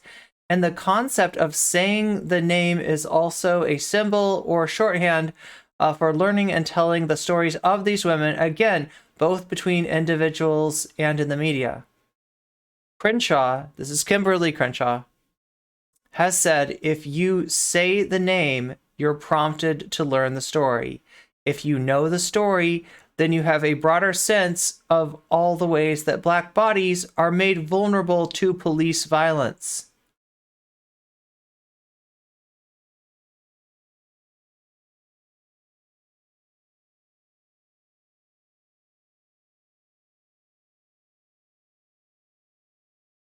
Okay, let's look at the social media part of this, right? The Say Her Name movement is one of the many contemporary social justice campaigns that engage in hashtag activism and digital activism. So, yeah, is Twitter the be-all, end-all of everything? No, it's not. Right? There's more that needs to be done. You can't just do hashtag activism, but it drives attention, it drives awareness, it gets everybody talking about a certain issue behind this hashtag.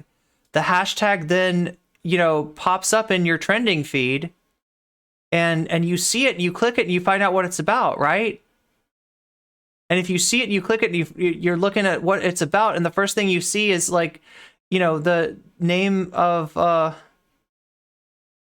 you know, of a white trans woman, you're not getting what this hashtag is trying to, you know, right? So yeah, at the same time, Brianna J's name was trending as a hashtag. It's reminding me that, okay, I gotta, God, I hate it that it cuts me off right here. Okay, created by the AAPF and CISP in December 2014. The Say Her Name hashtag provides an online community for activists, scholars, news reporters. So it's more than just Twitter, right? It's hashtag is mostly active on Twitter. Anyway, I'm going to scroll down. There's a whole article on this, right? And here's a list of the names, okay? Do you see this? Do you see this? You know, and there's names that you recognize on here. You know, there's names you might have heard before. There's Breonna Taylor, right? And there's a lot of names you haven't. There's, you know, Sandra Bland. Like, some of these names are blue because they have articles. A lot of these names are not blue. They don't have articles, right? Do you see this list? And it's growing. It's growing every fucking month. Like, right? There's additions. Oh yeah, it's so this is the it goes like the most recent is at the top, right? But like, yeah, so that more names are being added to this as we speak.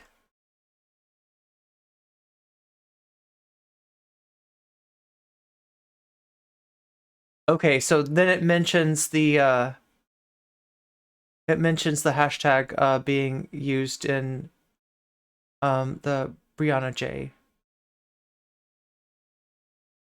tragedy. Okay, so yeah, we don't see, like, and you know what you're not seeing? You're not seeing what Vaush and his Clout network claim as far as the hashtag started from, right? And if we want to see that, look, okay, I know, Oven, I know, I gotta go over and, okay, look, let me type in MMIW. Here we go.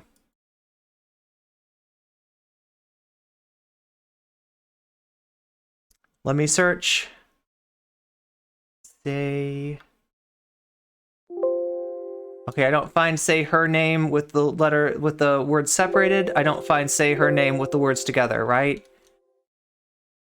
This is the issue that the Vaush Clout network will claim, like, started say her name when I look at and this is just the wiki page, right? But when I, like, nowhere, like, right, it's a long ass article. Nowhere in this article does it say that. Vaush is wrong. He's spreading misinformation, and he's doing it to deflect, okay? Now, this is an important issue, too, right? And just by the fact that they brought this up to deflect, I think this is a good time for people to start paying more attention to missing murdered Indigenous women, girls, and Two-Spirits, right? This is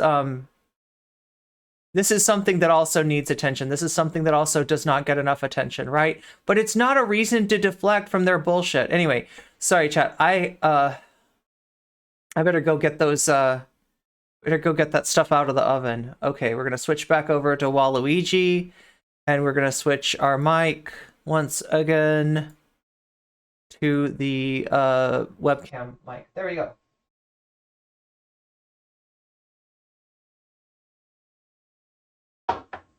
Food. Okay.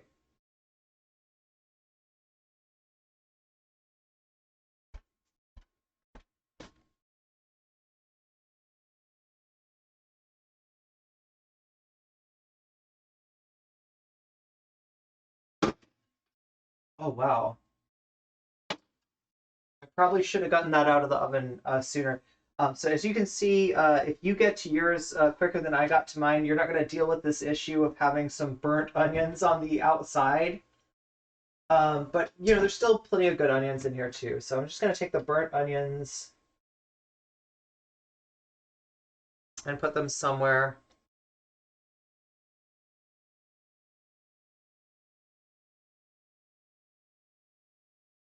I mean, like a little bit of roastiness is good. But yeah, we don't want like fully burned onions in our food, so I'm gonna take those out.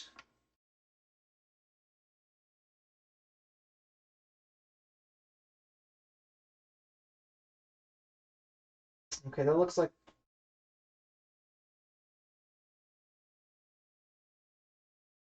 All right, so we're good. Only lost a few. Okay, so we took this out of the oven. Finish rice and tossed veggies. Fluff the rice with a fork.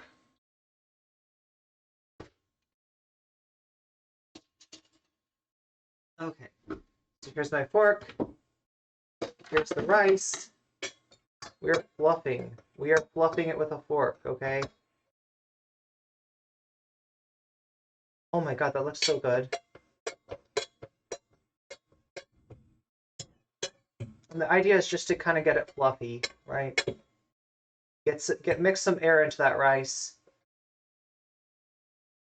Kind of scrape it off anything that's on the bottom there. Scrape it off. Scrape it off. There we go. It's fluffed. Okay, the rice is fluffed. Stir in raisins and pickling liquid. Okay, so we're taking the raisins with it's really just like lemon juice is the pickling liquid. Stir that in. Stir in raisins with pickling liquid. The remaining parsley and chives. There's our chives.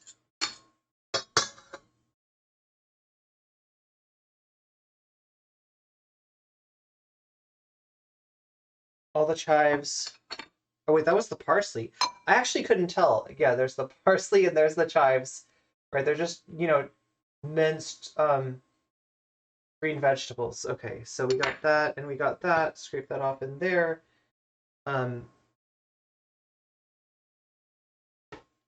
Season with salt, so we're gonna dash it with salt one more time. And pepper. Okay, pepper. We have pepper. Put a nice. Yeah, I like pepper. I don't know. I don't know how you feel about pepper. It can make you sneeze. It made me sneeze earlier. But there's the pepper stirred on in.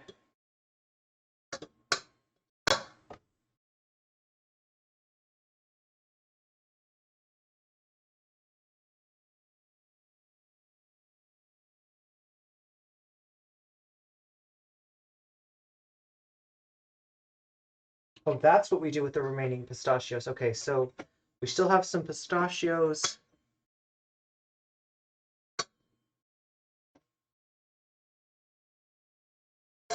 Oh, neat.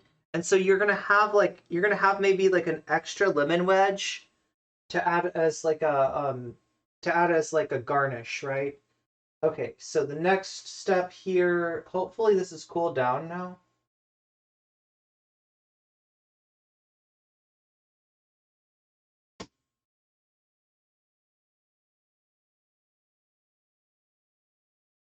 I mean, yeah, it's cooled down. Okay.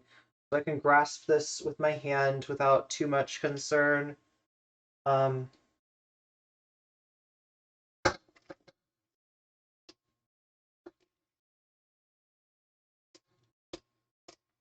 some of the stuff is going to be kind of stuck to the bottom here. But the rest of this,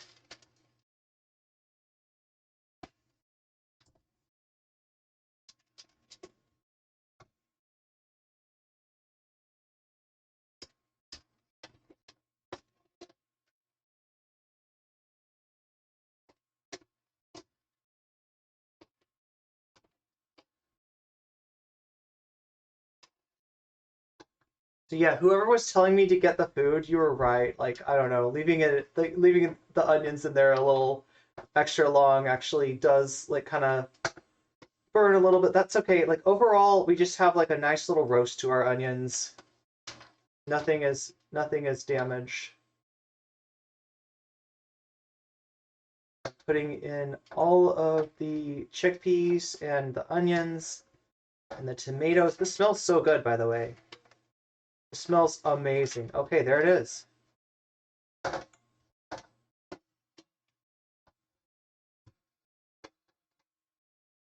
There it is. Okay. So we got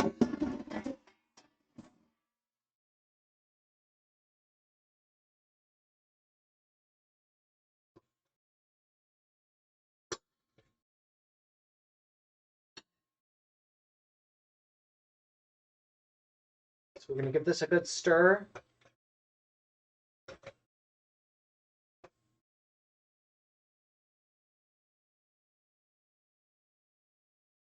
Just mixing the rice with everything else in here. Getting all the rice off the bottom of the rice cooker. Awesome. Okay, so the first step, we got our drizzling sauce, right? With a high drizzling coefficient. We're just pouring the drizzle into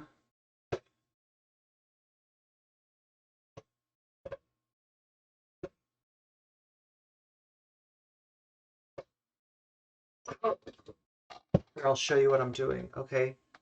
So we're taking the drizzle sauce, we're getting it in there, drizzling it all around. Like a dressing.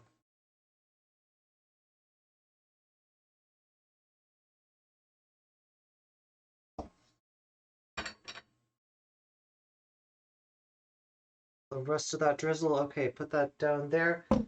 And then I'm going to sprinkle on my pistachios as a topping.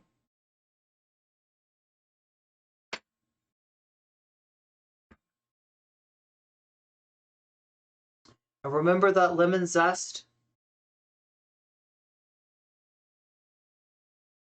Put that on top of everything. Oh my god, this is how humans eat food.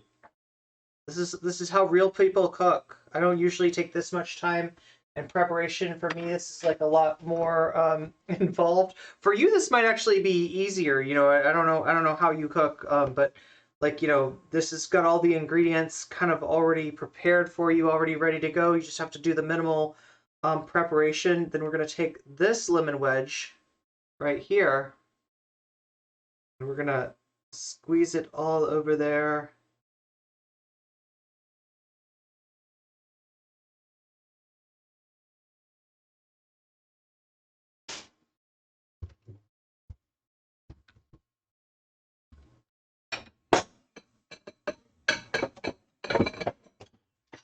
Now I'm gonna get my bowl, and this is the magic right here. Actually getting to eat.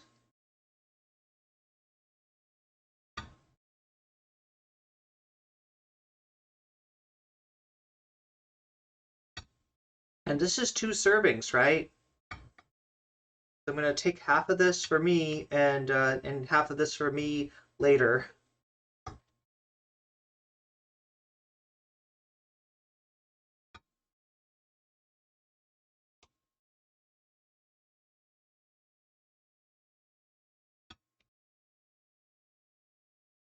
Mm-hmm.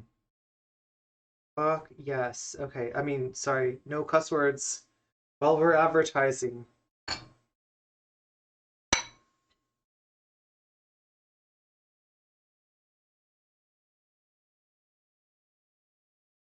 That lemon is the garnish. You could also put a little piece of parsley aside too if you...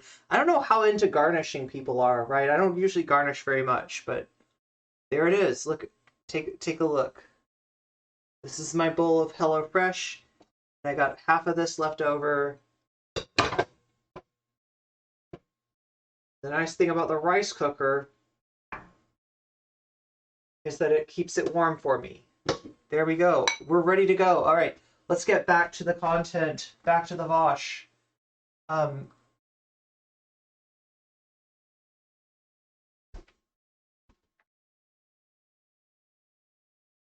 Okay, here we go.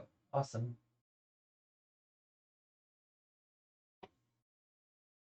Kind of amazed at my ability to cook. And let's switch our microphone back to the Blue Yeti. Awesome. Okay. And our scene back to the Irene. All right, cool. And now for the real test, right? I'm going to eat this. I'm going to taste this. I wish I could share it with you, right? But yeah, this is what it looks like on the real camera. I ate a crap ton of conversation hearts. Now I feel gross. Wait, conversation hearts? Wait, what are conversation hearts? Yeah, in the future we'll have smell-o-vision. You're pro pepper. Pro pepper. We got some pepper aficionados in chat. I watched Jesse Gender chat with Jack Quaid from The Boys. Wow, when did that happen? We'll have to check that out. Conversation hearts? Wait, is that a real thing? Why have I never heard of these? I agree that it's not illegal, thankfully. Yeah, I agree about that too. Again, my main critique is just that if I then explain to you, hey, this is movement that advocate for certain things, and you're saying, well, I want to use this for something else, you're allowed to. I just don't know how that's helpful. Well, but I guess it's not about being helpful to the Say Her Name movement. It's about being helpful to Brianna J. I just don't think... Like, allowed to is such a weird thing to think about. Look. Like, you can say something ghoulish if you want. There's no law against that. Right? I mean, free speech has a few limits to it, right? You can't yell fire in a crowded theater. You might have if you do something defamatory, you might have a civil suit on your hands, right? but there is no law there. You can do a lot of bad things. That doesn't mean you should do a lot of bad things, right? It's like a chalky, oh, those things, chalky Valentine candy. Oh, they're called conversation hearts? Okay, because they have like, it says like be mine, or like what else does it says? It says be mine. There's like other things that it says sometimes. True love. Yeah, there's another one. I didn't know those were called conversation hearts. I didn't know what to call those other than Valentine hearts or Valentine candy. And you said it yourself. Those things don't conflict with each other. I don't think they do. They are pretty high. They are pretty sugary. And for what's sure. Yeah, I agree. Nobody like chooses this. It happens organically. So if the central criticism here is the idea. Look, that hashtag didn't happen organically. Do I have to read that again? Do we need to go back to this? Like, I mean, like a lot of, okay, I sort of get what he's saying, because like a lot of hashtags do, you know, just kind of happen organically. No, back here. The movement's name was originally created by the African-American Policy Forum. So no, this isn't an example of an organic, like, you know, thing. This was strategic, right? There's even like a little statement in here.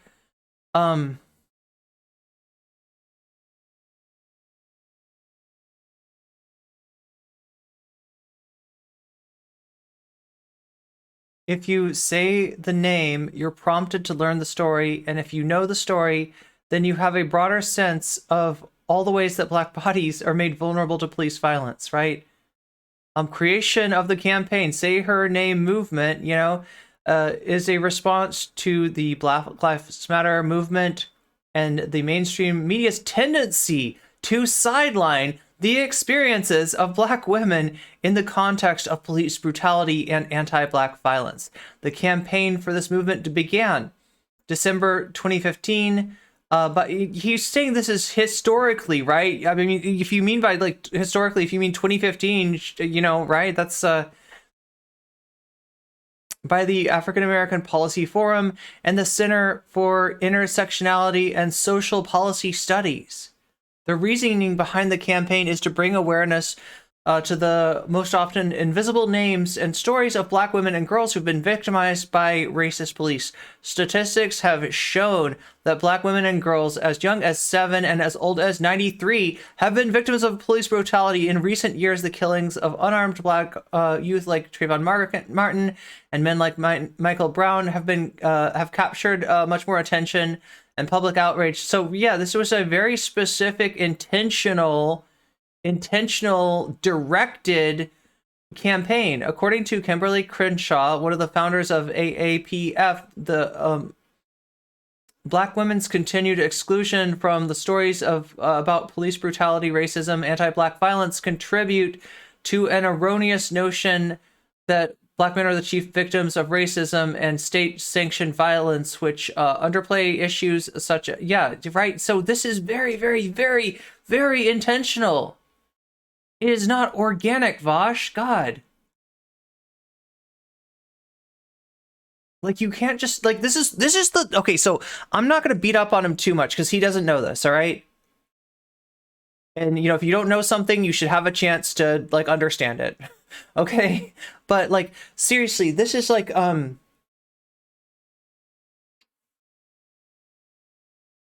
what he's doing is reasoning it out. What he's doing is assuming that all of that everything can just be reasoned out by the knowledge that he's already got in his head. Instead of listening, instead of looking, instead of learning, right? And this is the drawback to that. A lot of hashtags are just what you said, Vaush, organic, randomly arise from lots of people saying a certain phrase. Twitter's algorithm picks it up that phrase is getting said a lot right now, has increased in volume, and it turns into a hashtag. It shows up on trending. It shows up on the, it shows up in the search part of Twitter, right? That's how a lot of hashtags arise. This one wasn't like that. It was intentional. It was specific. It had a purpose. And for that to get repurposed by people that don't understand that don't know that, is ridiculous, right? So the initial failure is just a lack of knowledge. That's why when people, you know, commented on this, most of the posts that I saw were not like, hey, you garbage person, what the heck are you doing? Like, everybody look at this horrible person. They were like, hey, just so you know. Like, so many of these posts started with just so you know, right? So many of these posts were not, it wasn't like a confrontation. It was just it was just sharing knowledge that other people might not have. Now, that's fine if the people take the information, but what we have and what Vaush is modeling, and Vaush, you're an influencer.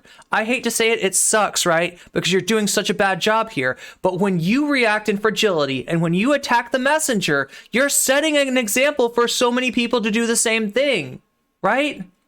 And that makes the task of sharing information so much harder. It shouldn't have been a controversy. It shouldn't have been a debate. It shouldn't have been discourse. But it was because you made it that way, right? And a cursory look, a cursory investigation would have saved you from all of that. That it is slightly confusing to use the term "say her name" when it has other 93-year-old girl. Wait, is that what I said? Associations. I think that's fine. I don't think it justifies any of the stuff that my discourse was on. Okay. It's not slightly confusing. The movement has racialized elements for racial advocacy. And when you say that you can use something that is related to, when you say, I don't think it's a valid argument that this should apply for the specific advocacy of the movement, and you're going to say that's not valid, it seems nonsensical. Yeah, that's of because course it's a valid argument. That's because it's in the context of whether or not it's appropriate to accuse people of racial insensitivity for using the hashtag, or try to force them onto another one.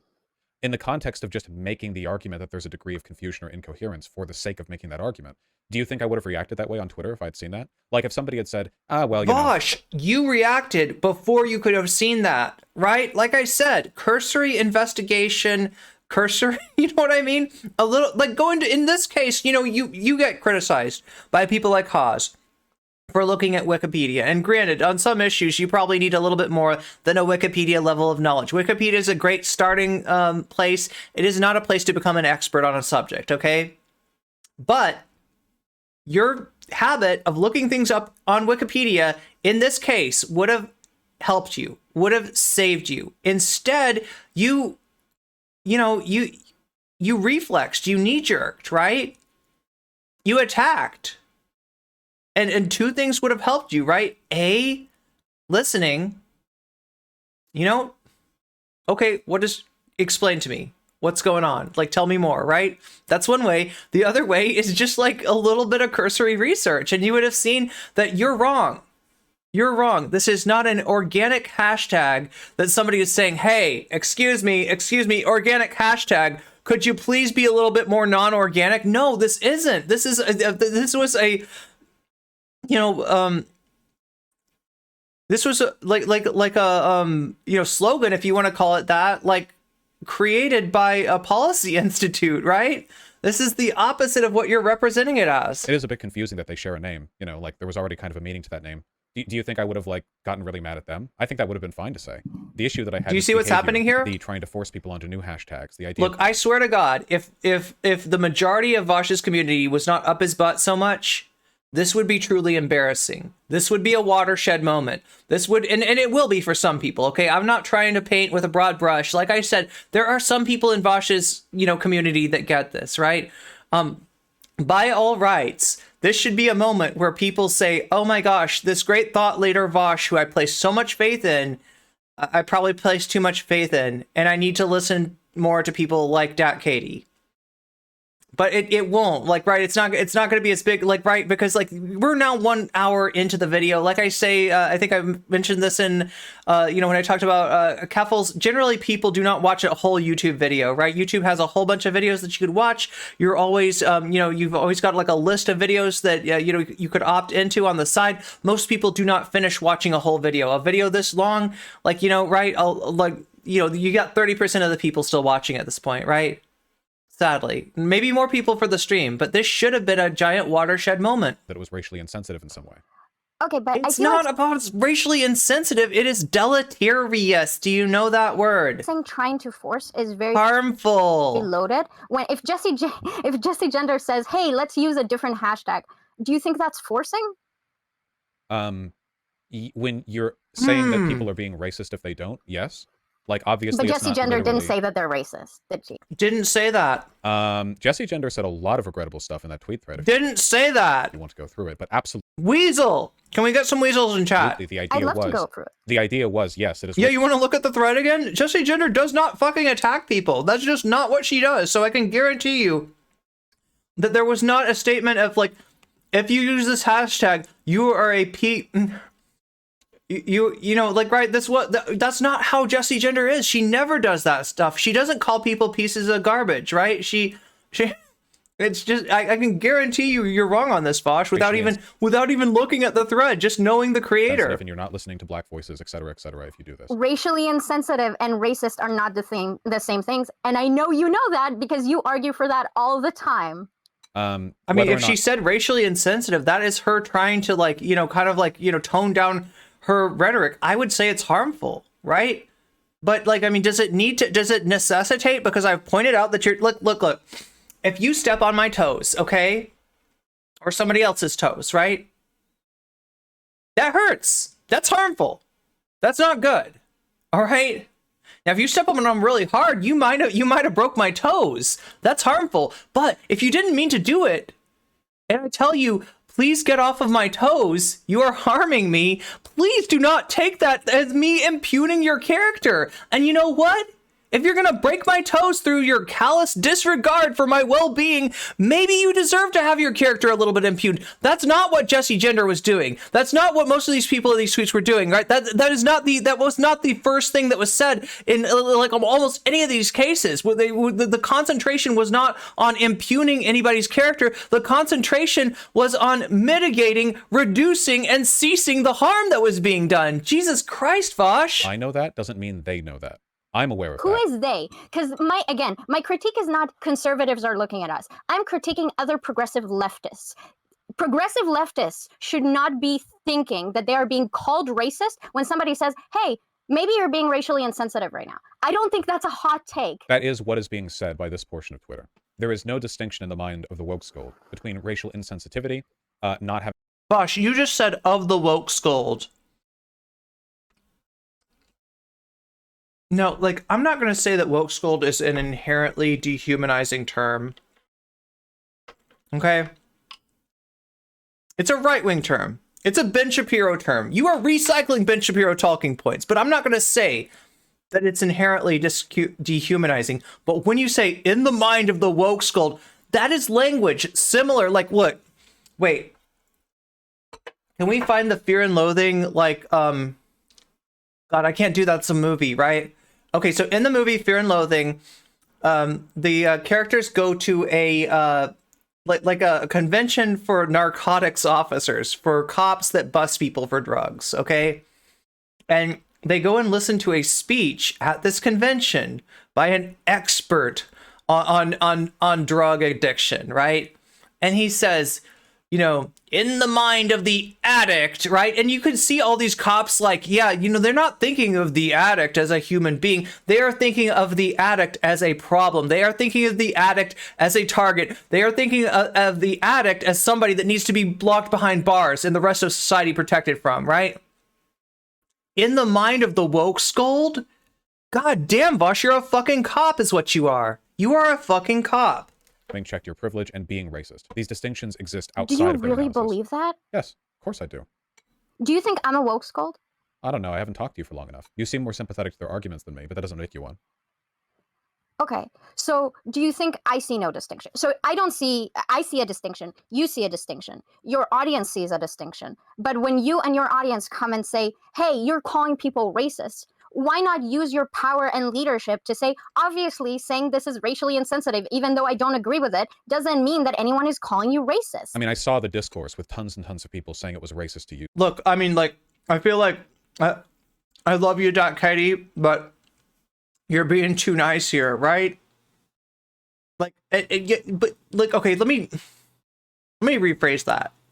That Katie is speaking to the understanding or lack thereof and sensibilities or lack thereof of the Vaush audience, right? They don't see, because Vaush is such a failure as a leftist leader, they do not see racism as anything other than something that's intentionally and cruelly done out of malice, right? They can never see implicit bias as being a vehicle for systemic racism, even though it is the main vehicle for systemic racism, right? So Dat Katie is trying to put it to them like, it's not calling you racist, it's calling you racially insensitive. Like there's an attempt being made to offer them language that they will accept, rather than, like, you know, telling them the truth, which is, yeah, like, that's racist.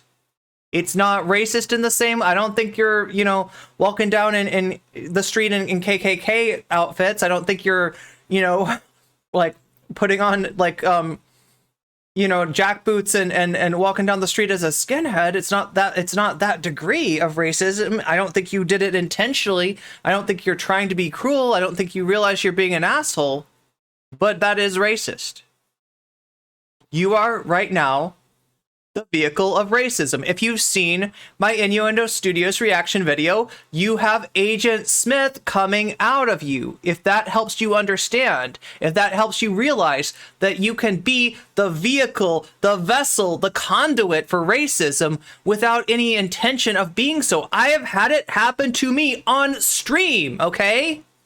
And I can admit that, because that's the first step to mitigating the harm that I do. If you can't even get there, you have got no business talking about these issues on stream. Straight up, Vaush, straight up. So, I mean, I did see that happen. I know for a fact that was happening. And that distinction between racial insensitivity and racism is often lost. Not even just a product of woke scolds and their biases, but I think just the nature of Twitter tends to boil down these arguments. It's kind of inevitable. I agree, but then in that case, don't you feel like, because I feel like the exact same. I feel like the woke scolds are in his walls. I can see like a liberal or even a conservative making the argument of like, when I'm just saying my opinion about trans people, you're calling me a transphobe. And basically your response is, hey, don't say stuff to them that makes them think that they're transphobes, because they don't get the distinction. I feel like that's your argument. And you're arguing about like preserving people, sparing people's feelings, right? And you're asking us to spare your feelings and those of your community. Like, right? And like what it takes is a little bit of nuance, a little bit of humility, and a little bit of understanding. A little less knee-jerk reaction, okay? A little bit less of attacking the messenger. I know you don't believe in that because I follow you. Unfortunately, I do think a lot of the worst stereotypes about lefties can be found in some groups in the left. For example, conservatives will often say, lefties just hate white people. I don't think that's true. But there are a lot of lefties who do, unfortunately. And they go unchecked and unchallenged in many spaces on the left. And I critique them. But I'm capable Ben Shapiro's not right about everything, but he's right about a lot. Okay, Vaush, just admit it, you're a centrist. You're a centrist. Simultaneously of pointing out to the conservative that they're retards, while also saying, like, oh my god, did you really need to going, okay, oh my god, you just love to use he can't stop himself. Though, get this shit under control. He can't stop himself. So I'm looking at the Jesse Gender Twitter. He can't help himself. And it is basically saying, like, if you keep using this, that's racist. I mean, it's wrong for a lot of reasons. That's one of them. Like, this hashtag is for black folks killed by police violence, for that community to mourn and fight.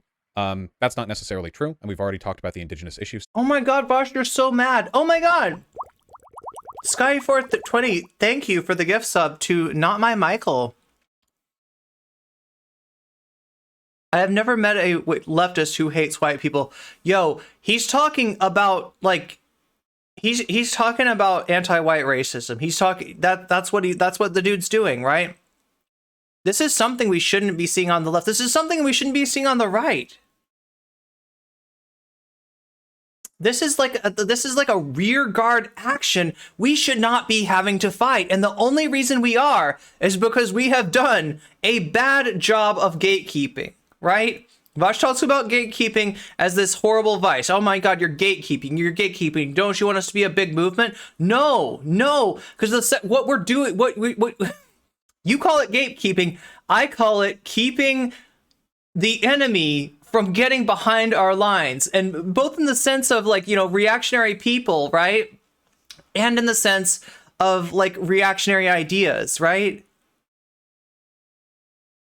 We shouldn't have to fight this battle. We shouldn't have to explain this stuff, right? This is stuff that you need to learn to be part of a solidarity movement. Because if you're not, it makes it so hard to achieve solidarity. There's no cohesion, right? There's no sticking together when you've got this kind of weird, you know, white fragility, right? And I hate to say that, right? Because like I don't think that Robin DiAngelo is the be all end all of like, you know, understanding how to solve racism. I would say that Robin DiAngelo is a very basic like level of understanding of that we need to get beyond, right? But you don't even have that. You don't even have that. Stuff like clearly that hashtag can be used for multiple things. We white folks shouldn't steal it, ugh. Especially as all of us, not just white folks, are mourning. First, after listening to black folks, I assume. The issue is how quickly white people co-opted the use of this hashtag. Second, how white folks got angry when this was pointed out and would rather argue than listen. Ah, see? Right. Look, Pauly always gets criticized for like reading like, you know, President Sunday's DMs into like the voice, right? Look at what Vaush is doing. He cannot just read like Jesse Gender's words. He has to put like these weird, oh, thank you, Shaggy Zag. Thank you for the follow. He's got to put all these weird like emphases here and there to try to be like, I mean, and this is how he sees it, right? He can't just read Jesse Gender's tweet, which is like super mild, super milquetoast, like not really calling anybody out, not impugning anybody's morality, you know, not accusing people of racism, not anything. These things that Vaush is seeing in Jesse Gender's tweet are like, they're going on inside of his cognition. And he's like projecting them onto there. And he's got to read her tweets in a certain way to make sure that you are seeing what he sees. And maybe you do, right? Maybe if you're in Vaush's community, you have a lot of fragility, you're very reactive, you're very knee-jerky about this sort of thing. Maybe you do see it, but like he's got to drive that point home, like, right? He cannot just read what she says and have people be like, oh yeah, that was pretty inflammatory, Jesse Gender. Like, you know, I feel so judged, right? You don't. It's not judgmental. It's Jesse Gender. She is like almost incapable of coming off as judgmental, right? That is not her personality. That is not ever what she, even if she tried to do it, right? She would have trouble. You know, like rendering a statement that was that like strong and judgmental. That we know Jesse. Jesse comes in the chat sometimes, right? That's not who she is. That's never been who she is. Here, this is another one of those listening to black voices means not disagreeing with them things that I was talking about, which feeds to drain us both of energy and the ability to mourn. We are not fighting for Brianna's name to even be heard. She made news. That's not true. I think you can argue for the name of someone murdered in a hate crime to be heard no matter what. I think it's ridiculous to it's being heard that a hashtag was unwarranted. It's being heard. Her name was a hashtag, right? Her name was trending, okay? And that means that right there is a powerful hashtag. And if you want to bring more attention to her, get behind that hashtag. Use that hashtag. Like, you don't have to use the hashtag. Ironically enough, right? Ironically enough, all you need to do to bring more attention to Brianna is literally say her name. Not co-opt the hashtag say her name, but say her name in a tweet. That increases the magnitude to which this hashtag trends. Now, like, right, there's some other considerations, like if you want to emphasize, you know, the misgendering posthumously, if you want to emphasize, like, you know, the British media's ghoulish dead naming of Brianna, you can come up with other hashtags for that if that is what you want, if you need to have that in the hashtag. But I would say get behind the hashtag that's already working. There is no reason to split up, like I said before, like, well, think of it this way too. The more you split up like an issue into separate hashtags, the more you dilute its power, right? Her name was trending. Gosh. People were saying her name. The difference. Because the trans girl who was murdered ended up getting more attention after backlash. That was in part because of the people who were using the hashtag say her name. I think that's a very dumb thing to say.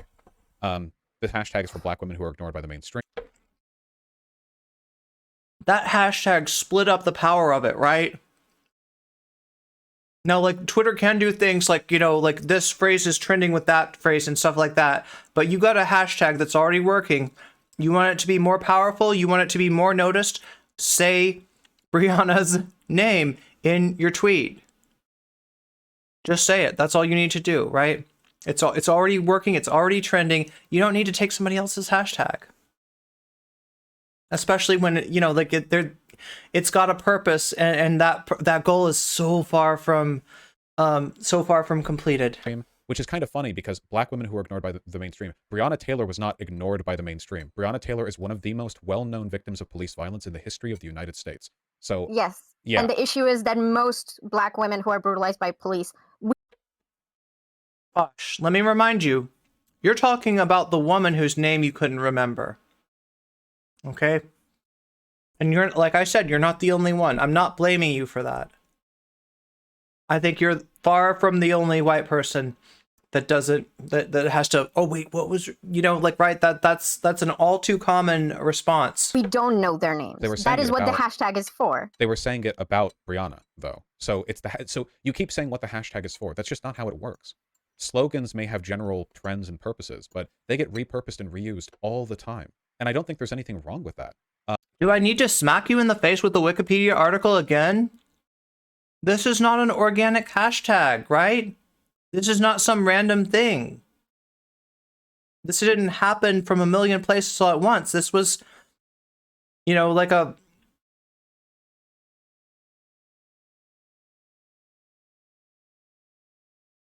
Okay, we'll go back to here again, okay? This was the African American Policy Forum and the Center for Intersectional and Social Policy Studies coming up with this slogan, as you call it.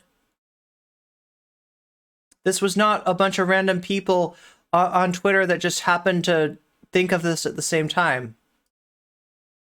As long as there's nothing like counterproductive or harmful happening. So, again, and I'm sorry if I'm not making myself clear, I agree that jumping on people's throats about this, even if they were ignorant, is not the correct take. But my critique is very specific. After it was raised that maybe this is incoherent and is inappropriate to use in Beyonce's case, and a lot of leftists' reactions was, you don't have a valid argument. What you're saying doesn't matter. Here are all the reasons why you're just using identity politics and are wrong. You saying just gender thing is disgusting. Stop calling me racist. I think that presents a lot of negative attitudes that contribute to infighting. Well, you need to deal with that this is stuff. my critique. You need to deal with this stuff appropriately in order. I mean, I agree. Like, right, the infighting came from not people making others aware of the fact that this hashtag had a purpose, this hashtag had a goal, this hashtag had a mission, and that mission is not yet complete. It came from people like Vaush reacting with a fragile knee-jerk. To deal with infighting. As long as people have this attitude, infighting will be an inevitability on the left. So I think you need to be appropriate. It's an inevitability because what you're saying is that you cannot control your reflex, right? That's why you're not a leader. That's why your platform is more of a stumbling block to the left than it is a benefit. All right, now I'm not speaking for Dat Katie here, right? I mean, at least severe with that. That's what I feel. The only criticisms that I have here are of behaviors like this. If all you have to say, if your argument is that there's a bit of confusion in the use of that term, I think that's a fine thing to say. But if you don't want to defend the behavior of Jesse or of the original tweet thread, if you don't want to say it's racially insensitive or harmful even, then you and I don't think disagree on that much. I think we agree on the fundamentals here, which is that this is ridiculous behavior from Jesse and the left broadly. I don't think it's ridiculous. I agree that there are woke schools. And also, like, I don't know, are there woke scolds? Like, there's toxic people everywhere. There's people who just want to fight everywhere. But I didn't see any of them talking about this. All right. And it almost doesn't matter. If somebody's bringing up the problem with the appropriation of this hashtag, that is a voice that needs to be listened to, regardless of what their freaking motivation is, right? I forgot Vaush is friends with Hunter Avalon. Oh, that's another member. Yeah, I was trying to remember like all the. Somebody was asking me earlier, like who are the debate bros, right? Hunter Avalon definitely part of that posse. Definitely part of that White Leaf posse. Infighting will happen as long as I feel like it. Vaush probably no, but he literally said that it is got to happen. Like if people act like this, infight. So what he's saying is that like as long as he's getting called out on his bullshit, he's gonna turn shit into discourse. He's gonna turn the tragedies of people taken from us, taken from the world, into discourse. And he literally can't help it. Vaush, that's a pretty good argument for you not to be considered a leader on the left, right? That's the argument you're making. All the elements in that. I agree that people can be offended about things that can be attributed to ignorance rather than malice. I don't think that's a hot take. I do think, though, that, again, and this is why I asked to talk to you, you have a lot of power and you could have shifted this narrative in a better direction, but you chose not to. Yeah, not only did he not shift the narrative in a better direction, he shifted it in a markedly worse one. He was a big part of what made this toxic. He's a big part of what turned this into discourse, at least on Twitter, right? And then you blame her for being a clout goblin, where it was also more materially advantageous for you to continue on your own arc of like leftists are just addicted to losing. They are addicted to losing. Whether or not there's a material incentive for me to say that doesn't matter. I think we both know I probably would have ended up being a lot more popular if I wasn't so willing to burn bridges with people at the slightest. Hey, listen, leftists are addicted to losing as long as they're addicted to you, okay? Agreement over a number of issues that I've had with the behavior Which of people isn't online. the definition of gatekeeping. You're practicing loser leftism. So yeah, I would agree that some leftists are addicted to losing. The leftists that cannot see leftism outside of Vaush, right? Without Vaush, without these debate streamers, right? They're addicted to losing. That you're so upset about? No, they burn bridges with me. I don't block other people. Jesse blocked me before making this thread. Oh my No, god. wait. No, sorry. That's not true. So I agree with you that you don't do the blocking, but if you are, I'm pretty sure that's not true, right? I'm pretty sure Vaush does block people, right? I mean that shouldn't be the issue. Like, you know, like there are good reasons to block somebody. Like there are people, you know, you probably should block, right? But he's trying to use like the fact that Jesse blocked him after his toxic fans came after her, right? Literally harassed her off the internet as some kind of vindication. Bullshit, Vaush. All that is vindication of the toxicity of a lot of your community. I won't say all of your community, because like I said, there are people watching this right now that are like, yeah, Katie's right. And I want to make a space for them, right? If you are tired of losing, if you are tired of being led by these loser leftists, I want to make a space for you, okay, in my community, because I get that this community is not serving you anymore, even if it ever was, right? The degree to which it ever was is marginal, but it's definitely not serving you right now. If you want to get off this toxic train, if you want to stop being part of the community that's harassing trans creators off the internet, then welcome in, okay? I think we can accommodate you, right? And I'm saying this like I know that like I know that chat is like, I don't know if I want Vaushites, right? Look, like, trust me, okay? There's some Vaushites that have seen the light at this point. There's more and more every day. Ever since like what he did to Professor Flowers, there's been more and more people whose stomachs are getting turned by this, who are like, this is not what I signed off for. This is not what I signed off on. There's more and more like, you know, sociology majors that are like, how does he not get this, right? There's anybody who understands intersectionality, anybody who cares about solidarity, they're getting massively turned off by Vaush's toxicity.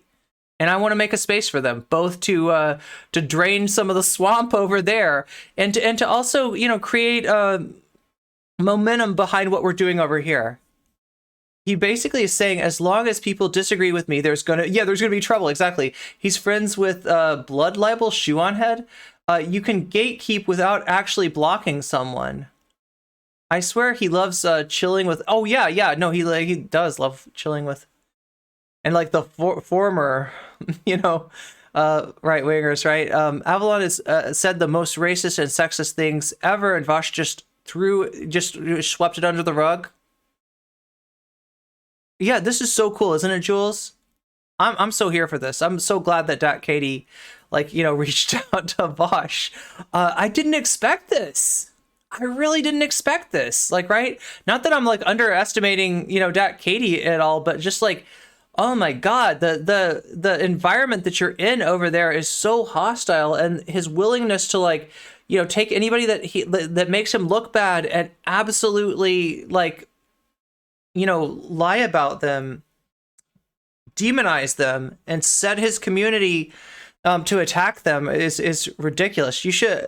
I watch your shit daily. Gotta say, I respect you, even if I don't comment a lot. Well, that's really cool, Corwin. Thank you for saying that. That means a lot to me. Meow. Didn't he hug Charlie Kirk and Tim Pool? I don't know. This guy is like a hair away from just taking a job at Rumble. He's becoming a professional anti-SJW type. That's the problem. That's the problem. It's when you look at Vaush, you look at Demon Mama, you look at Xander Hall, you look at the whole White Leaf Network. That is the innovation that they have made in leftism, is combining anti-SJW bullshit rhetoric, combining Gamergate harassment tactics with leftism because they think it makes us strong, when really all that is a white flag. All that is a white flag to the right. Nothing strong about it. Which you know a lot more about than me. And it is your job to create good relations with people. And then you choose to attack them in a way that isn't charitable and makes them look really bad. They might block you. That food was so good, V. I'm glad you asked. Like, so, you know, I was a little bit worried about, like, how overdone, you know, like, because I did have some onions on the edges that just got burned up, right? But it turns out they kind of caramelized, right? So, you know what I'm talking about? When onions, like, cook down, like, you know, get really, really, like, charred, you get this caramelization effect, and that definitely, like, improved the flavor. Like, I'm not used to eating things with, like, this, like, complexity of flavor, right? Like, I mean, I usually just put, like I said, rice, beans, and then, like, pour some kind of sauce on top of them, or some kind of seasoning, or even just, like, salt and pepper, or, like, tahini, right? I usually only have a few flavors in there. With this, you had like distinct flavors, like the onions, you know, the caramelization of the onions. You had the you had the Turkish spice in there. You had the not just the lemon juice, but also the lemon zest, and then you had the parsley and the chives. That, like, it's just like, I'm not used to eating this, like, nice of food, right? This is kind of spoiling me. He totally did that convo with Pim Tool and other disgusting. Yeah, he flew out to Tim Pool's compound, to the skate mansion, as we call it, right? Oh my God, I love that it holds your you said disgusting shitlords, and it, like, holds your comments for bully. Yes, you're bullying Vaush. That's right, City of Doors. You know that. That's what Twitch moderate automod thinks. But to claim that you weren't part of that interaction, that you couldn't have made actions to better run that interaction, I don't think you can make that argument. You're a lot smarter than that. She blocked me after the negative things I had to say about her video on the Hogwarts Legacy boycott, which I stand by. I'm not going to withhold from critiquing people if I disagree with what they do or say. Like, if you watch Jesse Gender's content, you know why Jesse Gender blocked Vaush, okay? His criticism is one thing, right? I think Jesse self-criticizes a lot, like, right? Jesse can take criticism from Vaush, okay? She might even overinterpret it. She might even, like, you know, take it to heart more than she really should, or she really needs to, right? She can do that, right? But what comes with your criticism, with your public criticism, is attacks from the most toxic elements of your community. That's what Jesse blocked you for, Vaush. That's why Cat Black blocked you. That's why ContraPoints blocked you. because they didn't want any piece of that. They had no interest whatsoever in that, and I don't blame them, okay? People know this. I don't know anything about Vaush's personal life. I really don't know. She is so right. Yo, this is beautiful. This is beautiful. We got to get Dat Katie on to talk on stream sometime soon. This week we're gonna talk to Dat Katie because this is amazing. I am literally like floored by like the inroads that Dat Katie was able to make. I think this is gonna have real effects on the Vaush community, right?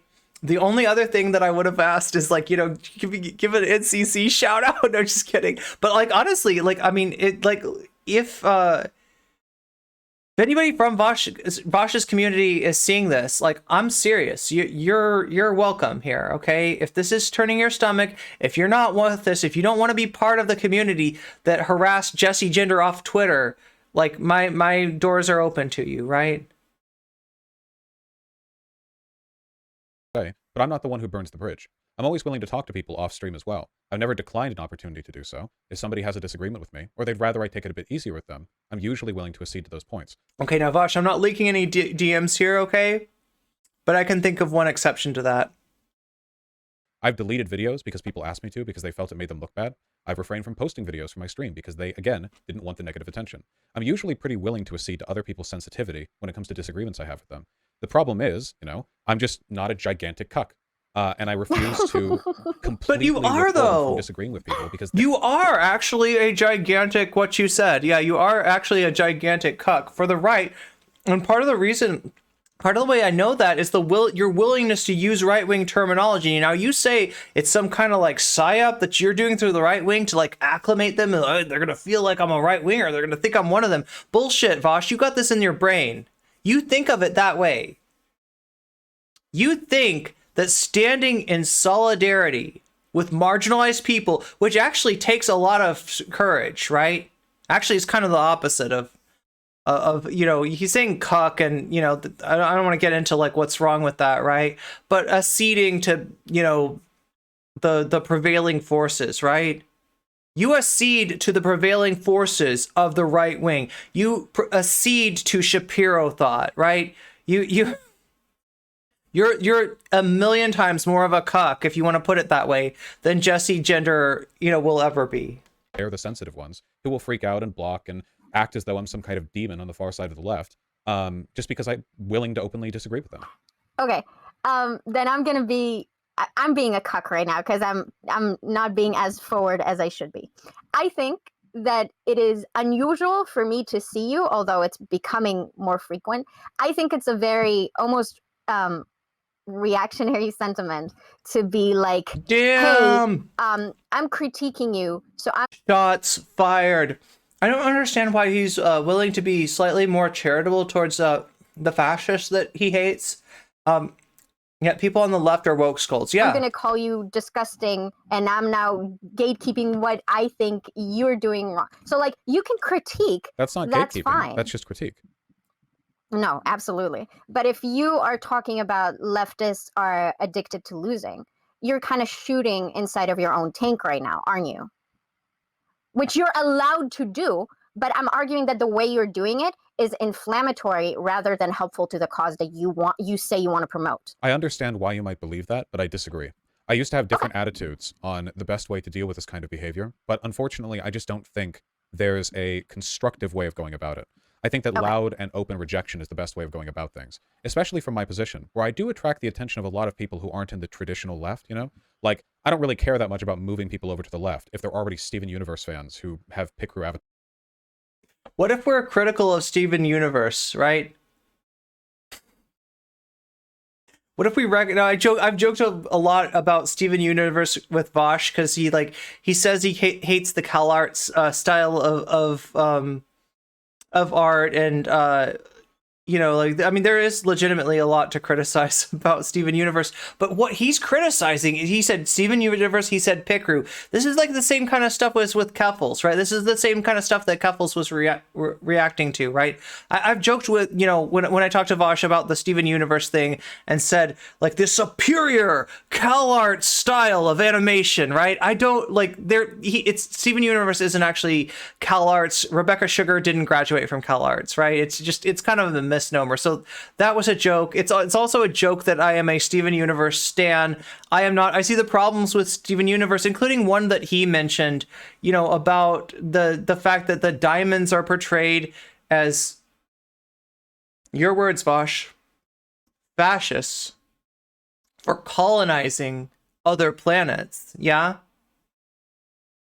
And that the solution to you know, how do you handle fascists is not, you just gotta like love them hard enough and then they'll stop being fascist, right? So correct, Vaush. There's some problems with Steven Universe. Lily Orchard is probably the one who's pointed this out better than anyone, and you know, I mean, like, also has her own problematicity. But is Dat Katie on YouTube? Dat Katie is apparently on Twitch, right? So you can follow Dat Katie on Twitch. That's I don't know if Dat Katie has a YouTube, but I do know that I think that Dat Katie streamed this to her Twitch. And spend 7 hours a day on Twitter disagreeing with each other over whether or not it's racist to use sans serif fonts. I'm more interested in bringing over people who are a bit outside of the circle. And an open disavowal of people with these ideas has actually historically been really... Like, here's the deal, though. You want to bring in so many reactionaries to the left and just have them relabel their shit, that you end up diluting what the left is actually doing. You want to bring in people that haven't done the work that they need to do as far as just like not, you know, attacking marginalized people, so that when you attack marginalized people, it's not going to be seen as that much of an outlier. You're not helping the left, right? I'm going to call it, Vaush. This is unconscious entryism, right? Now, entryism proper, okay, is when a different ideology seeks out to infiltrate a movement, right? So, you know, we worry about, like, you know, Nazguls, right? It's one concern, right? If you get an influx of people who are like, you know, pro, you know, economic leftism, but, you know, they have a lot of hatred for different marginalized groups and stuff like that.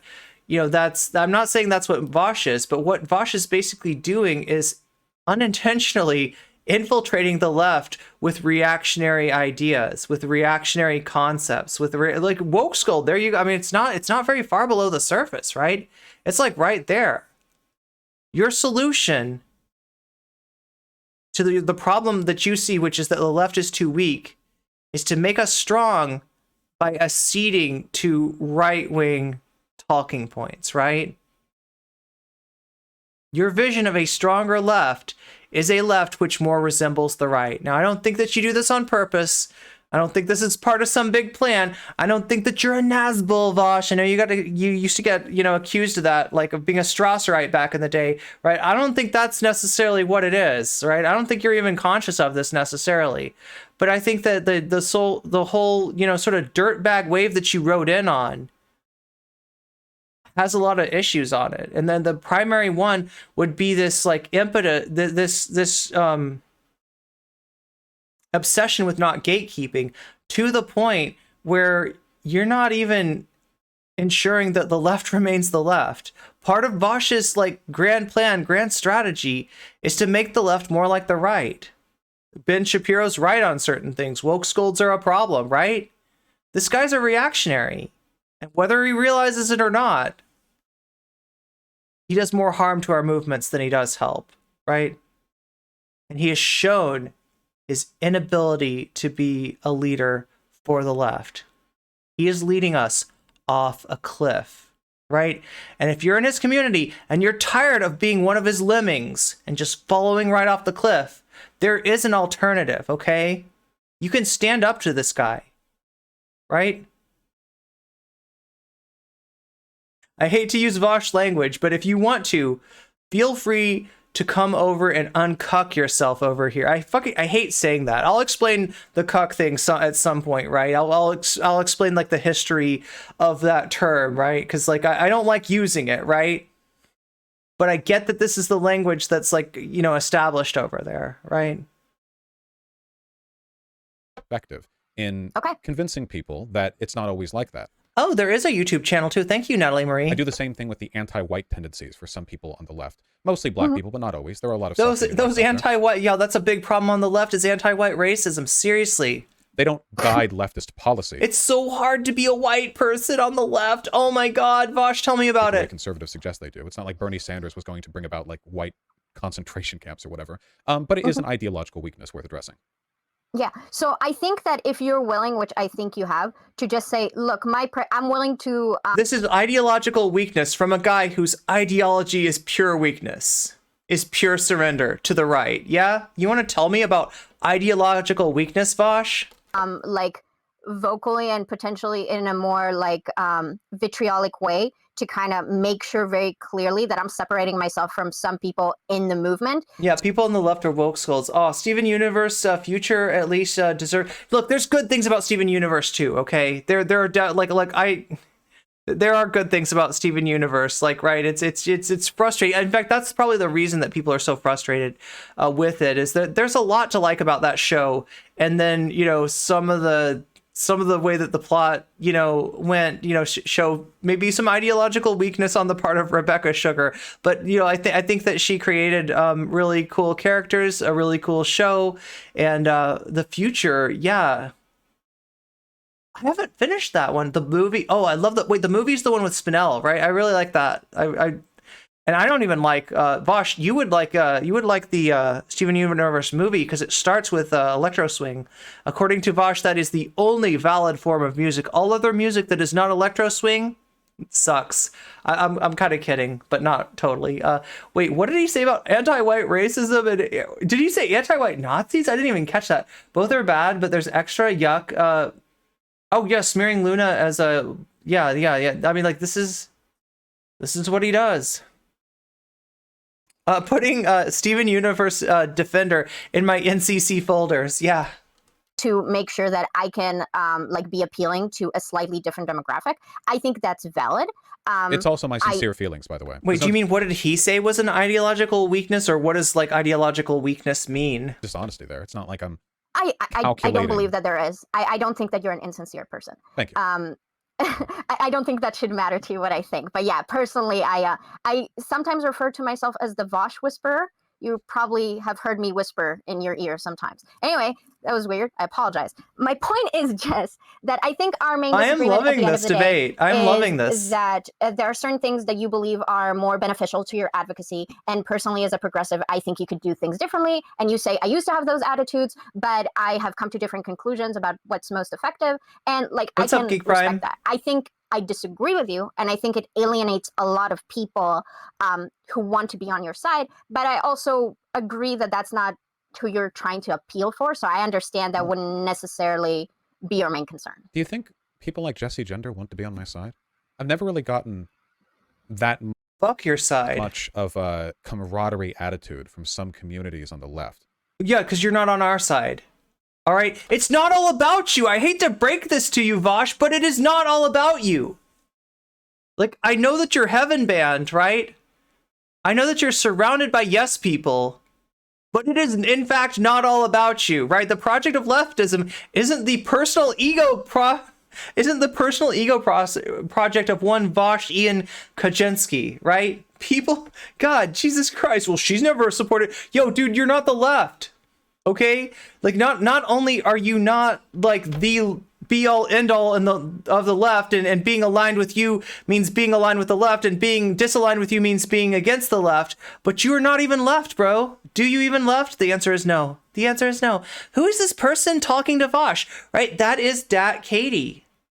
That is Dat Katie, and you can follow Dat Katie on Twitch, and you can follow Dat Katie on YouTube, and I predict big things for Dat Katie, because this is an amazing, like, look, I'm not a big fan of debates. I don't do, a lot of debates anymore, but Dat Katie knows, like, Dat Katie's got this, right?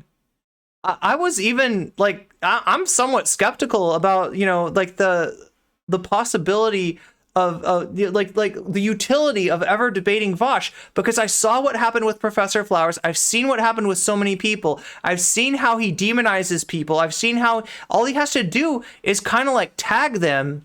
God, there's like a video game like this, right? Where you like, yeah, Minecraft, right? if you hit a mob in Minecraft and you got a bunch of wolves with you, yeah, the wolves will go attack that mob. That's what Vaush does. He only has to do one little and all of his wolves are on you, right?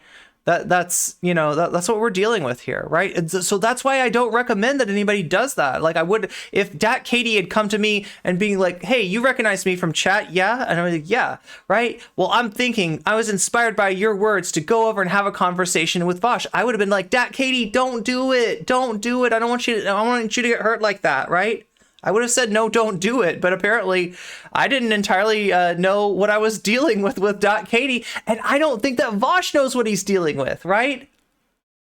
I think he's sweating bullets right now, right? I can smell his fear through the computer screen, yeah? Always come across to me like they'd rather be rid of me if at all possible. I'm interpreting this from the very subtle hints that I get, like the inbox is full of death threats that I receive from the left. I've seen some tag Chad into Vaush's tweet. She makes some really good videos. Stuff like, we should care about someone, yeah. I don't really get the feeling that my I'm not on the left either. Camaraderie is being sought after here. So I definitely think that some people, welcome to the chat, Monotypical, especially in the older realm, are not necessarily interested. I think a lot of people remember you from like I don't know. I don't want to like, maybe you were saying that to Vaush. Who knows? I heard the story memes take me back. Or Origin Days, which I wasn't a part of. Maybe if I was, I would have liked you less or no. That is I don't know if I can push back on that rhetoric. That's a pretty tough debate point. Jesse Gender sucks. Okay. No, I don't know. I came in straight into like right after the height of the debate arc. Right when you and Destiny started having issues. So that's where I'm coming from. If you're asking specifically about Jesse Gender, I'm really impressed. I'm trying to put this into perspective. This is I think she's saying summer of 2021. Is that's I think when Destiny and Vaush had their final falling out. Wait a minute, when they started having problems. Maybe it's a little bit earlier. When would that be? It's somewhere in between. Like, okay, so she said 3 years, so maybe it's 2020. Maybe it's summer of 2020. I don't know when the problem started between. That's weird though, right? Because like right off the bat, there were problems. Like, so if you don't know, let me just do a really quick history rehash of Vaush. Okay. You got Vaush in Destiny's community, in Destiny's Discord, harassing people, sexually harassing people, right? This didn't come to light until later because this was in DMs, right? But he's a member of Destiny's community. You know, he's known as a good debater. He gets on Discord with Destiny and has some conversations, and some people are like, huh, right? Because compared to Destiny, Vaush is like more openly left, right? And there are some people in Destiny's community at the time that are there because Destiny's taken on JonTron, Destiny's taken on Lauren Southern, Destiny's taking on the alt-right. So Destiny's kind of perceived as being, I don't know, maybe a leftist, kind of, sort of. Destiny's friends with Hassan, right? The falling out happens with Hassan. Vaush is to the left of Destiny. And then you're seeing more and more of Destiny's community kind of like, I kind of like Vaush. I kind of like Vaush. Now, then what happens is that the DMs are released, okay? Despite the best efforts of people like White Nervosa, these weirdo like LARPers that called themselves the Vaush Intelligence Agency, these weird bunch of Vaush stands, right? That were like, we're gonna protect him. And despite changing the name from Irish Laddie to Vaush to try to escape the notoriety of like the sexual harassment he did in Destiny's Discord, Destiny brings him on stream, looks at the DMs, and says, what the fuck is up with this, right? Now, I don't know what Destiny's motivations were. There's every chance that Destiny only did that because he's worried about losing a certain portion of his community to Vaush. But at the same time, Destiny doesn't really want lefties in his community. He's getting more and more jaundiced and more like becoming more and more like anti-left. Definitely doesn't like, socialism. Definitely looks at the left as being like shambolic and idealistic, right? but yeah, he brings Vaush on and just like blows him the fuck up, right? But Vaush leaves and takes a decent sized portion of Destiny's community with him. Now, right, there's a lesson learned here by Vaush, right? Vaush saw what happened, and what happened was Destiny had a bunch of people to the left of him that were in his community. Vaush, you know, did content with Destiny and then broke away from him. What happened is the people to the left of Destiny, they go with Vaush, right? They've become the start of Vaush's community, and he does debates, and he's edgy as fuck, and you know he's getting into all this controversy, and people are interested, and his channel starts to grow. So Destiny realizes, hey, I might as well still do content with this guy. People want to see me debate him. They do some debates. They're on the same side on a lot of issues. They're kind of like friends, like despite like the gross sexual harassment that it sounded like maybe Destiny thought that like Vaush is a danger. Vaush shouldn't be, I don't want him anywhere near me, right? Destiny decides that Vaush is more useful than he is pernicious and starts to do content with him. At some point they had a falling out, right? And I think it might have had to, I think the last straw is kind of like that Vaush's partner at the time makes a tweet calling out Destiny for his famous like what's it gonna take, like the whole mowing down dipshit protesters thing, right? I'm not gonna repeat it because that's literally what Destiny lost partner over, right? Was saying that, but I think I think most of you know the clip, right? If you don't, you can probably find it on Twitter, right? It was a pretty big deal, right? Destiny loses partner over that, and the person, one of the biggest people tweeting that out was Vaush's partner, right? I don't know if they're still partners, but like I said, I don't know anything about Vaush's personal life, right? I don't keep track of that, right? But Destiny at that point, he's done with Vaush. Vaush sends Xanderhal over to talk to Destiny to try to maintain that bridge. And Destiny, like, just rips Xander's face off, rhetorically speaking. Just, like, destroys him, right? And, that's pretty much where the bridge is burned. That, I think, what is that? Is that summer of 2021? But yeah, that's a basic synopsis of the history. So what Katie, the person debating Vaush here, is saying is that she's been with Vaush since the falling out with Destiny, basically. 2020, when Rittenhouse shooting, yeah, it was around, 2020. Okay, that makes sense. Yeah, when the Rittenhouse shooting happened. When Vaush and his fans hate someone, they really, they really hate someone. They view them as an existential threat, right? They view everything critical of Vaush as an existential threat.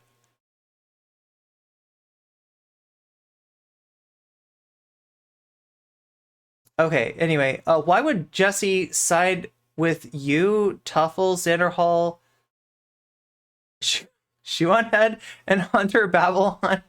Wait. Oh, yeah, you're asking this of Vaush. So Jesse hasn't offered him enough camaraderie. Vaush, you don't know the meaning of the word camaraderie, right? That goes hand in hand with solidarity, which you have none, right? You don't understand the first thing about leftism, enough camaraderie when cis healthcare was being banned for white cis men, sarcasm. Vaush is so incapable of the simple understanding that he doesn't need to attack trans and POC creators for people to 5 him views?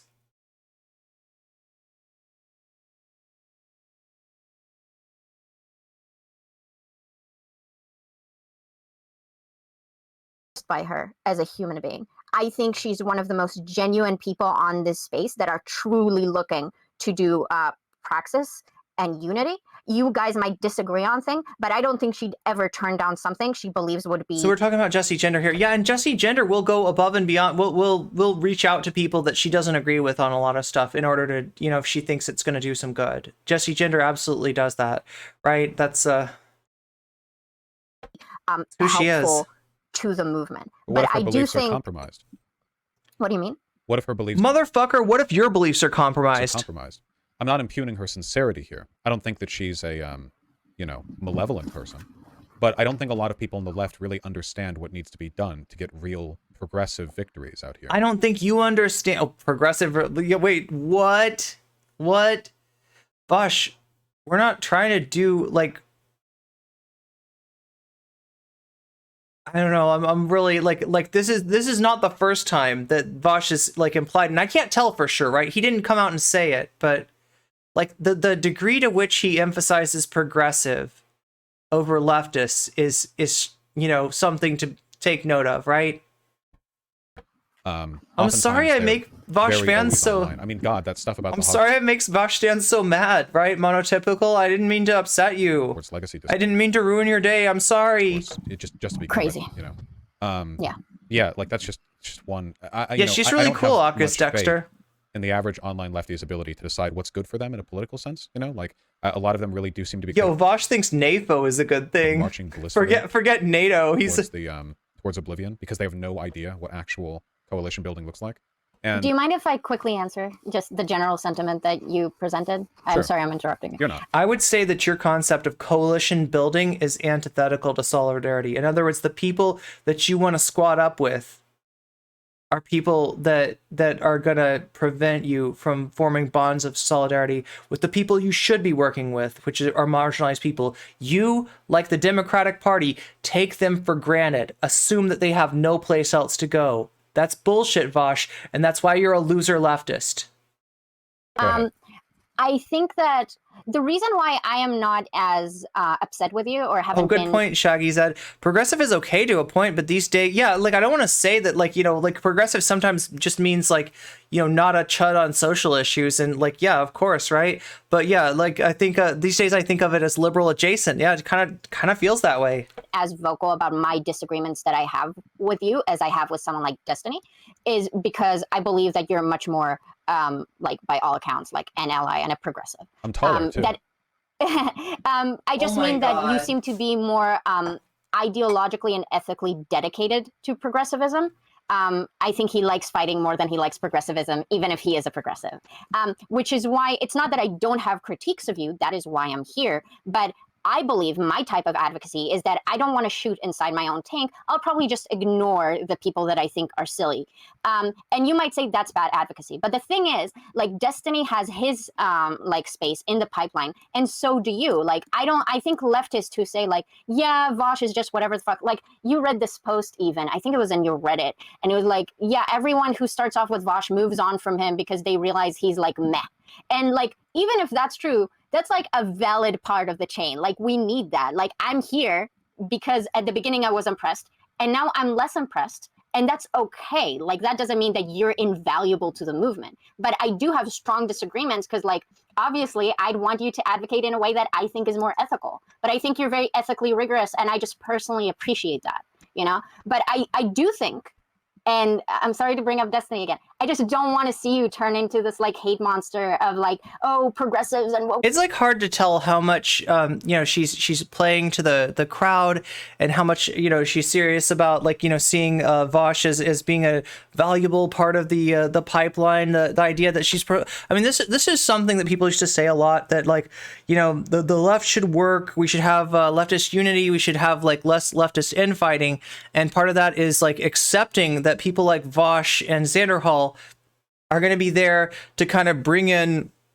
right-wingers, and in Xanderhall's word, just like a rock tumbler, they tumble around. Being in Vaush's community, kind of makes them it's a place to learn intersectionality. It's a place to become less reactionary, and then once they become less reactionary, then they move on to the NCCs and the non-competes and the actual intersectional leftists. I definitely don't believe that. I never really bought into that, right? I always saw that as problematic, and now it's even worse. Now I'm even more skeptical about it, right? Because what I've seen is not Vaush turning right-wing people leftist, but rather Vaush taking leftists and turning them reactionary. Him enabling and coddling our worst reactionary tendencies, when what we should be doing is unpacking these things, unpacking our privilege. Yeah, I know it's a total SJW to say that, right? But unpacking our privilege and working on, actually being able to form bonds of solidarity, right? Which that's necessary, right? I now think that like communities like this do more harm than good. And yeah, Dat Katie's saying, he shoots inside his own tank a lot, right? To the point where you wonder, is he really on our side? I don't know, right? I wish Conyu, Lane, and a few others would leave him. Wait, who's Lane? Vaush can keep the rest of the bootlickers. Yeah, I don't know much about Conyu. I'm not sure the people he's turning were ever on the left. Yeah, really. Yeah, he's just bringing more reactionary bullshit onto here. Should you be surprised, right? Like, so much of what Vaush and Xanderhall says, you know, like, just like Avashi said in our chat the other day, Ben Shapiro has some points on certain things, like SJWs, like feminists. Yeah, like, I mean, I don't know, right? How deep does this go? Scolds and they sort of like, it's just really weird. Yeah, good point. She could be buttering him up to some extent. That's what I'm thinking, right? Because she's an NCC, chatter too. So that's You come out with the same titles that he does about how silly leftists are. And I'm like, Vaush, I agree that there are a lot of terminally online Twitter lefties who are crazy. I just think that's not where the focus should be on, And it's okay that you disagree with that. You know what you're doing. You're successful. I'm not, right? But yeah, that's just my critique, I guess. Hey, Jack Katie. For now. Leaving aside his proclivities, ultimately here, I think the distinction is that I'm sincerely interested in the left being stronger than it is right now. Obviously, that's what everybody says when they don't want to own up to their, to use an example, seething, deranged hatred of a group of people. One may or may not beat the spite allegations, to be sure. Yeah. But I'm not particularly spiteful against any of these people. People block me, not the other way around. I'll have private conversations with people who I feel have wronged me. I'll do it for or without content. I've made content decisions that were objectively bad for Hey, Vaush, I dare you to have a private conversation with me. my channel because I felt it was morally right to do so, or even interpersonally kind. I promise not to leak the logs. That's why I appreciate you. I know that you do all these things. So right? my interest in I shouldn't say that. and I don't really want to talk to attacking Vaush. the, more reactionary element of the left, I'm just calling his bluff here, right? I'm just calling his bluff. the woke scolds or this or that or whatever. It's not born out of some kind of grand crusade that I'm orchestrating against them or anything like that. It's just a simple product of my critiques and the ways in which I think it's most effective to levy them. I don't think kindness is really on the menu here. I'm certainly not treated with it by them, but I don't hate them for it. Some of them are just stupid, which isn't a crime. A lot of them are just constantly exposed to latent social Look, I don't care about kindness or spite, okay? I'm a trans person. I don't have the luxury of wasting... Those are like things I can't waste time on. Like, right? How I feel about you, like, as a person is not the issue, believe me. What you're doing to our community is, though. antagonism to me. In an environment like He's that, so damn most pedantic. people will just accept it. Very few people will hear from all their friends, compatriots, content creators they like, oh, this Vaush guy is terrible, and then think to question it. Some will, but for the most part, people have to take things at a given at times. We just don't have enough time in the day to independently research everything we're told. We have to pick and choose. No, But I get that. with Yeah, all of sorry. that being said, and I just want to cap... Lance, you were saying... So, yeah, you were saying, I wish Conyu, Lance, and a few others would leave him. Vaush can keep the rest of the bootlickers. Hey, I agree with you. Like, right, Lance made a really good thread the other day. And Lance was a friend of mine a long time ago, right? Lance was really, I looked up, I used to call him Lance Senpai because I looked up to him, and he would always tell me not to because he was like, no, you're a content creator, Irene. Like, he was so nice. And, there's a few things that he's done that I like harshly disagree with, right? One is the debate with Lauren Southern, right? I think that was a horrible idea. And the other was joining onto the Vaush Clout network, right? But when you read the tweet that he made the other day, it was basically it kind of belied the fact that he's a little disgusted with what Vaush and Keffels have been doing. I don't want to speak for him, right? This is gonna get it, right? He didn't add anybody. He didn't direct it. He didn't say, Vaush and Keffels, right? But he mentioned, some of these things, like the say her name discourse, and he's on our side when it comes to that. I would love to see Lance leave the White Leaf Network. That would be awesome, okay? And let's hopefully someday there'll be an alternative to Whiteleaf. And if you'd like to know more, my DMs are open. This off. With all of this being said, you know, I have been wildly unsuccessful in trying to reach out to these people. The last time that I did so with any success, reach out to a person who I felt had some kind of like pre-existing dislike of me over an issue that I could have made into a content bomb but did not, or at least didn't try to, was with Cat Black, who was misrepresenting a position that I had with regards to the J.K. Rowling sexism thing. I DM'd her on Twitter. That. Yeah, and I spent about an hour trying to talk to her directly. You're talking about somebody who did not mention your name, okay? There was no mischaracterization. What you did was a tactical takemeister, right? I know what you were doing. I understand what you were doing, right? And as a trans person, I hate it. I hate it. You were advocating for trans rights. You were fighting J.K. Rowling, but you were doing so by being purposely and unambiguously misogynistic, right? Vaush, you're a feeder, okay? You are a turf feeder. You gave them ammunition so that you could get J.K. Rowling to reply to you. That's craven. With fucking allies like that, like, you know, who needs enemies, right? Fuck that shit, okay? Cat Black didn't name you. Cat Black wanted to talk about the issue that you raised with that tactical takemeister. Yeah? And you couldn't just leave it. You slid into her DMs and would not leave her alone, right?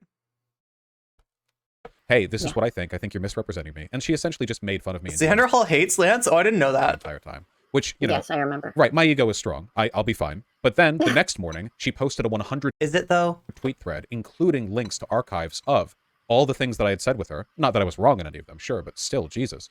And then went the whole thing. And that ended up burning the Contra Bridge with me. That was the last time I tried to reach out on good terms to somebody who was behaving in that way. And it literally... You burned the Contra Bridge with you. Vaush, you did that. That was you. Don't blame Cat Black for that.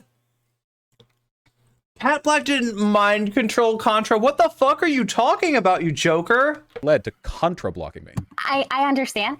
Just very quickly, like, I think What a that jackass. I completely hear what you're saying, and I know what you mean. He's in my chat, isn't he? I think isn't that we both disagree. I think that there's a way to critique the... I think both... Chat, I can feel his presence. I feel it. I'm not saying that you're hateful of lefties and that's why you critique them. I just personally don't think that the critique, the way you do it, is what I think is helpful necessarily, but we are working off very different demographics, and you're successful and I'm not. So, like, you know better than I do. But to address the Cat Black thing, yeah, I think Eris brought up a super interesting point about how Cat Black probably went into that because you told her that you don't want to drag her on stream, and that was the first message you sent her. And Eris brought up actually that Cat Black probably thought you were like threatening her, and that's why she was so aggressive. But I'm bringing this up because I was actually really upset about the Cat Black situation. I was also upset with you that when she brought up like you guys being sexually like involved at some point, you kind of laughed it off, and I thought it was completely inappropriate of her to do so, and I really wanted you to like make that clear as well. The Contra Bridge is a weird way of telling him, a telling way of saying that. Oh yeah, like yo, listen. I mean, like, he's not the, like, look, this is, like I said, the apple doesn't fall far from the tree, right? Where does that language come from? The Contra Bridge? That's a Destiny phrase, okay? That's what Destiny, so the Mr. Girl Bridge, right? That's another example, the Hassan Bridge, like, right?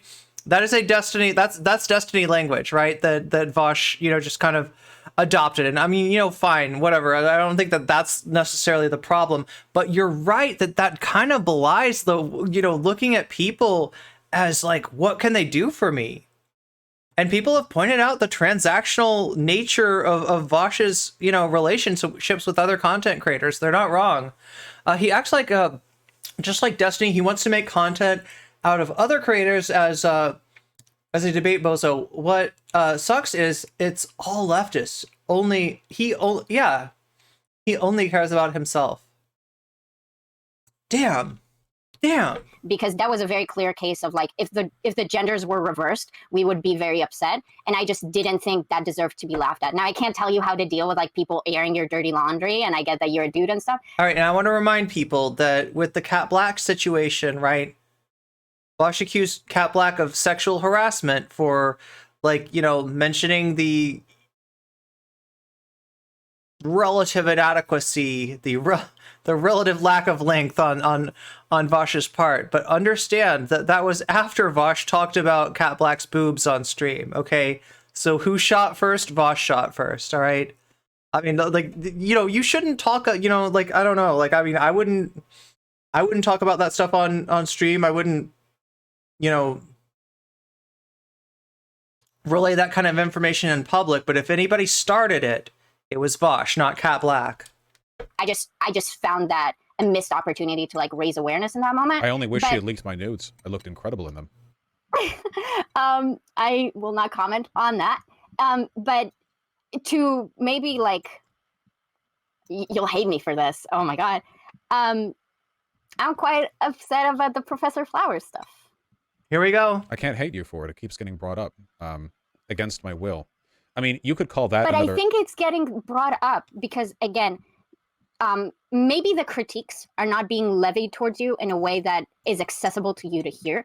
I don't think they're invalid. Maybe I have different critiques. I don't know. But the fact that it keeps getting brought up and you keep batting it away the way you do indicates to me that's like, okay, he doesn't understand what the critique is, because I know that if he would understand, he would see the issue. So yeah, I guess that's just like a personal... What if I see the issue and I just disagree? I think that, okay, if you have the time, would you mind explaining to me what you think the issue is? I don't know what the issue is. People just seem to take issue with the fact that I disagree with a black woman. See, but you can't see. Oh, what that if Cat did not release anything about their sexual relationship, but she had to get ahead of him, misrepresenting what she said. She was making a joke and she apologized and said it was wrong to say that. See the issue and I disagree. That is what the issue is. That is not what... Oh my God! It is now what I the might issue hate is. you. Oh my God! I'm losing. You're What's losing more, her. It's actually all You're the losing her, issues. Vaush. The discussion could have been on a It number is of not. topics, but the ultimate outcome wouldn't have fundamentally changed. The disagreement Okay. here is ultimately that it's... I was about to say it was uppity of me as a white man to disagree with a black woman. Well, that's their critique, not mine. Yeah, they think that. This is such a Yo. bad faith.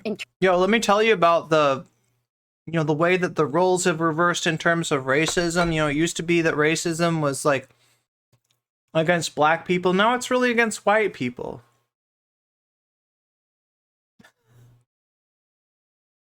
That's what he said. You're basically calling me uppity for speaking back to my social better. Vaush, that is a Peter Coffin take, okay? That is unironically a Peter Coffin take. Now, right, I said before that I don't think that you're a Nazgul. I said before that I don't think that you're a Strasserite, but holy shit, dude. Holy shit. You are treading on Peter Coffin territory here, bud. Interpretation of a critique that is being levied at you often, and it's just that I it am uppity, feels... yes. No, Which I am, to be Okay. fair. It's not necessarily Okay. wrong, but I was still right in that discussion. if you don't want to talk about this, that's completely fine. I can make like genuine critiques, but if this is like more of like a thing that you want to like put aside, I won't press you on Hit me this, with your right? best shot. I think that you might be rightfully upset that people are claiming that you're racist.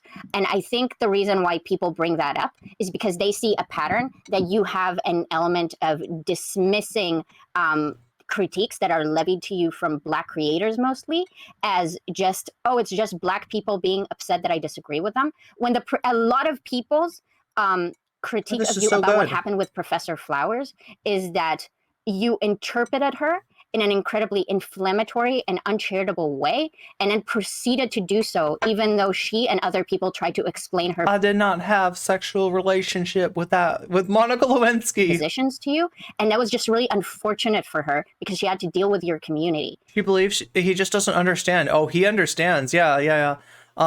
Has he said he hasn't said the Scott Adams the Scott Adams Rasmussen poll thing yet. No, he hasn't unironically said that yet. But like he's veering on it all the time. Like there's this undertone, right? And sometimes it's not even an undertone. Sometimes he's straight up like I don't know what to call his behavior during the Professor Flowers debate other than an like an overt implication that she is a anti-white racist. And there's a real lack of understanding in that debate. His analysis is completely devoid of like objective power relations, right? To go back to something that Non-Compete said, sweetheart, I don't get what you don't understand. I'm a white man. I can get away with stuff. You can't. It's white privilege. Yeah, it's like unironically the Beavis and Butthead. We've got white privilege. Yeah. They come and take everybody's. Has anybody seen that? The Beavis and Butthead white privilege. So it's unfair of you to say that it was about disagreeing because you framed her arguments. My framing of her. I mean, like Mike Judge is kind of a chud, right? Like, I mean that whole thing, like he's trying to make fun of like the concept, but it kind of like, I don't know, unironically, right? Unironically, it's, I don't know, Beavis and Butthead, like, right, this is the creator of King of the Hill. He did a series before King of the Hill called Beavis and Butthead. I think it got rebooted or something because I keep on seeing clips of it, and one of them is them going onto a college campus, and they're sitting in class, and the professor explains white privilege, and they're like, cool, we've got white privilege, you know what I mean? And then they go into the cafeteria, and they're like, yeah, that means that we can just, like, they just start taking people's food and bumping people out of the way, and they're like, it's okay, we've got white privilege. Fair way. My framing of her arguments. The movie from '96. She is either too stupid or too dishonest. Oh my god, is that how old the original series is? Forthcoming about her positions, but I've accurately identified them. If I know her better than herself, then that's embarrassing for her, but I won't back off it. You don't know her for. Don't you think? You don't know her for shit. You don't know her for shit. Look, I mean, I talked to her after you and your goons had harassed her. Okay. I don't think you understand what Lua went through. I don't think you understand it at all. That's incredibly arrogant. I mean, she's failing to meet a pretty low bar here. So if anything, I would put the blame on her. Okay, so just to like inquire. So all the people who are upset at you about the Professor Flowers. He can't stop being a creep. He's an anti-black creep. Well, he's a creep. You play around, you find out if he didn't want to be outed as a chaser, don't act like a chaser. Well, I don't know about the chaser stuff, right? Like, I think I've had a stream where, like, oh God, was it? He did a video where he was begging the question, you know, is he a chaser? I don't know what that's from. Yeah, he unironically said uppity, right? That's, but you know, he's implying that like the same kind of bias that, you know, was applied to black people, and I would say still is, although with different names. We, you know, like uppity's kind of a red herring, you know, a well-known dog whistle now. Nobody would think to use that, right? But like he's basically implying that the shoe's on the other foot now. And that's so far from the truth. That is so far from the truth. All of them actually either secretly agree with you and are just on her side because she's black and you're white, or they hate you. But it's impossible that, and a large amount of people who are upset about you about that incident just actually think you framed her in a really inflammatory way and then argued against, shadow boxed against, you know, an argument that she wasn't making. A lot of them haven't even seen the debate. FD Signifier still hasn't. I just think that, like a lot of people, they're weak. They hear a narrative. Wait a minute. No, that's not quite true. Is it? I remember the FD Signifier, I believe FD Signifier said that he could only get through 90 minutes of it. That debate's like 2.5 hours, okay? So, what? He got through 3/4 of it or so? So Vaush is, might makes kind of right, kind of like a might makes right guy. Then he basically said, I committed violence, and since that person couldn't defend themselves, it's their fault. I saw it live. People are not wrong. Yeah, and the fact that you know, FD Signifier was too busy to watch, like, you know, what is that? That's like a 2 hours and 30 minute long. I think it's 2 hours and like 45 minutes. It's a long ass debate. I watched the whole thing, and I was commenting on it, and you know how I do, you know, right, chat, because I'm doing it right now. I don't know how long it took me to get through this debate, but that debate, I think it took me 8 hours. Maybe I'm wrong. Maybe it was more like 6 hours, right? But like, yeah, I took more than two. Like, it was 2 or 3 times as long that I spent. You can watch that on the YouTube channel if you ever want to see my analysis of it. I feel like it was fruitful in that there was like a lot of object lessons that Vaush was presenting himself as, right? I think there's a lot to learn from that debate, but like, I'm sickened by what that did to Lua, having, you know, having talked to her afterwards, right? I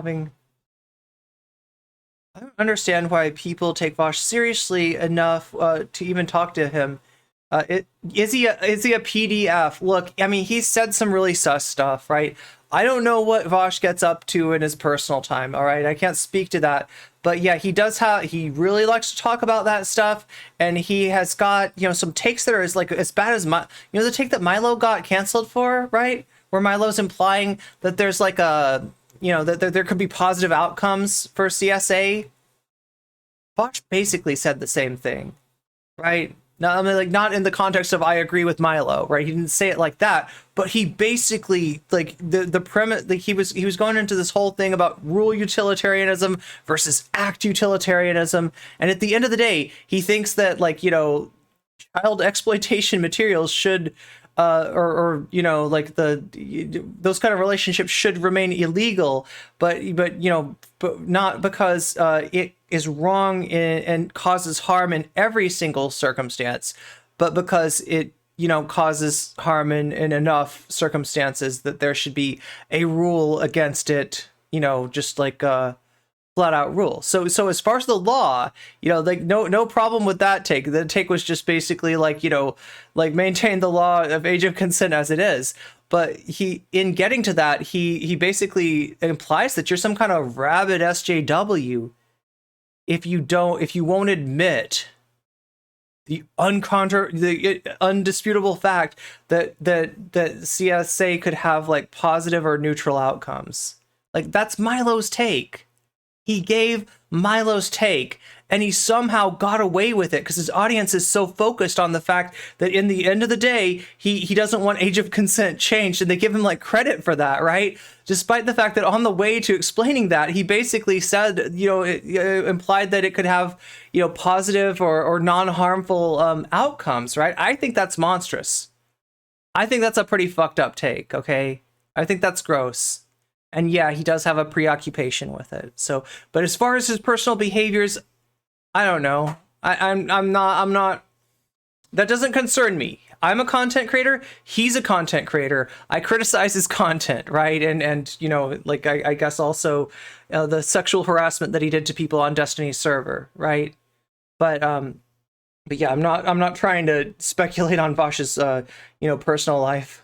And they repeat it. They've heard it so many times. Although I feel like he feeds into it too. Didn't he say something about like, who among us has not gotten done with like a FAP session and looked back through our browser history and found, you know, some I think it sounded like he was talking about lolly stuff, right? So yeah, self-report, but I don't know. It's so gross to even talk about this stuff. Like, right? I really wish this didn't have to be part of the discourse. There are so many gross things that get added to the discourse by virtue of having this guy as such a large creator on the left, right? There are so many things that we really like should not be spending time talking about, like the fucking like finer points of horse genitalia that we got because of Vaush, or you know, whether you know, putting a lizard on somebody's genitals is like counts as zoo or not. Like, right? There's so many just gross things. Oh my god, so many things that I shouldn't be talking about on a sponsor. Anyway, chat. Anyway, moving on. I was right. But then. I am not FD signifier. I'm here. I'm living this critique, and you're now brushing me off as What well critique? as just a black person sympathizer. Wait, a hold on. sympathizer. Blech, Hold sorry. on. My biases here aren't against black people. There are plenty of white people that I've disagreed with.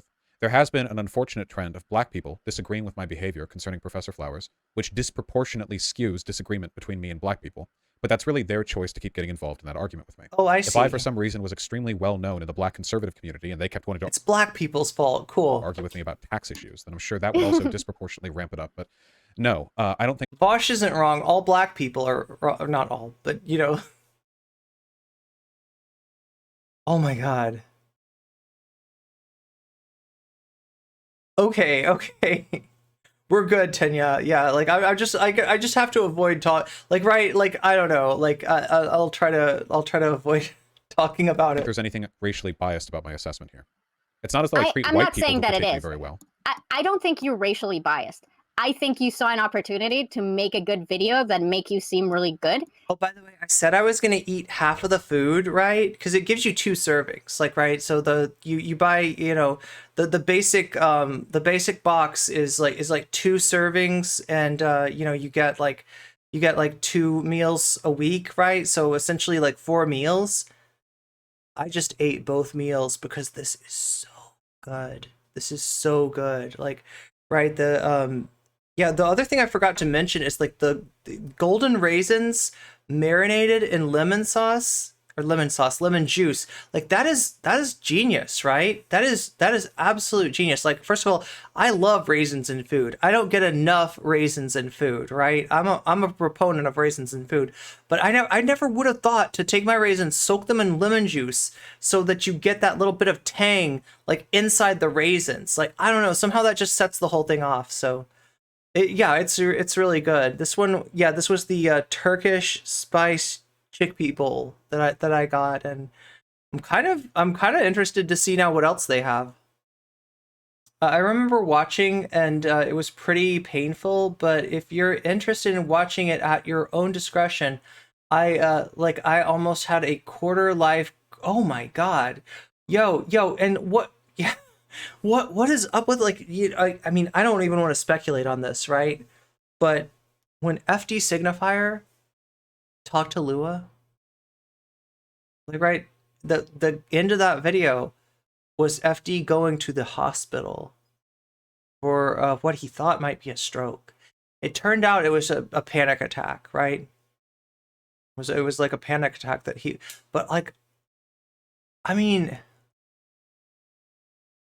I could kind of understand why talking to Lua about Lua's experience, you know, with Vaush, I could understand why that would be really stressful. That makes sense. Like, even the conversation that I had with Lua, like,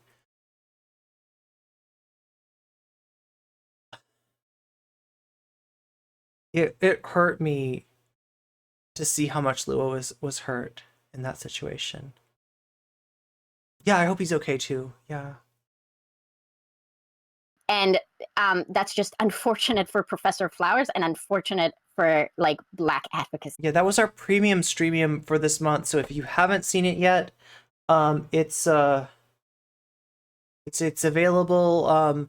If you're a Twitch sub, or you are a Patreon, or you're a YouTube member, you've got access to that, right? So that was the one thing. And the reason that I did that was because I knew that was a very controversial video that FD Signifier made. Now, obviously, the debate bros will tell you that this was like FD Signifier loves drama and he's trying to exploit the drama, and he's a big, you know, like, right, he's a drama chaser, he's a clout chaser, or some shit like that, right? The truth of the matter is that I think the biggest, you know, contingent of people who had a problem thought that maybe FD was a little too nice to Vaush, and, you know, let him off the hook too much, right? I think if anything, that video was like an olive branch based on, you know, based on FD seeing how like these fights have affected a lot of people, right? And FD even brought Merrick on, somebody on Vaush's side, right? Somebody that a lot of people, you know, still have a lot of problems with. And like, I could say, I don't like a lot of the stuff that Merrick has done, but FD was trying to build bridges. FD was not trying to burn them. FD was offering an olive branch, if anything, right? So that's why I have that under, you know, that's why I made that our premium streamium, right?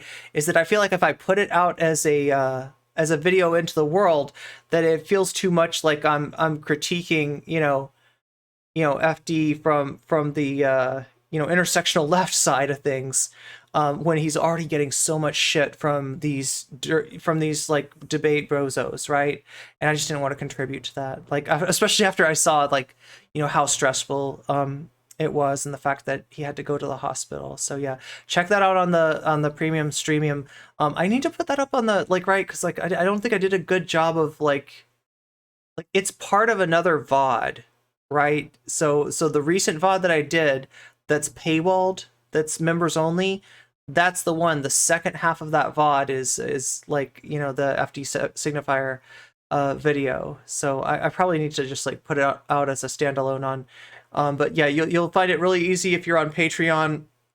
You'll find it really easy if you are on if you're subbed to me on Twitch in highlights. Okay, make sure to check out highlights. I don't emphasize that enough. There's a lot of good stuff in highlights.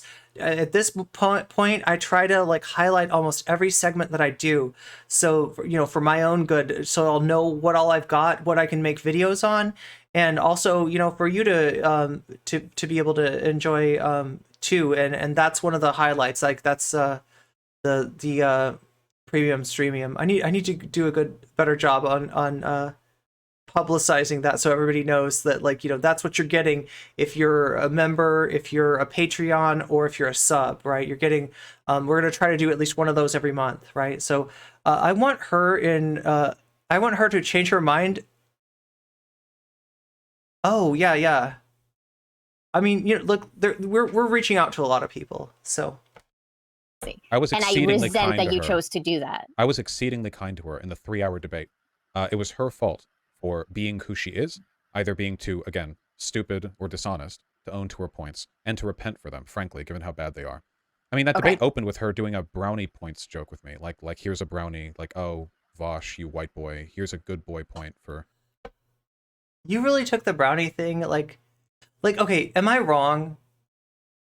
Was the brownie thing in any way passive-aggressive? Like, if anything, that was, like, Lua's attempt to, like, kind of defuse the tension. When I was a Vaush fan, I showed my mom one of his streams. Wait, what in dishonest?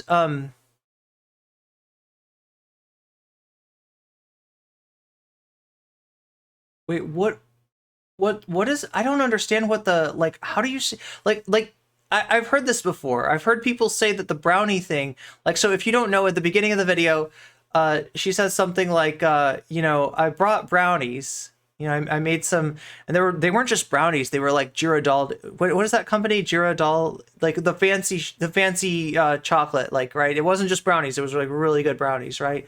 That Lua made, and Lua was saying, like, for everything that, every time that you defy my expectations, right, I'm going to take one of these brownies and put it in Ghirardelli. Is that it?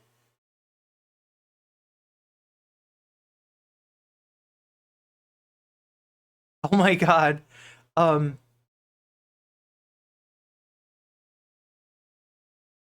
But yeah, somehow Vaush took the brownie thing as this big insult.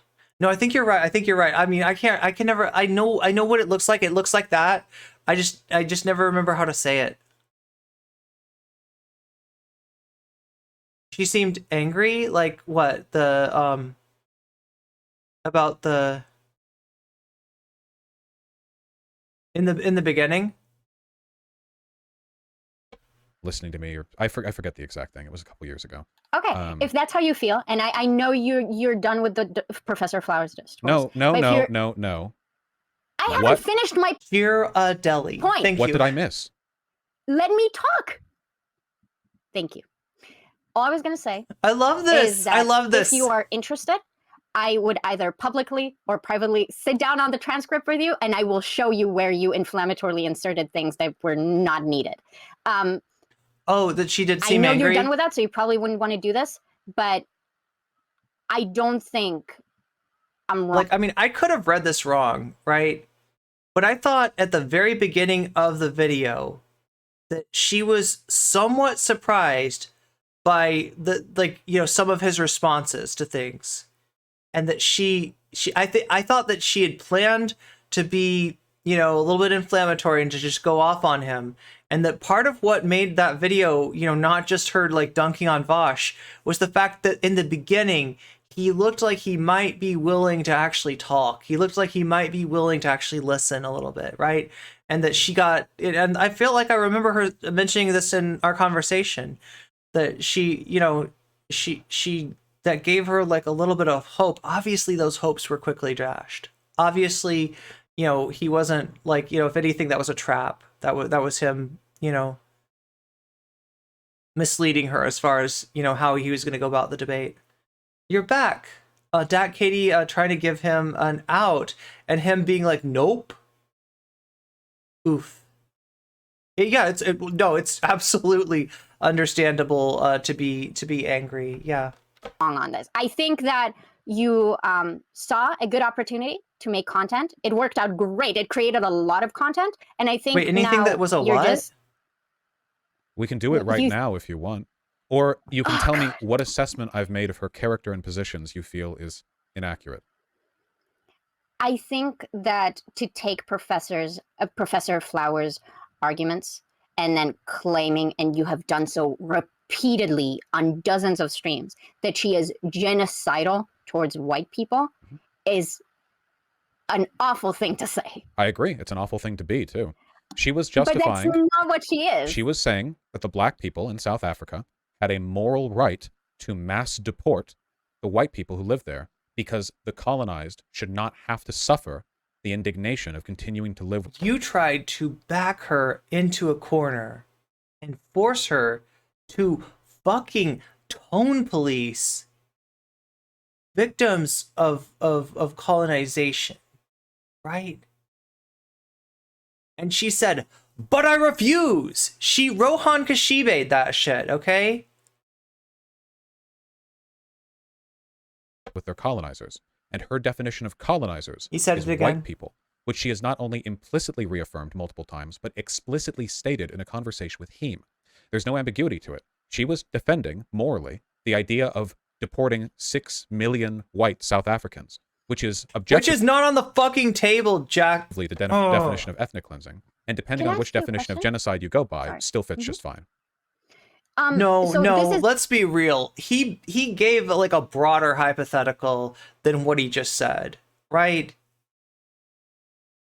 And also that part of that hypothetical was like, imagine colonizers have lost every single bit of the power situation. The colonized are in possession of complete power, right? He requires us to imagine a world that doesn't exist. His weird champ hypothetical like requires the multiple universe theory, right? You literally have to be in a different universe, in a different timeline than the one we live in, right? In order to even conceive of what the fuck he's talking about. And then he asked her for this grand sweeping pronouncement of like, you got to say that this is like always, always wrong in every single situation, and like basically, condemn like, liberatory movements everywhere, right? That was what he was doing. It wasn't just like he's vastly mischaracterizing it now. Vaush turned into an NPC. It's like a genuine question, and I get this is a bit heated, so I hope you can take it in good faith. Because I've recently been engaging with Destiny, so people want me to learn what descriptive and prescriptive means. So I'm still like learning how to use those terms, basically. And so I'm so sick of anecdotes. Everyone has one, and none of them ever happened. If we said that, yes. And I don't necessarily agree with your framing, but I'm just interested in this as a concept. So if we said that Black people in South Africa had the moral right to deport colonizers, i.e. white people, is that a prescriptive or a descriptive? By saying, so first of all, we need to take a step back from the specifics and talk about how we would interpret these claims in any other context. So if somebody was saying, well, Hitler had the right to deport all the Jews from Germany prior to him settling on the final solution, or if somebody was to say, well, Americans had the right to mass excise Native Americans from their territory, you would fairly interpret that as an endorsement of that behavior. No, in colloquial Yes. language, and again, Professor Flowers isn't some philosophy professor. Colloquially, when you're saying somebody or something has the moral right to do something, what you are actually doing is saying it's up to them, it's their choice. Not in a descriptive sense, because ultimately, obviously, everything is up to their choice. I mean, even up to the Holocaust, technically, it was literally the decision of the government that led it to happen, right? Like, we're not talking about, oh, well, we exist in a system with free will. We're talking about a moral choice, as in, it is right that they have the ability to do this, and it is right that they have the option to exercise it. In colloquial language, that is what people mean when they say that. I don't think a descriptive interpretation of her framing Wait. makes any sense. What was her field of study? I actually don't remember.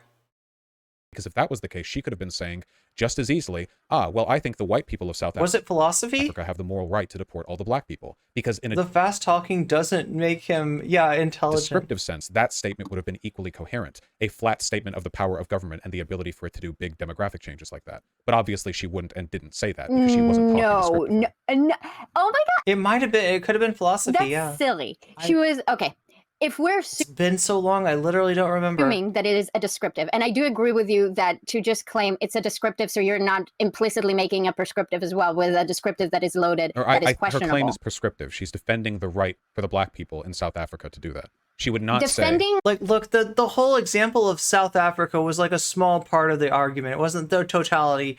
The bigger picture is he was asking her to basically disavow like any liberatory movement and to basically say, like, colonization happens, colonizers are there, generation changes. Can you then say that these people, that have colonized this land have like the old unlimited, like, right to it, and any sort of resistance, like that goes beyond just words is morally repugnant and wrong and like, basically akin to Hitler, right? That's what he wanted her to sign on to. And she just said no. She took him at his word and she said no. Now he might have meant, like, he might have, like, they're like, I'm trying to remember, like, I guess, like, I thought at the time that, like, maybe it was just an issue of how they like grok those words differently, but he was asking her to sign on to something morally repugnant and rhetorically setting her up so that saying no was a de facto endorsement of this, like, fucking phantom, ethnic cleansing of like, that could never happen. Everything about his arguments ignored the objective power relations of the situation, right? That's why I would say don't talk to, like, that's why if Dat Katie had asked me, I'm inspired by your stream, I heard what you said, get inspired, I am inspired, I got a fire lit in me, and I want to go debate Vaush now, I would have been like, don't do it, right? Because I've seen him do this kind of stuff before. I don't know, she is a fucking Vaush whisperer. Because the fact that he hasn't tried to, like, slime her with and demonize her is a minor miracle, right? At this point, I can't think of a time that I've seen a debater make him look this bad. I can't, if it ever happened, I can't remember it. Right? Maybe like Demon Mama on like the Kink at Pride thing from not last summer, but the summer before that, from like 1.5 years ago. Maybe that, but I don't even remember that debate that well. I just remember, like I felt like he was on his heels against Demon Mama, and honestly, with this Clout network, for all we know, that was kayfabe. For all we know, that was set up, because he did eventually change his tack on Kink at Pride, and the next year when it came up with Shoe on Head, he was, at least on the right side. Vaush really likes to set people up in an absurd, loose. Yeah. That's basic debate bro tactics. That's what they do, and that's why their shit is so worthless, right? It's pure dominance. It's a game. It's a game, and what they don't realize is that they're playing games with people's life. They're playing games with people's lives, because the people that occupy this space are either, people with like an intersections of privilege like Vaush, or they're people trying to get picked by those people, right? And so yeah, they're playing, they turn like real life, they gamify real life in an absurd and ghoulish way. And that is at the very basis my problem with debate bozo. She would Okay. not say, Content. well, I also think it's the moral right of white people in South Africa to deport all the black people. She would never say that, because she's not just making a descriptive statement of what Natalie Marie, are you still here? This was such good content to recommend. Thank you so governments much. are capable of doing. She's talking about what morally is permissible. She But wasn't ambiguous with this. She was talking explicitly.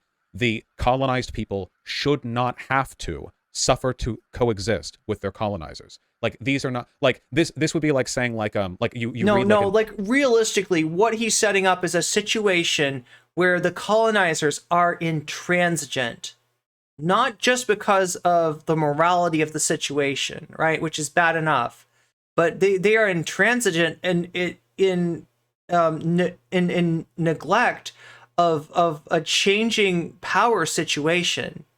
That means that they're not just ghoulish morally, but they are foolish, right? In that they're in a situation that were the shoe on the other foot, they would not hesitate. They would not hesitate, to do what they needed to do, to take their self-determination back, right? Like, this is gross. This is absolutely gross.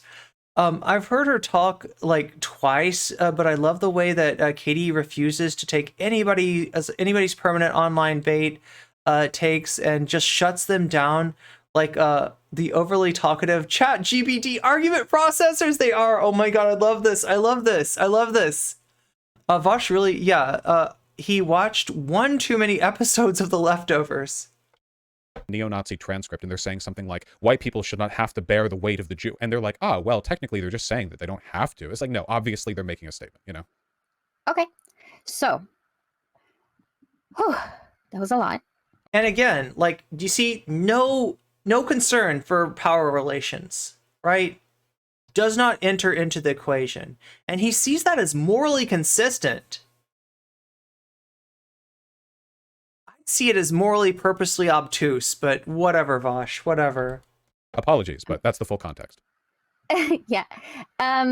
So I guess my question, and maybe I've missed that, I didn't interpret Professor Flowers' general claims to be It's like you read Save the Pearls or some shit. the moral right of Black people not to live next to their oppressor having much to do with governmental power. But we were talking in the context of the removal of 6 million white South Africans. Okay, so to make an equivalency, and I don't know if it purely tracks. So but to be fair, I did make an absurd and useless hypothetical, right? To try to shunt her into agreeing with my shitty position, right? To be fair. Oh my god, Vaush, there's nothing fair about that. Let me just think out loud and I'll see how I feel about this. I might take it all back, so close the recording for a second. So if I say that Palestinians have the moral right to claim, to make their claim over the territory of Palestine, that does not imply that they have the governmental power to do so or that they can. It just means that they have that moral right. Like, the moral right is not being sanctified or by if you are capable of executing said action. No, but you're saying if you were to say that, if they have the moral right to do that, your argument would be if they had the power to and chose to, they would be okay in doing so. They would have the moral right to do so. Yes. Do you think that is genocidal? If it involved the mass execution or deportation of Israeli people, it would absolutely be ethnic cleansing by definition. It would almost certainly be genocide by any definition as well.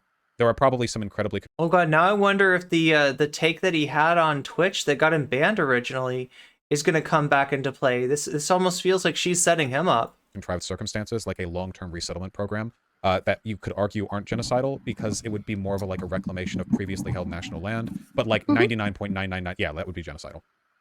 So you'd have an issue with people claiming that Palestinians have a moral right to Palestine? Well, it would depend on what they mean by that. If they mean Palestinians have a moral right to exist there as full citizens, then no, I don't have an issue with that. If the real meaning of their statement was to like remove all Israeli people, then potentially that could be genocidal, depending on exactly how it went down. Usually it would be. Yeah. So Wait, but what about the situation in which, you know, the assertion of self-determination and full citizenship, as you say, which is currently being denied to them by the government? You know, and like, I mean, like, more than just that, right? You know, like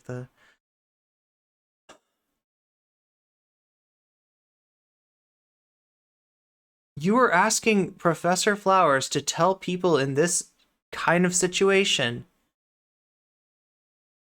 that any form of armed resistance against that intransigence and against that insistence of the denial of full citizenship, humanity, and self-determination is genocidal.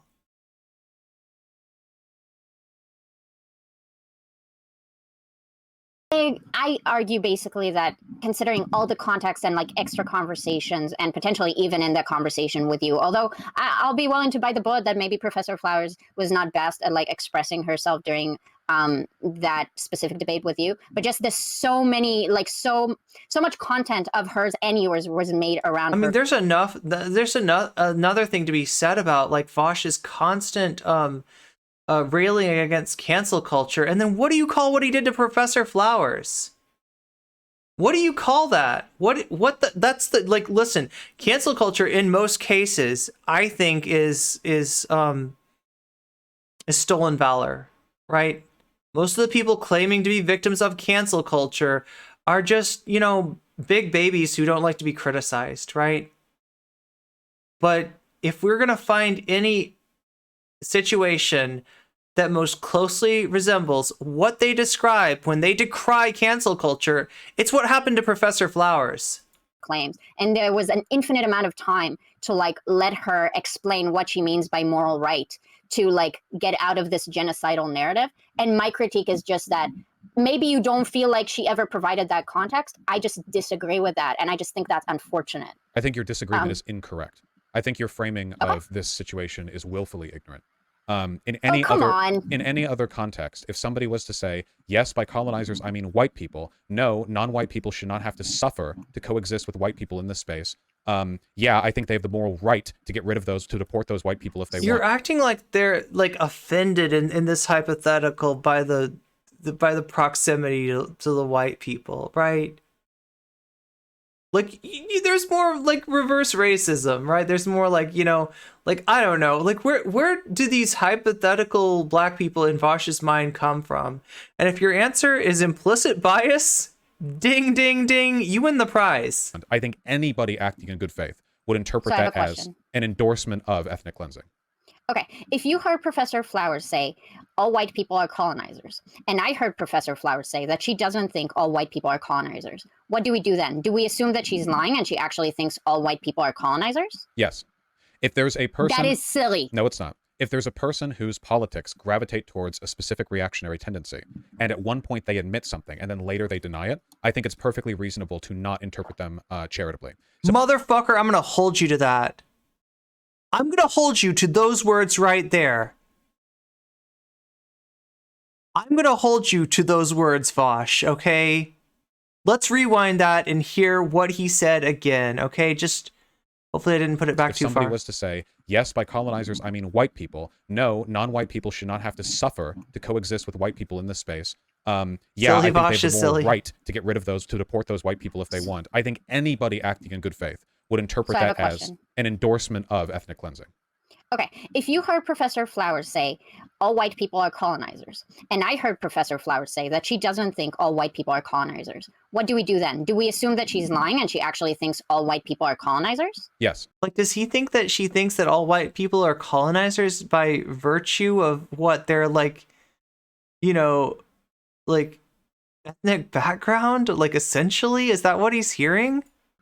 If there's a person... That is silly. No, it's not. if there's a person whose politics gravitate towards a specific reactionary tendency, and at one point they admit something, and then later they deny it, I think it's perfectly reasonable to not interpret them. I swear to God, charitably. Vaush, that applies to you more than it does to Professor Flowers, more than it ever did to Professor Flowers. So we see this all the time with like racists. So like, for example, you'll have like a white politician get outed because there's some old clip of them referring to black people as monkeys. And then they'll be like, haha, I don't really think that. And then it's like, oh, well, which one do we take at face value? The one they said in private or under pressure or under like heated context? Or do we believe the one they said afterwards as a way of covering up for the PR damage from the first one? You know, like, of course. Okay. Her politics are So- pretty anti-white in general. She's seething with that. There we go. Well, I mean, this is a big problem, right? All this anti-white racism, you know, going around these days.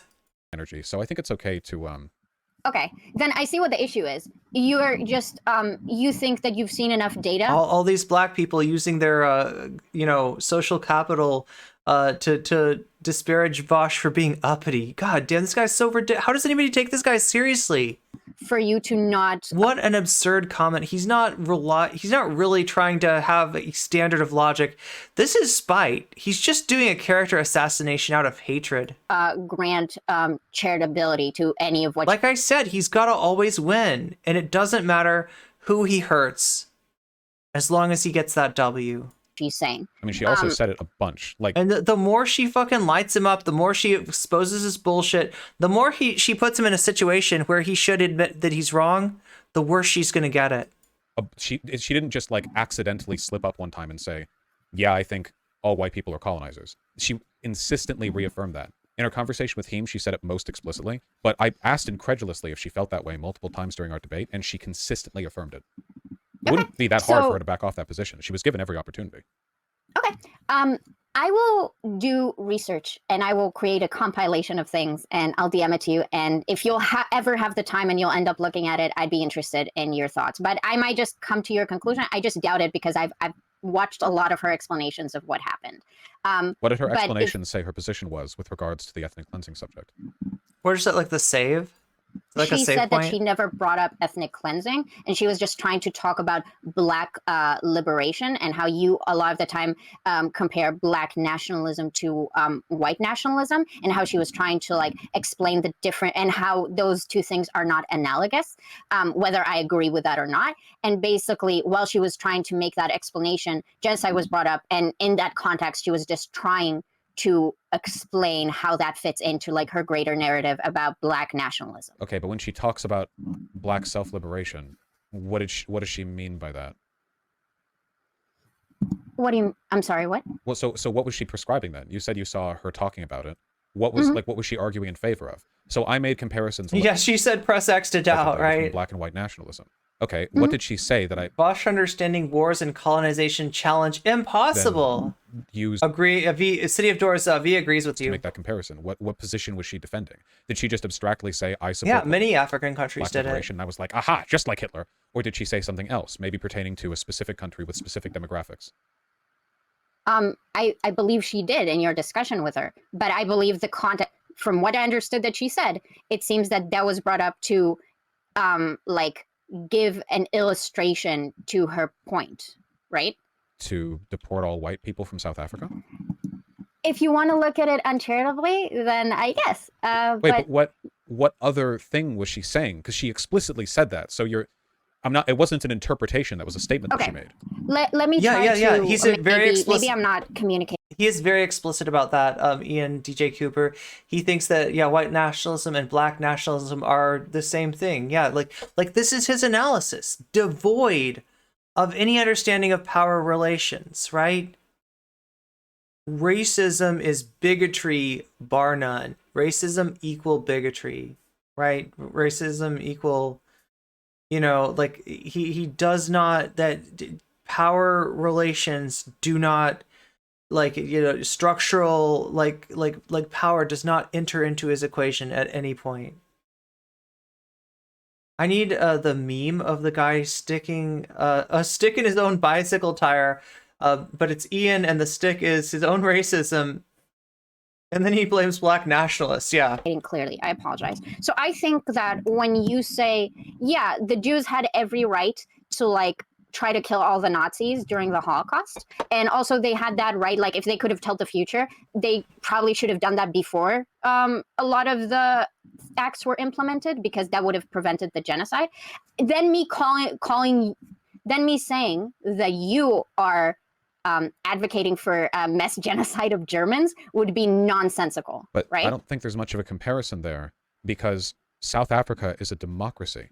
It's not. Apartheid was lifted. It's currently ruled by black people. They're the majority in their Congress. God. Black South Africans aren't currently resisting an ongoing colonial. Oh my fucking. Okay, so you're gonna get some frames, maybe. I don't know. Like, I'm seeing red here. Hope we're okay, right? Vaush, please. For the love. Yeah, I am, Katie. I'm trying to finish this. We're getting there. We're getting there. We're close to the. We're kind of close to the end, aren't we? Are we okay? Are you seeing? Am I going frame? You're getting the F. You're getting the F. Are we effing?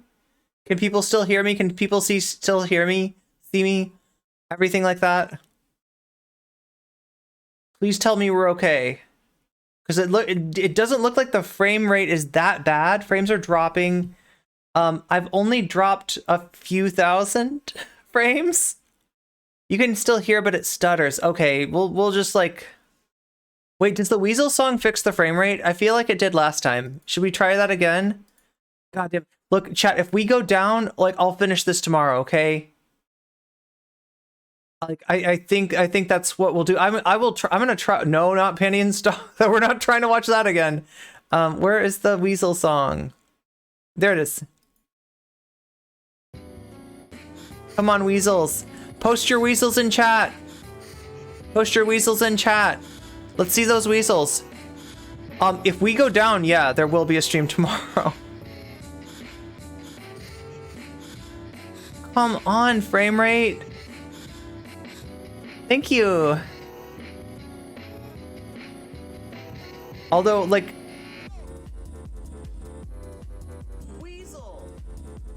Oh, yeah. You want to know when to do your exercise? It would be...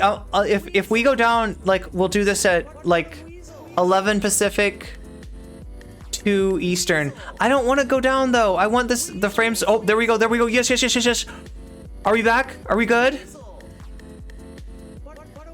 What a weasel. Look, does this fix it? Does this actually fix it? Does this work? Anytime I start to lose frames, I just hit the weasel button? Weasel! Oh my god, knock on wood, it's looking good though. It's looking really good. The weasels fixed it. Who knew? I didn't know they could do that. What is that emote? Oh, nice. Wait, it's an alpaca? Wait, I haven't seen Tink's emotes in a long time. Is this Tinku Woo? Or Tink, some other Tink?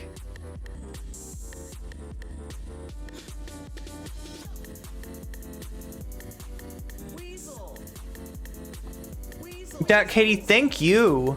Seriously. Like, I was talking about how if you had come to me and said, NCC, you lit a fire in me and I want to do something, and I think that thing is that I'm going to go and I'm going to debate Vaush, I would have been like, don't do it. I would have told you not to do this. I would have been so worried about you. I would have, you know, told you about, like, you know, what happened to Professor Flowers, you know, how that impacted Lua, and just, like, told you that there was no good that could possibly come out of this. I don't know how you did it, but you indeed are a Vaush. You do seem to be a Vaush whisperer. You do seem to be a Vaush whisperer, right?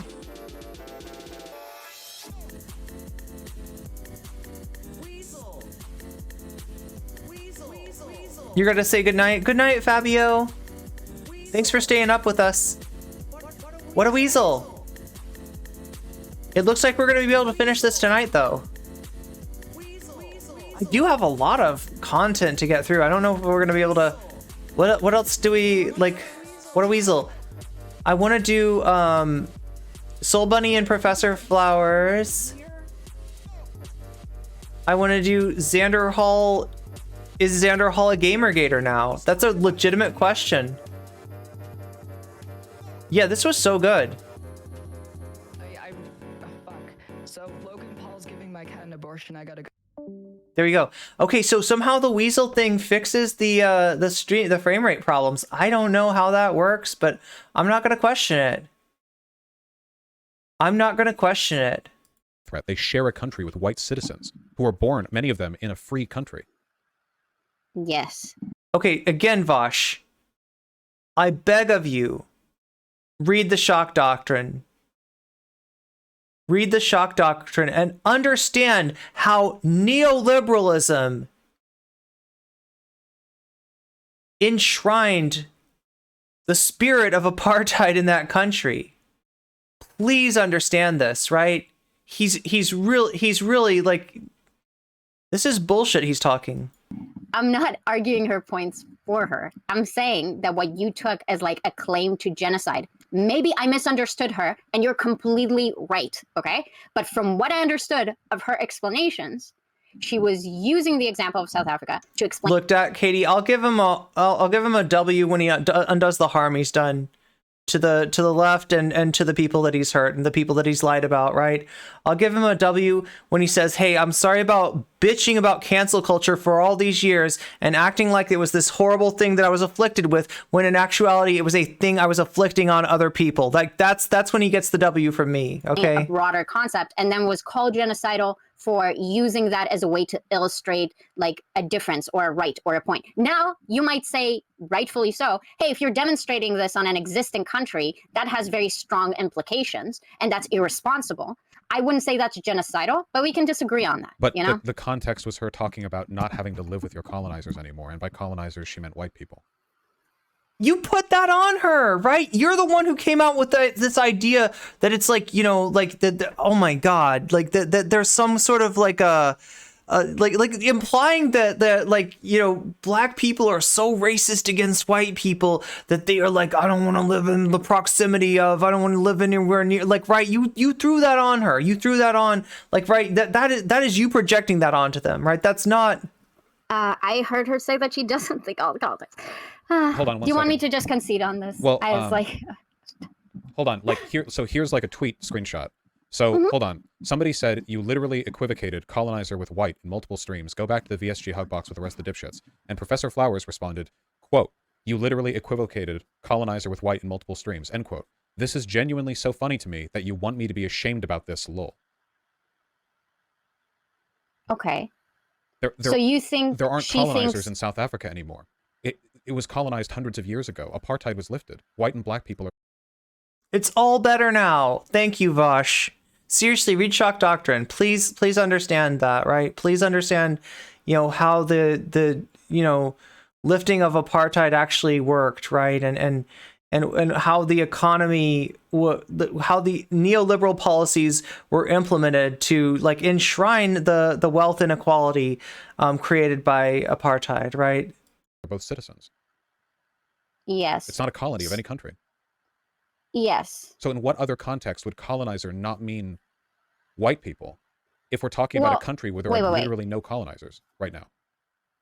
So you think because It means that they're still in possession of those spoils of colonization. They're still benefiting from that colonization, Vaush. Is this really, like, this is why I, like, you know, this guy says he's a leftist. Fucking X'd out. X'd out on this. South Africa have gained democracy. Oh, nice. Your interview went really well. Congratulations, Amanda. He doesn't understand how colonization is still, but yeah, exactly. That's what he's missing. And I don't know. I mean, like, look, like I said, okay, what I want most of all is the harm that he did to be undone, right? What I want most of all is for and that's both the harm to people like Professor Flowers and the harm to the left as a whole. The people that he's misled, I want them to see the light, right? That's really what I want. I'm not focused on seeing like the downfall of anyone. This is not personal for me, okay? None of this is personal animosity. I don't have the luxury, you know, for spite the way that he does, okay? I can't afford spite.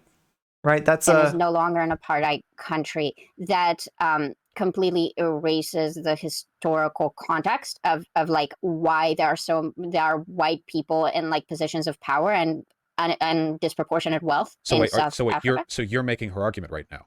So I don't want to make her argument for her. I'm fine moving past. But you're doing the thing like that. Unaddressed white guilt goes septic and turns into this ear of revenge as people I've been saying she did, where it's like, so did you know colonization had an impact? Lots of things have had an impact. France had an impact that fucking continues. God damn it, a Vaush. monarchy, and now they don't. But the legacy of the monarchy has influenced France today. But if you started saying like, yeah, we want to kill all the French monarchists, like, what does that mean? There are no colonizers right now in South Africa. And then, so you're like, okay, there are no colonizers, but aren't there like still white people? Yeah, there are. That's what she was saying. She was saying Okay. white people. So I think that you could argue that she was irresponsible or maybe misguided in her use of language. And you can even say, well, she doubled down on it, so We can talk about how, like, not so much the monarchy, right, but the nobility, right, which was part of the power structure under the old regime, right, in France. We can talk about the way that the nobility sought to institute themselves within the framework of capitalism, right? But that's a less direct line than the benefit that people who are colonizers, right, derive from the colonization that happened before they were born, right? Including me and you, Vaush. Including me and you. fuck her. I already said I don't think that makes her genocidal, simply because I don't think that's her beliefs from what I've heard her talk about. But yeah, maybe she had a bad showing. I don't understand why people are like this. This is the most straightforward, like, man, I genuinely don't understand it. There's a lot of ambiguity in the difficulties that I have disagreeing with other people on the left, but Professor Flowers has always been the most overt case that just boggles my mind. How anybody could look at what happened and what was said and not just go, oh yeah, she's just in favor of ethnic cleansing. An objective statement on her part, unambiguous. There's no matter for interpretation or bad or good faith. This is why I'm confident in it. There's not really room to disagree with me. There's a right and a wrong position. But for some reason, people trend towards the. So I'm gonna throw out. I wouldn't just call it charitable. I'd say like the delusional or the anti-empiricist, perhaps. That's our Discord link. That's a fresh Discord link. That Discord link I know works. I don't know if the ones that are in the timers like necessarily work, right? They're supposed to, but again, I don't know, right? But for anybody who's not in the Discord already, join up. That is a great way to stay in touch with me, to know what's happening, if any plans change, if any streams have to get canceled, if any extra streams are going to get announced. You're going to know that from the Discord. You're going to get like all the links, hopefully, to the best highlights, the best clips, all this other stuff. The Discord is a place that you want to be. Also, you can talk to a whole bunch of really cool people. I don't know what it is, but I have the great fortune to attract a bunch of really cool people into my community, and I count myself as blessed, and I want to share that blessing with the rest of you. So if you're not in the Discord already, join up. Dat Katie, if you're still here, definitely jump in that Discord. If we don't it's getting kind of late tonight, I'm sure, for myself and for you as well, but I definitely want to talk to you on stream, and would love to hear more about this, the fallout from this. You said that you've gotten a lot of good reception from his community. That's extremely encouraging to me. That warms my heart. Like I said, I am aware that there's a lot of people in his community that understand this stuff better than he does, right? I would love to see him become a better content creator if that's at all possible. I do. It does seem like you have some kind of magical power, some kind of demon negotiation that you're working with Vaush. You're making like the right motorcycle sounds, or you're reading Vaush's fortune. I'm sorry, that's a Persona 2 reference. Not everybody's gonna get. That's a game that even most Persona fans don't know. Anyway, no. All Atlas Gaming references aside, right? I do think you're onto something special here, and I do think that this debate, to me, it looks like a watershed moment, and I want to help it be a watershed moment. I'm going to put this clip out. I'm going to put the segment out, right? I want more people to see this. I want more people to be aware of this. I want to draw as much of an underline, highlight this as much as possible, because I think this is a really important discussion that you had. You're already in the Discord. Yes. You're one step ahead of me, Dat Katie. You are one step ahead of me. All right. God, he's throwing out mischaracterization after mischaracterization, and then states it as facts. It's incredible that Dat Katie's blood didn't boil over. It is frustrating. It can be frustrating, but I don't know. Like I said, when you got that fire inside you, you're able to somehow prioritize what's important, and anger sometimes is some. Oh my God! Thank you, Jules. Dat Katie just got a gift sub. Nice. Thank you, Jules. That's awesome. Okay, so we're saving Dat Katie from the ads too. Nice. Yeah, so there you go. There's your very own Persona 2 emote badge or emote badge, sub badge. That's what it is. The sub badge. Which I don't know. I don't know what it is about her. I don't know if it's because she so successfly whined about me afterwards or complained about. Do you think it's because it's you and they just like have a hate boat? Gosh, you fucking destroyed her life. All right, I had to. I talked to her after what happened, and God, I can't imagine. Like, I've been through a lot. Okay, I've been through a lot, and I continued to go through even more even after that. I'm not convinced that I'm ever gonna understand what Luo went through, though. I thought he'd gotten better. I'm glad I'm tapped out, and NCC gave the link to the White Leaf site. Now I know which streamers did NCC dismantling White Leaf. God, they're gonna love that. They already White Nervosa already, huge NCC fan. Look, like, I mean, yeah, I think it's really harmful. I don't hate everybody in that network. There are certain people that I kind of hope would maybe there's certain people I've even seen kind of express some reticence in being part of this, right? But maybe they don't understand how much being part of White Nervosa's network is enabling what Vaush does, right? But I mean, we've got time to convince them. So yeah. I just want to make sure that I'm real clear here. This isn't about animosity. This isn't about toxicity, okay? This is about what kind of future we want. And White Leaf and this Vaush network is not getting us there at all. So anyway, wait, what am I trying to do? Oh yeah, I wanted to put this in, so I gave the Discord link to everybody in Twitch chat. I realize I'm not doing enough about getting my Discord link out there in the rest of the world. For a while, like, because of the harassment that I experienced right after, not necessarily, like, my issue wasn't really with Vaush, it was like with another debate streamer. But after that, we got so much harassment and stuff that, like, I was like trying to hide my Discord link because there were people actively trying to come into my Discord and harass people, right? And I was just like we almost kind of like shut down, you know what I mean? In terms of, in fact, there were some times, right, when we were basically just like closing the doors to try to prevent like an invasion of our Discord. But yeah, I need to be more brave about getting that link out there and bringing more people in and making them a part of what we're trying to do. Because like I said, my agenda is not one of hate. My agenda is one of solidarity. For you? I mean, that's probably a large part of it. A bias against one. Well, if you hear about a dispute between two people, one of whom is a black woman and one of whom gets repped as a racist in the left, a lot of people are just going to intuitively take the anti-me position. Okay. Without investigating. I can tell you personally why I'm very amenable to this, but it's very like personal, so I don't think it would really help you with the other people. Well, is it because I'm white and she's not? Yeah, that's right. No. That's right, Vaush. People are racist against you because you're white. Are you sure? Because people say no, but then it keeps coming up, Do you want to hear my personal argument, or do you want to assume that it's because you're white? Well, you should provide it, because otherwise I will assume that. I'm trying. So I have very strong positions about the Israel-Palestine conflict, and when I discuss it, because my positions are nuanced and generally unrecognized in the sphere and are not very popular, people have a really hard time understanding what I'm saying, and they assume that I am anti-Semitic. They assume I hate Jewish people. They assume I am fine with Jewish people dying, and a lot of stuff like that. I was accused of that yesterday when I joined a Discord server to hang out, Damn. So I understand, like, trying to make a nuanced point and then people taking it in a really weird way and like accusing you in a lot of vile shit. But that's my personal experience. I don't think what's his name, the guy that looks better without a beard but has a beard. Heem.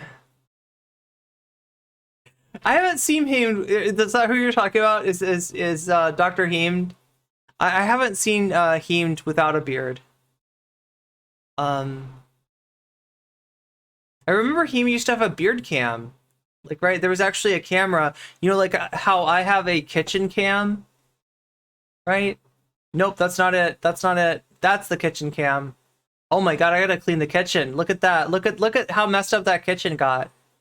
Like, I went to town in there, right? So just like I have a kitchen cam, Heemed had a beard cam, which was always on his beard, and he like comb it for, you know, if you there was some kind of like there's some kind of a chat reward that was like, you know, Heem combs his beard, Heem grooms his beard for you. I thought yeah. Oh, you're talking about Noah Samson. Sorry. Okay. Yeah. Obviously, he looks fine with the beard. Thank you. Yeah, thank you, like, Amanda. That means a lot. Oh, that means a lot that you enjoy the Discord. Yeah, it's a cool community, right? Like I said, like there's some real. I consider myself fortunate to know all the people I do. You know, all the people that have like kind of come around and gotten interested in the content that I do. I feel like feel like there's something really magical about my community, right? And I appreciate you all. Just full Discord is full of nice chat cats being cute and cool. That's true. That's true. And I'm gonna try to like. Do I need to like set up like a time during the week, like a definite night that like maybe that I'm not streaming, that I hang out in Discord chat? Because like obviously, you know, I can't like hang out there like all the time, but I want to spend some time and just have people know if they want to come in and talk to me. I'm a real person. I'm a very real person, right? Very real, very flawed, very silly. And you know, I would love to get to know you know, more of the community through hanging out in voice chat, right? Or just, you know, there's a lot of channels there's a channel specifically if you want to post cute pictures of fluffy animals. There's a channel for that. If you got art that you do and you want to share it, you want other people to take a look at it, there's a channel for that, right? If you got music to share, if you got videos to share, if you got content to recommend to me, hey, what's up, Sarah? Good to see you. Meow. Yeah, Natalie's confirming that the VC is a lot of fun. And it's fun, you know, it's fun primarily because of how cool my community is. So thank you, community, for being so cool. And thank you for being so supportive, right? I've been through a lot of stuff, like, over the past, you know, few years, like the past year or so, right, has been really tough for me. It's hard to even explain. And like, there's a lot of the harassment that I couldn't even talk to you about, right? Because the people doing it, they're looking to hear about how it affects me. That's what keeps them going. So I had to kind of shut up to deny them that that pleasure. But yeah, no, it wasn't easy. It was not easy at all. Heem? I think Heem's beard looks nice. No, I don't care about him. Noah. What's his name? The guy that you hate, that you got upset that he made Oh the my video god, about I you. love this. I Noah love Samson. this. I love yeah, this. I don't think Noah Samson has the same perspective I do, right? But that's just like, I understand how trying to make a nuanced argument and maybe not You're in the being a Discord good debater too? can Nice. make you seem a lot crazier than you are. But that's just like my personal sympathies, you know? If your sympathies are towards the person who gets accused of having the worst position, I feel like you'd be biased in favor of me. The majority of people who are familiar with the me and Professor Flowers thing will probably side with Professor Flowers. My community is big, but it's not as big as the entirety of the people who hate me. That's a much larger community than I can field.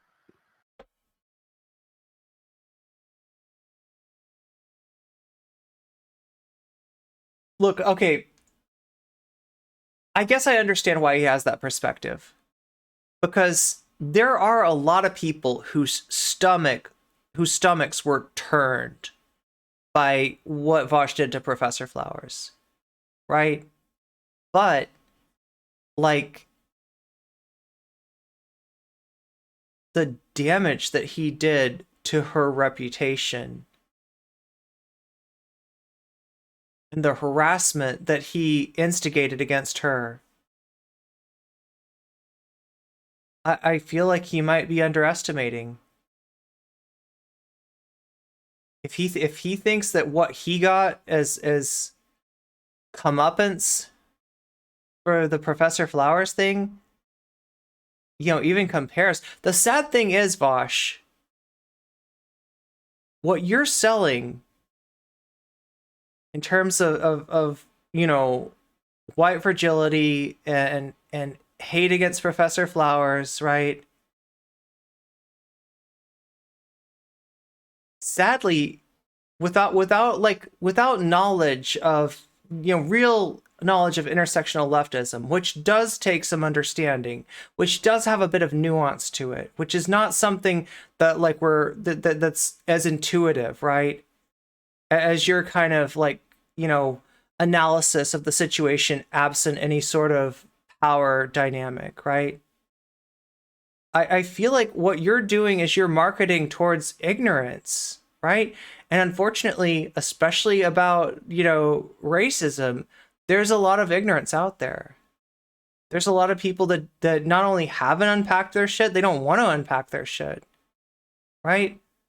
So, you've got the wind at your back in attacking Professor Flowers, right? Not the other way around. Persecution complex, yet another right-wing tendency of Vaush. What's up, Space Magic? Good to see you. I mean, Vaush is very hostile to black people. The harassment he dumped on her, yeah. Wait, error 404, lie not found. Vaush, me. Yeah, absolutely, Katie, you definitely crushed this. So you want me to be biased towards you? Is that what you're... Well, if your bias is towards people who you feel get maligned with ridiculous positions, then I feel like, if anything, that would be to my benefit. No. I feel like I have watched enough of her context and explanation of what happened there to understand that there might have been a miscommunication, added with the fact that it is extremely advantageous for you to not say, hey, maybe I was a bit too unreasonable with this. And by unreasonable, I just by unreasonable, I just mean that you have spent it's been like over a year. Like every time she's brought up, you maintain this point that she is basically a genocidal maniac, and that's what I think. That's shitty because I don't think that's what she is. But if you believe that's truly who she is authentically and you have no charitability towards her, then I can't follow you for that. I just disagree with that analysis of who she is, I don't think it's really an analysis. I just think it's a straightforward read of her positions. I don't really think it has to do with charitability, but, if you want to compile those points, you're free to. I have seemingly a limitless capacity for revisiting this one conversation. She's always free, of course, to have a second one with me, though obviously she never would. She got a lot of hate. No, yeah. Okay, I'm not going into this. I just want to make a final point. Because I'm already here, so why the fuck not? Yeah, you need to do your research and come up with a coherent position on Israel, because you got banned off of Twitch for saying some shit, and then you talked to Eris with the whole bad empanada nonsense, and you are flip-flopping, dude, and I need to debate Israel with you, and it's hard when you don't have a position. God. So do that. Are you going to accuse me of being pro-Israel? You're probably more pro-Israel than I am. Then what on earth could you... Whatever position I arrived at, I mean, didn't he basically agree with Eris on Israel? Right? Didn't he basically agree, defend the things that, and as many problems as I have with bad empanada, right? And this is somebody that blocked me on Twitter, right? This is somebody that, I don't know, people, accuse me of being some kind of, bad empanada, fangirl. I think that Bad Empanada has brought up some good points on some bad people, but I also think there's a lot of stuff that Bad Empanada just does not get. I think there's a lot of situations where Bad Empanada needed to stay in his lane that he didn't. I think that, as much as I say that Vaush, doesn't listen when he needs to listen, right? And just goes off with these uninformed viewpoints, Bad Empanada's done the same thing, right? But, in terms of what he was, what he clipped Eris saying, that shit's indefensible. And Vaush sat there and defended it, so. I have no idea what kind of insane TOS flagging disagreements you would want to have with me. You almost went, oh, you're in a crowded, oh my god. You almost audibly reacted in the middle of a crowded train in Japan. Wow. I'm probably in favor of a two-state solution, not because I think it's morally preferable to a one-state solution, but rather because I don't think a one-state solution is a realistic policy goal. I agree with you. Yeah, so if we agree, a two-state solution is considered I think a moderate liberal solution long-term. What positions do you have that are getting you accused of being an anti-Semite? I don't believe Jewish people have like an inherent right to Israel or shit like that. Well, I mean, I agree with that. I don't think anyone has an inherent right to any land based on their race or ethnicity. That's what I say, yeah. I also claim that it whiffs of like white supremacists, the way that the Israeli ethno-state is. It's basic. You know the arguments that you made about like the Professor Flowers makes about black people? That's how I feel about Jewish people in Israel. Oh, but no. people conflate. What happens is, and I've learned this late, unfortunately, in America, talking about Jewish people is punching down, but I was born and raised in Israel. So we, like Jewish people are the dominant, like hegemony. So for me, talking about Jewish people in the context of Israel is punching up, but I'm in an American space. And when I talk about Jewish people, Americans get like very shaky in their boots because they're ignorant. So they think I'm being anti-Semitic when I'm just criticizing racist Jewish people in Israel. I do think it would be anti-Semitic to say that you should like deport all Jews from the Middle East or from Israel. I would never argue for that. I think that's silly. Okay, so while there are some anti-Semites that try to do entryism in like, you know, pro-Palestinian movements, right? While I that does happen, yeah, there's a lot of bad faith in the United States regarding Israel-Palestine in terms of like weaponizing, you know, and here's what's fucked up, right? The anti-Semites often try to conflate like Israel with the Jewish people, right? And the far right in Israel tries to do that too for different reasons, right? But they're like agreed on that one talking point, and it's actually really creepy. And like, you know, in recent years, we have seen like bonds forged between, you know, the far right in Israel and just groups that are traditionally just, you know, known anti-Semites, right? And you know, that's it's weird to see them like, you know, working towards the same goal, and a lot of that goal is you know, like the conflation of those two ideas, right? And also the you know, making the rest of the world, you know, so hostile that you know, Jewish people don't feel okay living there and feel the need, you know, to immigrate to Israel. So yeah, I mean, there's some complexity to this issue too. But yeah, you're right about Vaush being completely inconsistent and not really having a coherent viewpoint on Israel. And yeah, I was gonna bring up his Twitch ban, right? Because it does seem to some of the things he said in the past seem to fly in the face of his current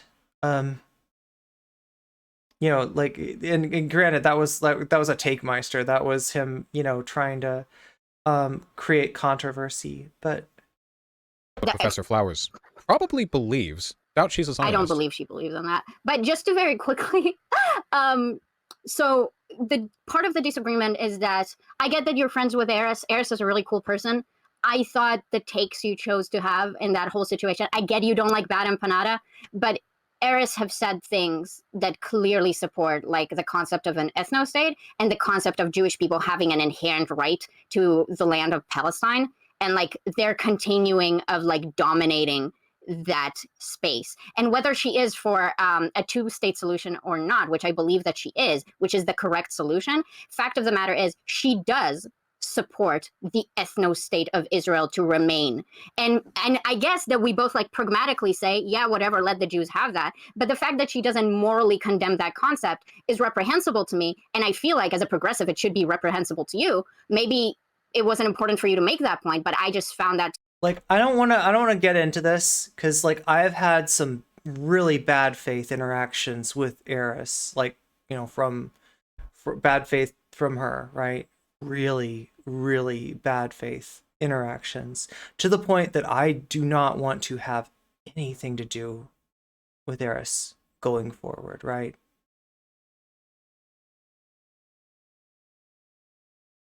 I do wish she'd apologize to me because she lied about me for a really long time, and I caught her in that lie.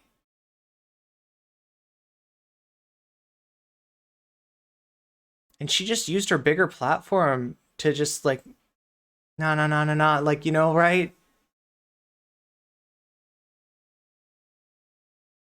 She had a mod that claimed to have heard me say something that I didn't say, right? And in a VOD that for all accounts was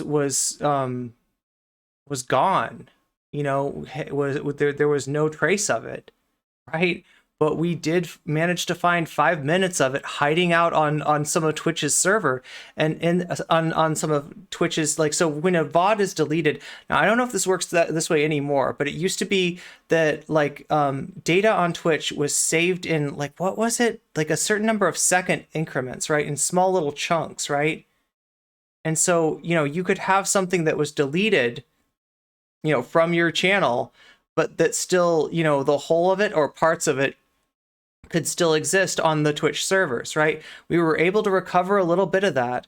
And in that little bit, we found this mod who claimed to have heard me say something, come into chat at the last minute, state that she just got here and didn't know what was going on, and ask for people to explain it to her, right? That was Eris's star witness. That was Eris's mod that was confirming, her unsupported, lies about me. And, we exposed her for lying. And, not to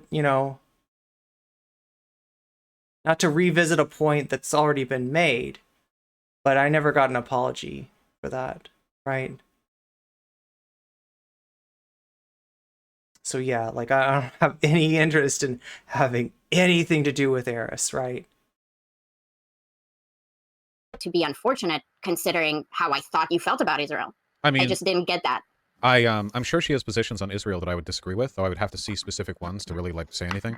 However, every position that I've ever heard about Eris, even ones I've disagreed with, haven't been any more radical than what's considered a moderate Zionist position here in the States, Yeah, a kind absolutely. of lightly pro-ethno-state attitude towards Israel is basically the default position in America, unless you're some kind of radical. Absolutely. Which means that, like, even if I had those disagreements with her, it probably wouldn't be something that I'd feel like a need to call her out on. I mean, there are lots of things I don't call people out on when I'm directly talking to them. I don't even remember what I talked about with her the last time I did. I do find her to be quite an agreeable, lady. She's wonderful. She's so lovely. She kisses your ass really well. Yeah, that's true. That's true, right? She's there, right? I mean, she was part of that Vaush Clout network, right? And it didn't even matter that she, not far be it from being like a leftist, she's got far right views.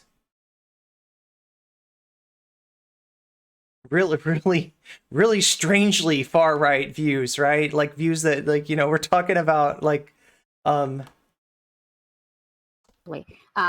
she's so charitable, and she has a great analysis of social issues. I have a lot of positive feelings. I was just genuinely disappointed that it was never really brought. But yeah, there was part of, like, like the last time I covered Eris, it was in a conversation with Stardust, right?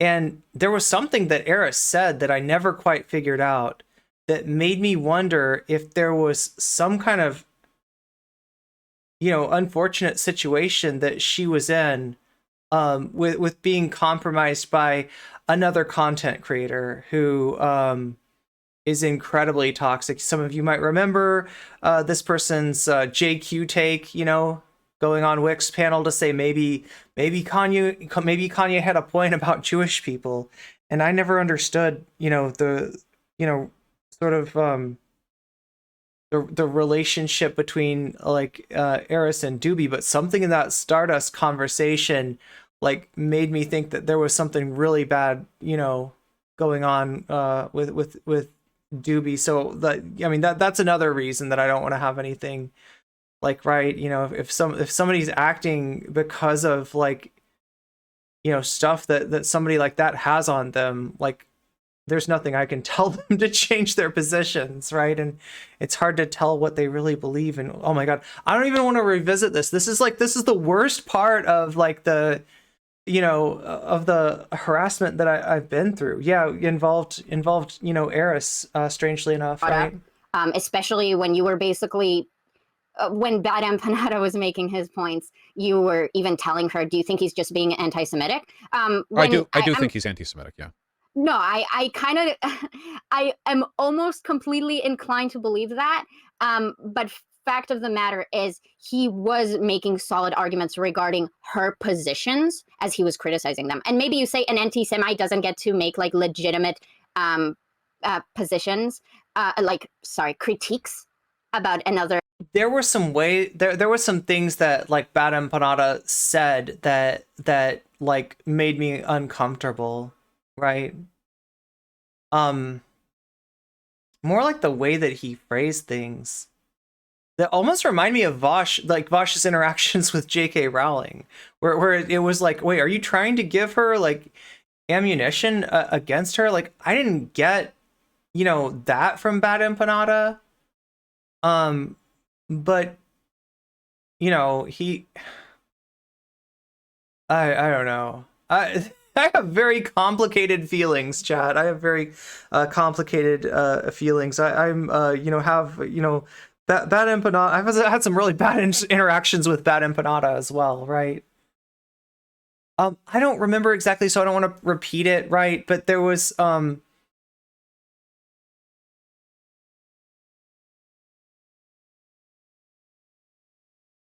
yeah, I don't want to even like, right, it's been so long and I don't remember, but yeah, there, like, granted, there was some things that Bad Empanada said, I think in its initial like video on Eris, that like, just made me uncomfortable. We're veering towards what I thought was a danger of being misinterpreted, but I could see how people like stuff that like when you deal with these issues, you don't want to be in a situation where you're saying something that could be interpreted as a dog whistle, right?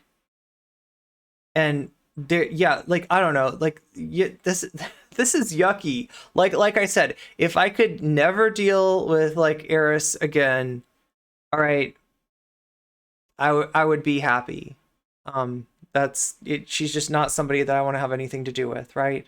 Eris or the rest of that group, right? The rest of that Twitch politics Discord crowd, I don't want to have anything to do with them. Like, that is some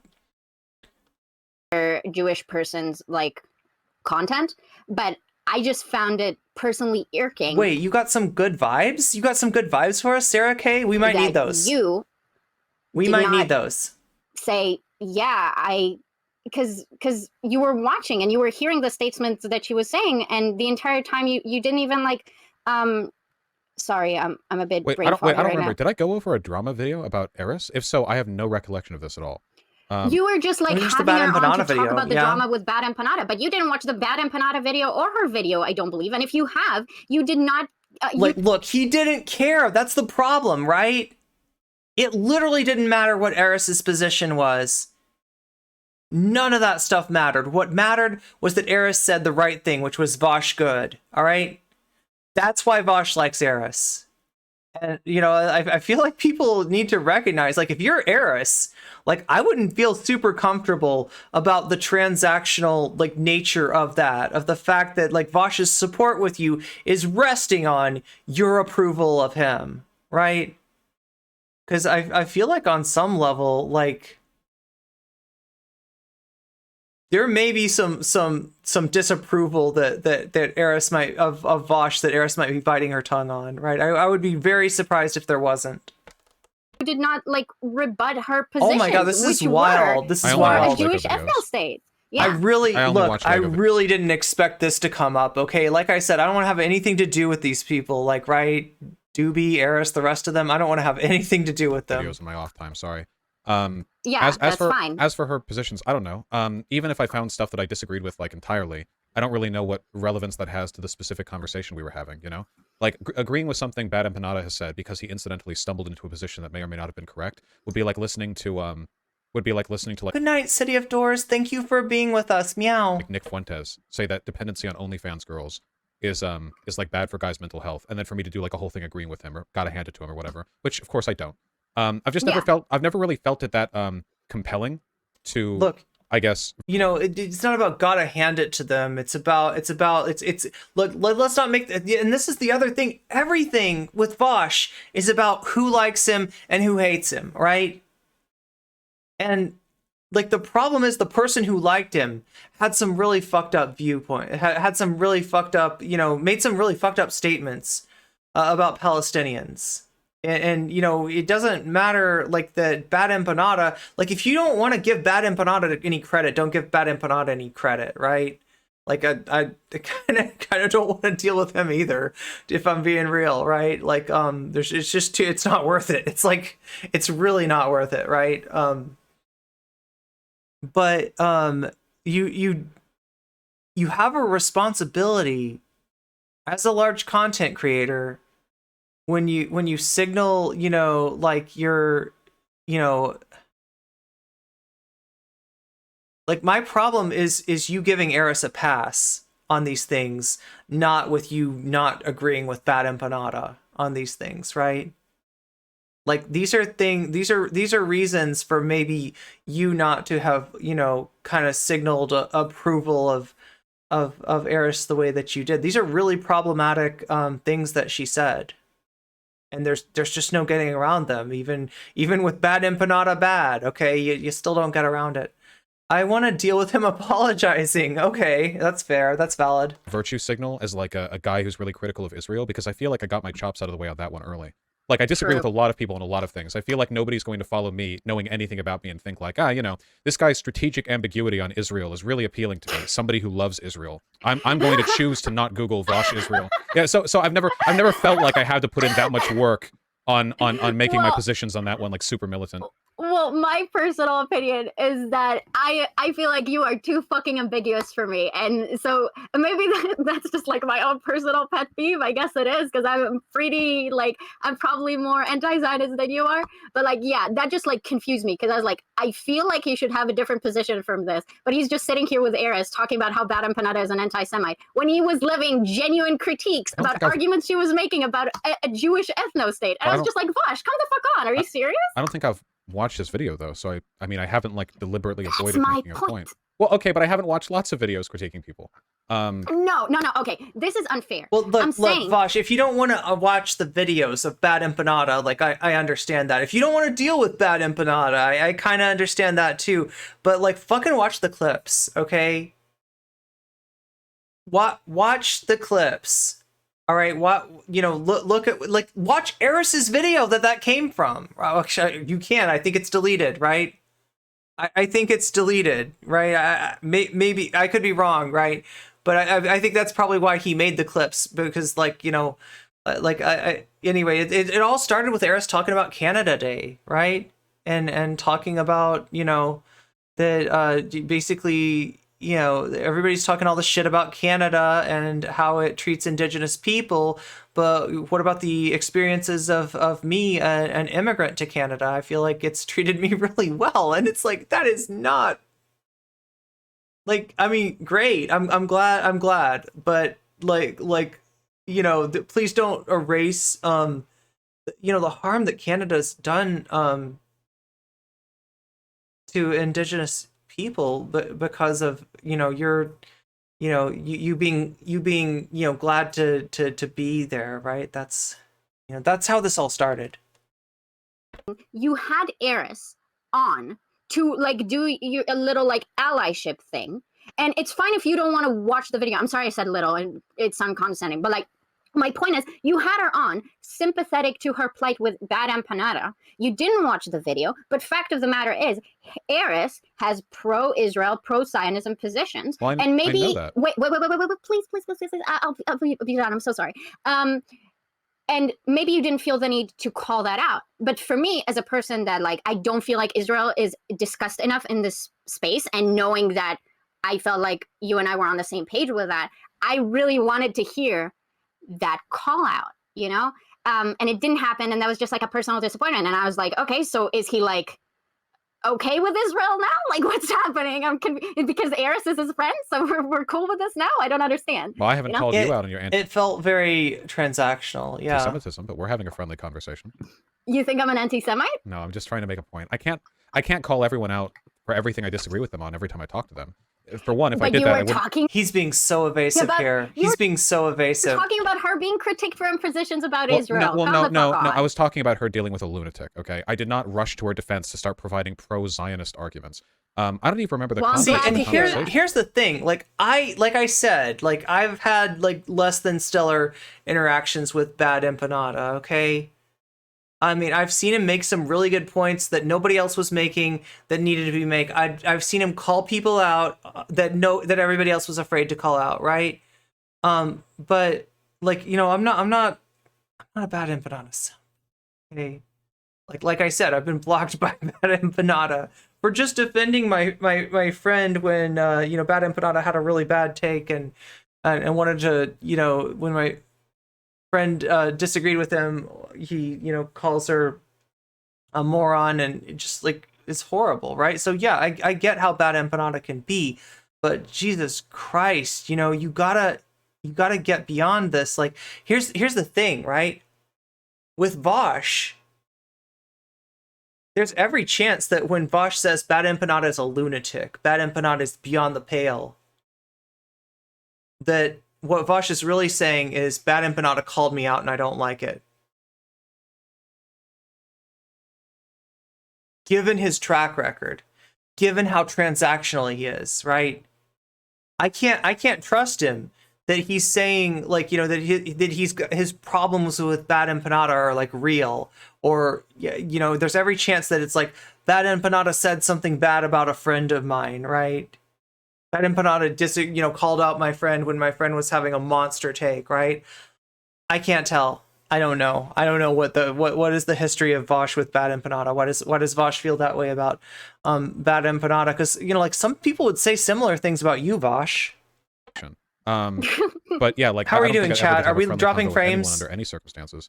I mean, I talked with Keffels recently. Keffels has been subject to a lot of drama. Keffels Subject to a lot of exclusively done stuff that I drama? agree with, but No, Keffels has been the perpetrator of a lot of drama, right? Including with Bad Empanada.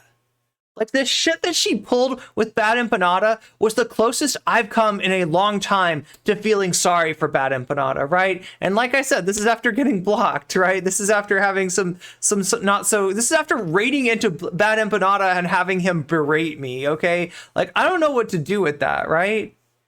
But yeah, Keffels managed to make me feel like Bad Empanada was the victim in that situation, and it's kind of wild. It's okay now. Oh God, it doesn't look good. We're still dropping some frames. Hopefully we're okay. We'll try to get through. I just want to get through this part. I think that it's important to kind of be holistically against sort of like weird harassment behavior, like what BE stands for, whether or not you fully agree with everything a person believes or. Vaush, some people would say that about you and your community. Weird harassment behavior is what I've heard a lot of people say about you. Especially if you're open and public about the kinds of things that you disagree on anyway, How can you say that and then say that Professor Flowers didn't experience harassment after you guys' interaction? She experienced like I think like the normal amount that you would get. The normal amount. Fuck you. Fuck you. You have like wanna be. Oh my God! Welcome, Polly. Polly, I've heard that you just got you must have gotten finished with this content way before. I'm taking so long. Welcome, Raiders. Welcome, Polly. Thank you for raiding in. We are hopefully we're gonna stay. Yeah, stay with me, okay? Yeah, we were having some frame rate issues earlier. I think we're better now. I hope we're better now. If we need to, hey, look, let's wait. Have you all heard the Weasel song? I think most of you are familiar with Zera mods for Polly, Zera mods for me. Zera creates a lot of really cool things, and among those really cool things is the Weasel song. Now, some of you in chat have already heard this. Please bear with me, right? But like, this is the only way that I know to get rid of frame rate issues is with the Weasel. Are you ready? Here we go. I'll even dance to it. Okay, looks like the frame rate's better already. What the fuck is this? Zera, how are you magic? How are you magic? Everybody go follow Polly, people. Everybody go follow Polly. You left some for tomorrow. Interesting. All right, we're gonna dance. Weasel. Weasel. Weasel. Weasel. Weasel. What a weasel. Weasel. Weasel. Weasel. Toggle cat ears. What a weasel. We've had a really interesting night tonight, everybody. Holly, you might be going to sleep right now, but if you're still awake, let me know what what else you talked about in your stream and how you're doing.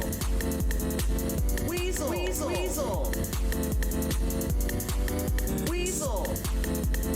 What a weasel. Welcome, Raiders. Yo, I'm so glad to have you here. So yeah, we covered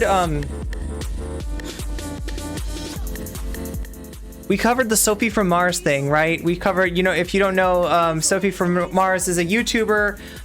There was a British counselor, a member of the British government, right? That claimed to have had an encounter with a trans person who said that they were going to dry their hands on their penis, right? And it just so happened that Sophie had run into somebody in that bar that night and had a very similar experience. The only difference being she said, I'm gonna dry my hands on my jeans, right? Because I don't know if you know this, but penises aren't very absorbent. They're not very good for drying your hands off. I don't see how that would possibly work, right? It makes a lot more sense to think that a person's gonna dry their hands off on their jeans. That's what Sophie said. So yeah, we covered that tonight, and we're right in the middle of, I guess, what Polly covered as well. Yeah, give a follow to Polly if you're not following Polly already. Give a follow to Dat Katie also. Yeah, Sophie is really cool. But yeah, we did that. We did some cooking with HelloFresh, right? I already finished all my food. It was so good. Like, right? I made 2 portions and I ate them both because like I just couldn't. It was so good. I had to eat both. And yeah, that's our sponsor. So if you want a deal, 60% off through my affiliate link, it's !HelloFresh. Oh, you finished the Alex Murdaugh trial? Fuck. So Logan Paul's giving my cat an abortion. I gotta go. Anyway, yeah, Cuffles, I can't explain Cuffles, but yeah, there's the affiliate code. There is the coupon code. You can get 60% off and free shipping, and you can give HelloFresh a try. And I recommend the Turkish spiced garbanzo bowl. Wait, Turkish spiced chickpea bowl. That's what it's called, right? That was what I had tonight, and it was so good. Anyway, let's see. Let's get back to this. We're still finishing up this amazing conversation between Dat Katie, who's in chat with us right now, and who you should definitely go follow on YouTube and on Twitch, right? And Vaush himself. We've gotten into a discussion about bad empanada and heiress, right? This is a far-ranging discussion. We started out talking about the say her name discourse, which of course I think Vaush has done immeasurable harm to, right? The whole reason this is discourse in at all is because of people like Vaush. It's because of reactions, fragile reactions like the one that Vaush had, right? This should have never become this big point of contention, this big point of debate, because honestly, like what we should be concentrating on is the tragedy of what happened to Brianna, right? But we're not. Instead, this is discourse, just like the Hogwarts Legacy thing. Vaush, chose to attack trans people on that issue, and he's choosing to attack Black people on this issue. So yeah, we're finishing up here. We've talked about Professor Flowers, and if you don't know, okay. Well, you do know. You were watching this, right? Polly was watching some of this, so you sort of do know. Dat Katie is absolutely destroying Vaush and doing it with a smile, right? There's no malice. This isn't about spite, right? This isn't about hating. This is about honestly wanting a creator that I think, Dat Katie, you've watched a lot of Vaush's content and you kind of want him to be better. And like, look, I would like that too. As much as I think that he's harmful for the discourse, as much damage that I think that he's done, as many people as I think that he's hurt, I would be happy if he learned something from his conversation with you. I don't know if that'll happen, but I do think at the very least, right, Vaush's chat has to have learned something from this debate, right? Oh my god, that is the wrong button. Let's try. We're just gonna go right back into the weasel. But I don't think she experienced much at all. But yeah, I mean, I welcome, Raiders. See it. Wait, you can't say some and then experience much at all. Come on. Polly was also impressed. Nice. A very small amount. My community's pretty responsible. She could have like made me look really bad by demonstrating it, but she never did. Like she could have. My mods contacted her to try to get screenshots. Like effort was She blocked my mods, of course. Okay, so we're back to talking about.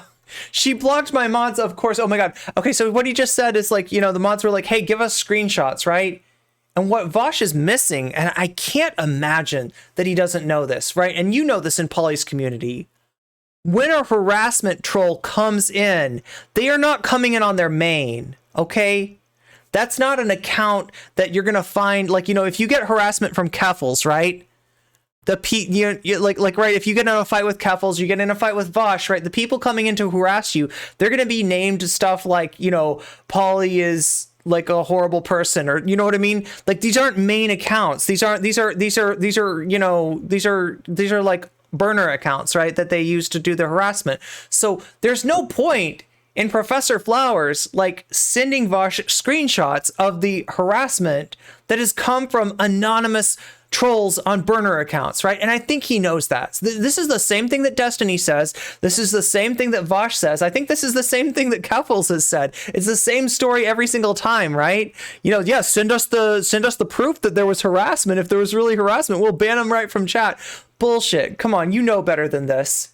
You know that these people are not using their main accounts. Any effort to kind of substantiate it in any way, because you can claim like any kind of harassment, right? Like at any point in time. It's not like I've said, you know, I get death threats all the time. First of all, a lot of the death threats that I get are visible on Twitter, so you can see them. But also a lot of the stuff I get over email, DMs, and people don't ask me to subscribe. Yeah, but I mean, those are the kind of things that if that is a real account, right, that thing's not going to last, right? That is a clear violation of TOS. That in large, they're kind of a different situation. Because, like, it's kind of obvious. Like, I'm Vaush. Of course I get death threats. But when it comes to someone like Professor Flowers, who isn't, you know, the #1 most reviled figure in the online left from the left. And I hate to, like, just so I'm covered here, right? I gotta say this, like, just don't harass anybody. Don't like threaten anybody. Don't do anything bad. Okay. Never think that doing that on my account because, you know, these people have done bad things to me or people that I care about is helpful. That is never helpful. So, you know, and I know none of you would ever do that, but I got to say it anyway, just in, you know, cause we never know who's, you know, hanging out in chat. Right. Oh my God, photo file. You just got an anonymous gift sub. There you go. There you go. I would like some. Thank you, Anonymous. Some kind of evidence, especially if you're going to Clout Goblin off of this alleged harassment, which she certainly did. But she Clout Goblined. Gosh, you ruined Professor Flowers' life, like for a very long time. I mean, I don't even know. I mean, hopefully she's you know, doing better, but like. What she experienced is something that nobody should ever have to experience. I didn't see any. So, like, what am I to do with that?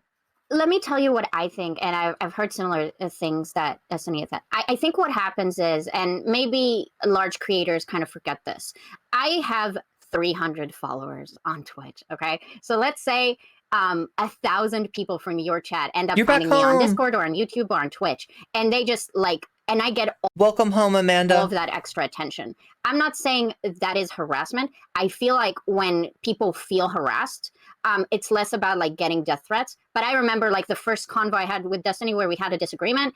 I just had a lot of people from DGG just tell me they like a lot of the harassment is like character assassination, right? And because I knew there was hostility, spreading lies about you. I was like, oh, this is why people talk about being harassed. Sowing hate, you know, with people that are you know, associated with you, right? You're getting a lot of attention. Trying to isolate you. That's what the harassment is. So even though no one is actually harassing you, it feels completely overwhelming. So I do think, I think it's irresponsible to say, this person targeted harassment towards me, but it's also, I think there's a lack of empathy to how terrifying it can be to get so. Look, Jessie Gender blocked Vaush for a reason, okay? And it wasn't because she didn't want to talk to Vaush anymore. It wasn't because she was afraid of, you know, that she couldn't push back against Vaush's ridiculous, like, you know, points to what she was saying, right? It was because when Vaush says that you're a bad person, then a whole bunch of people go after you, right? And the quickest way to end that is to make sure that Vaush can't, like, right, when with that kind of interaction on Twitter, just like what happened to me with SDL, right? SDL comes on my I mean, like, this is a very minor version of it, right? But SDL like replies to one of my threads, and then all of SDL's fans just descend like locusts, and like just like, I don't know, like, what am I supposed to, like, right, how am I supposed to deal with that, right? Like, I mean, that's the kind of thing. But this was just like on Twitter, right? Luckily, this didn't result in any kind of like anonymous harassment with SDL. But with other creators, especially like my situation with Dylan, it has, right? It has resulted in very very not okay people pursuing what they feel to be justice against me through constant harassment via burner accounts, right? Constant spreading of lies about me, constant attempts to stir drama, trying to get streamers to attack each other, right? This is what we're talking about, right? This is how bad it can get. And I'm pretty sure that Professor Flowers experienced a lot of that kind of harassment. This doesn't result from every single like inter-creator conflict, but it does result from a lot of people's conflicts with you. And you need to understand that, Vaush. Think of it like Minecraft, okay? If you've got a bunch of wolves, right? You've given the wolves bones. These wolves are now your pet. When you hit something in Minecraft, those wolves are going to attack that thing until it is no longer, until it is, unalived, right? So much of that hostile attention when you're a random no one. So if you're not yeah, like burner accounts whispering to everyone who comes in used chat. to getting death threats. I am sympathetic. For example, the issue was like she took it to a point where I feel like I can't take it seriously anymore without some kind of substantiation. She made a point about how she was like borderline suicidal from the harassment. She made a bunch of points to this effect. Now, there's a limit to this. If she said, after the Vaush discussion, I've received a lot of negativity, I'm not going to disagree with that. Like, okay, like, all right, I can believe that. But if you're going to go so as far to spend months talking about how my community has been racist, she said she'd been called the N-word more in the past month than she had in her entire life beforehand or something like that. I love how Vaush, like, after just like you set an example in your community, right? And like, look, I would love to say that the N-word doesn't play into this, right? But you said the N-word. You tactically said the N-word in order to what? Own some Nazis? To show them that you're not scared of a word that you can say the no word too, right? Like, right? You set an example for your community and they follow, right? I was about to cut him off, and be like, well, obviously he's not doing anything like that. No, he actually did. He said the word and then he defended it. This is the tactical N-word. This is Vaush's tactical N-word stuff. So, there's every chance that, they are following the example that you've set. But even if you don't go that far, even if what you say is basically implying that like she is some kind of some kind of a black ethno-nationalist equivalent to the black equivalent to somebody on the far right, you're still sort of setting this you're still sort of setting your community up to harass them, like, right? Whenever anything like this happens, right, especially when I'm dealing with a smaller content creator. And I have dealt with really toxic small content creators, right? I have dealt with people who lied about me in the most grotesque way possible, right? I am even more careful in those situations, like, right? Generally, I will not show their name on screen because I know even doing that, right? And telling people, what they did, like, I don't control my community entirely. If somebody thinks that like this person's being a scumbag to me, feels really awful for what happened to me, and they want to like, enact justice against this person, right? I don't have control of how far they might take it. That's why when I'm dealing with a similar situation to the one you did with Professor Flowers, right, with a much smaller content creator lighting me the fuck up, in my mind, like maligning me, lying about me, right? This is what you accuse Professor Flowers of doing. I take every precaution against targeting, harassment in their direction. I don't see you doing that, right? I have a much smaller community than you do. My community, I think, is less disposed to that kind of toxicity and harassment than yours is. And I still take more care to prevent that sort of thing from happening than I ever see you doing. She was talking about how like miserable it made her. Past a point, Sorry, I need to I got there's a stun level locked. of discretion I'm willing to offer. And keep in mind, we're talking about a person who I know is dishonest. Like we're talking For about that matter, whenever these people say woke scold, my brain interprets it as the N-word. person that I'm inclined to already think is a piece of shit. So, you know, adding to the grand list of crimes here, being genocidal, lying for internet clout is definitely not that far off.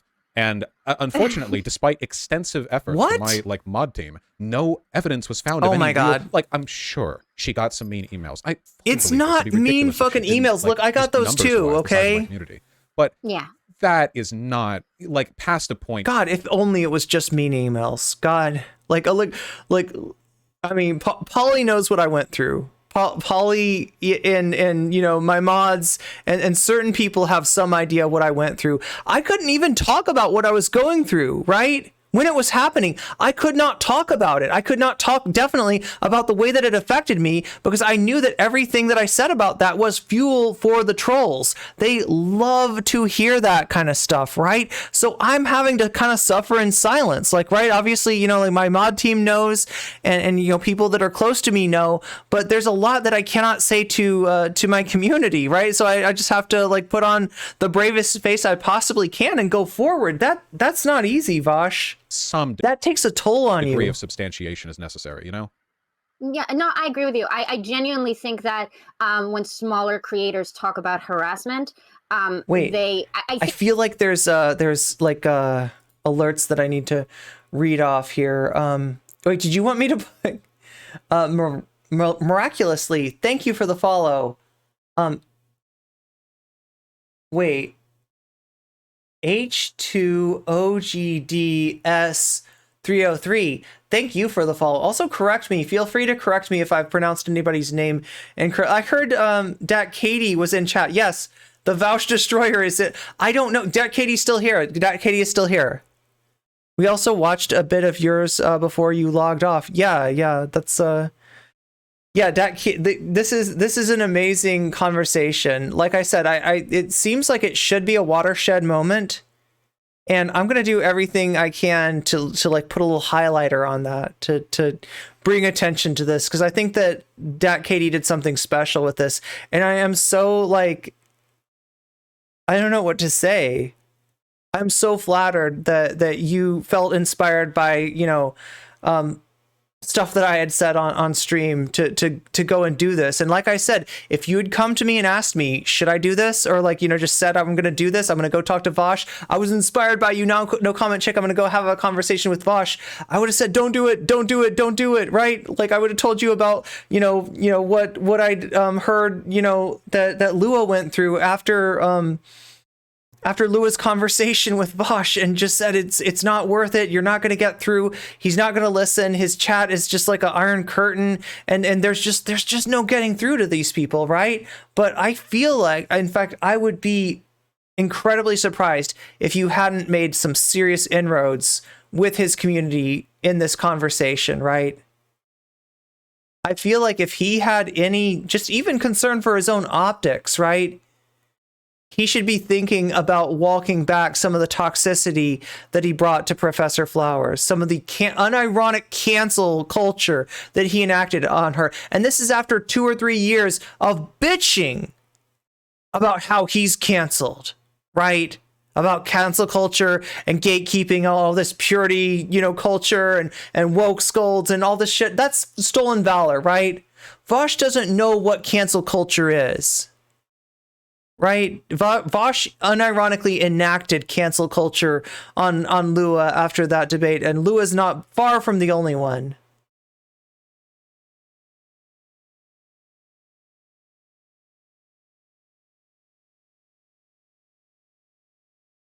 He just went mask off. Wait, have I gotten to that point yet? There was some pretty, you know, major moments here. And yeah, and oh my God.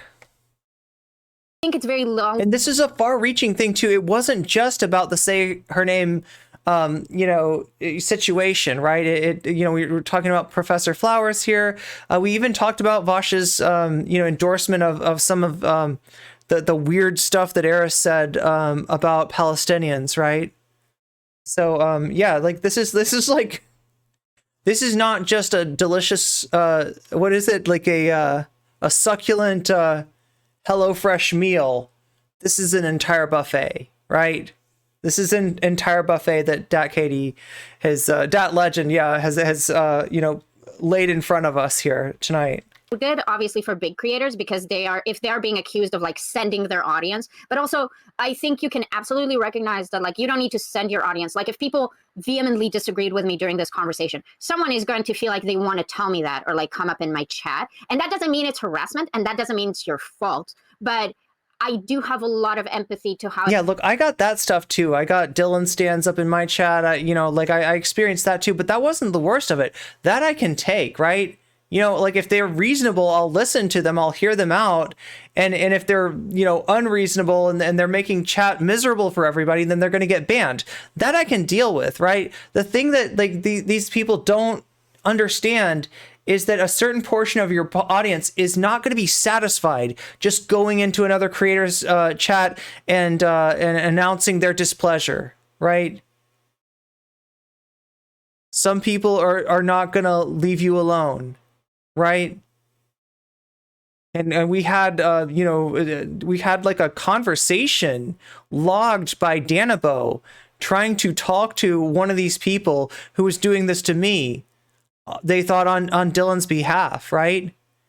And you know, Danabo tries to ask them, like, why are you so obsessed with her? Like, why won't you leave her alone? Now, if you don't know, Danabo's like a friend of Dylan's. Danabo's a close associate with Dylan, right? And Danabo's trying to talk this, like, you know, monstrous harassment troll down, trying to get them to, like, you know, leave me and everybody else on Twitch the fuck alone. And they say, you know, well, she caused, you know, Dylan's, you know, breakdown that you know, caused him to, you know, make an attempt on his own life, right?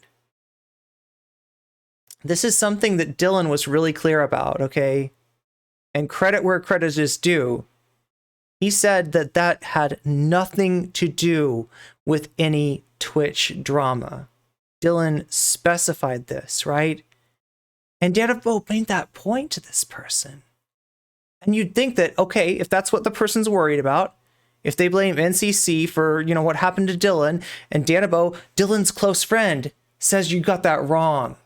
You got that wrong. Talk to Dylan about that. Dylan will tell you that's not true. Right? And the person keeps fucking with me for over a year after that.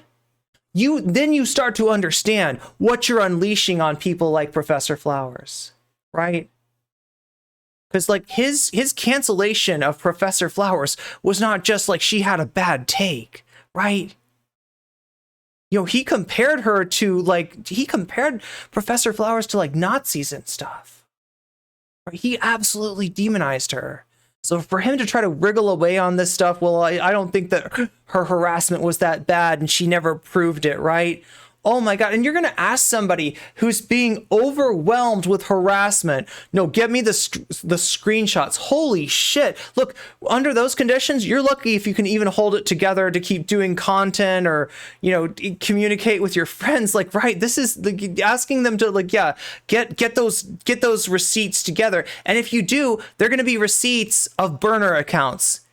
And when they show them to Vaush's mods are going to say, I'm sorry, we do not have, you know, like black people suck is not a member of our community, right? Because that's the kind of names that these burner accounts are, you know, right? The names themselves are a form of harassment, right? And so this is the thing that he's claiming as like a good faith, like reaching out and trying to ameliorate the harassment that he's caused is absolute bullshit. Absolute garbage. It might feel like harassment when it's just about, you know, it's like a bunch of individuals doing something and you're not used to it, you're not aware of it, and then you're like, it absolutely, I think the experience can absolutely be of like... Woke Scold is like a combination of the N-word, the T-word, the F-word. The R word, etc. Yeah. harassment. The issue is that when you're accusing someone Shall I compare Vaush to a summer's day? He makes me irritated and cranky. of Vaush causes your boob sweat? You don't say. like harassment, then it kind of like puts them in a culpability position, which is not necessarily fair. But I can see why people conflate these terms because it can feel so I'm sorry bad, to go you off know? on this chat. Yeah, just like, yeah. again, I've received more racism in the past month than I have for my entire life beforehand. Like, this has driven me to be suicidal. Like, past the point, obviously, I can't keep doing the whole, like, well, this is just the I wouldn't even compare Vaush to a summer's eve. Oh, natural course of, how unfortunate. Because, you know, Sarah. what are you to do in such a position if it feels like somebody is lying about the harassment they're receiving, despite Well, multiple I guess efforts if you to feel like they're substantiate? lying. Well, we already know she's a liar. Even if she wasn't known to be dishonest, I would be kind of Okay, let me ask skeptical. you something. Let me ask you something. Would it have not been, even if you think you're Again, one could say the same thing about you. lying, more optically advantageous for you to be like, if you are experiencing harassment from my community, I am ordering my community to stop. I am so sorry you're experiencing these things. I vehemently disagree with all your positions still, but that doesn't mean you should be like receiving hate. Did. Wouldn't that just Publicly, like no, publicly said multiple times, don't contribute to any harassment against her. Also had multiple members of my mod team reach out with promises to permanently ban people from my community if they were found. so you just got tired of repeating it, is your point? Well, past a point, it makes you wonder if anything's really happening, you know? What, so I'm supposed to spend the rest of my life going like, okay, well, you know, I'm sorry, I just get off reading Professor Flowers' like 50-page. That is part of the, like, look, I mean, you're making it, you know, you're describing this in an absurd kind of way, right? But part of a content creator, especially a bigger content creator's responsibility, is to say those things and repeat those things. Even whenever I say this, and I'll say it again, don't harass anybody. Like, right, we're showing Vaush in a really bad light tonight, but that doesn't mean that I want you to go over and, you know, give him and his community, his mods, like, you know, shit or anything like that. That's even if you think that you're doing this on my behalf, you know, it doesn't help, and it's not what I want, right? I say that shit even though I know, like, there is a very low chance that anybody in my chat would even think to do that. We're not the side that does that shit, right? We're marginalized people over here, Vaush, okay? It's entitled, arrogant, privileged assholes that are on some kind of fragility trip that do that kind of shit. That stuff happens when No Comment Chick stands up and says like, hey Dylan, you got a problem with platforming, all right? I know you're gonna platform transphobes, so I'm not gonna even ask you to stop doing that, but at least when you do it, could you stop them from gish galloping? Because you got a lot of naive people out there that are hearing these tropes that Rob Noor is spitting for the first time in their life.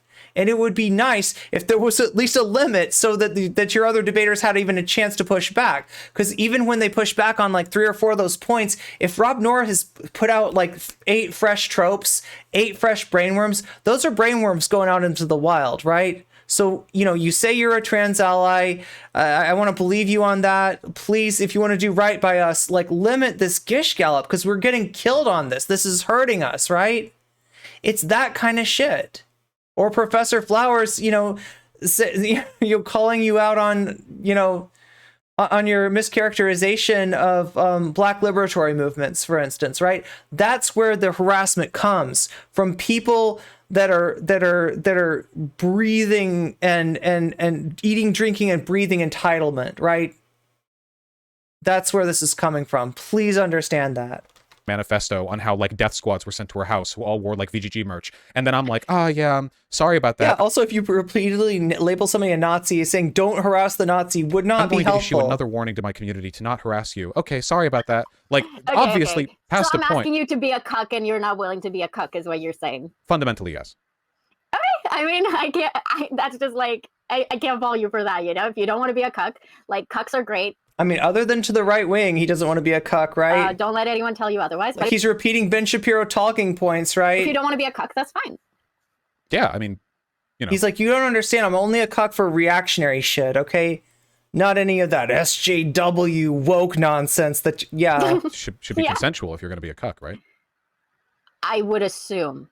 Usually I'm pretty pro consent. That's how that works. Okay, He's well, a I did cuck not for the consent in wrong that, people. situation to being a cuck, so I'm not going to promulgate that narrative to my community or give them the You're impression. no fun. Just consent. I'm coercing you to consent. And again, we'll talk about that word later, okay? You know, because there is a problematic history behind that term, right? And I'm just saying it because that's like his that's the language in his community. That's you know the way that they say these things. But really, what he's trying to say is just kind of being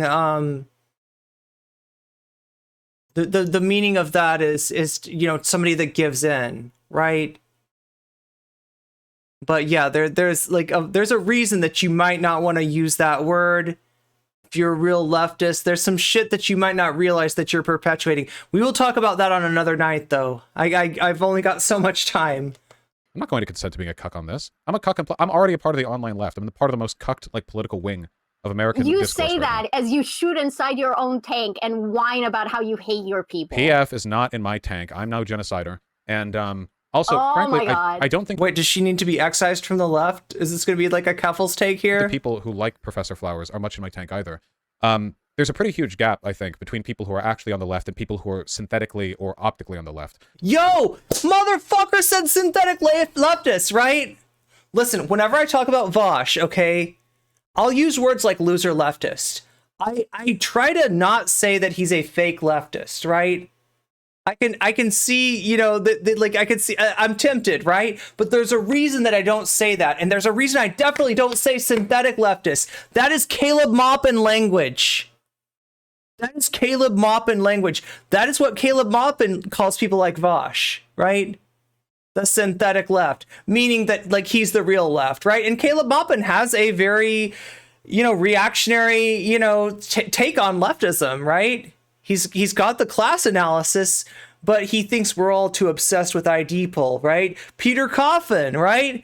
He's got the class analysis, but he thinks that we're all moved by social capital, right? This is Nazbol Vortex shit, Vaush, and I tried to give you some credit, right? Because I know earlier in your career there were a lot of people calling you a Strasserite, and I don't think that's where you're at. I don't think that's exactly where you're at. I think you have some right-wing brainworms, all right? I think you unironically, like, you know, give people like Ben Shapiro too much credit. I think you look at the left and you see weakness and you want to make us strong, right? And you think that the way that we're going to become, you're like, yeah, the right is strong and the left is weak. And if we want to be strong, we got to be more like the right on these issues. Yeah, we're going to be strong by giving in to the right. We're going to be strong by waving the white flag. Vaush, who is a cuck here? Who exactly is a cuck? Right? And you just bass-ackwards stepped into the doo-doo of Caleb Maupin's bullshit, right? This guy has poop on his shoe, and that is Caleb Maupin's poop that you are tracking around my tank, Vaush. And yes, I did say my tank. Anyway, enough take-meisters, There are lots of things that may appear progressive that actually aren't. A good example for... Oh, yeah, by the way, see that sub-goal down there? Like, right? It says 170, but the real goal is 200. What's going to happen at 200? Let me remind you once again. What happens when we hit 200?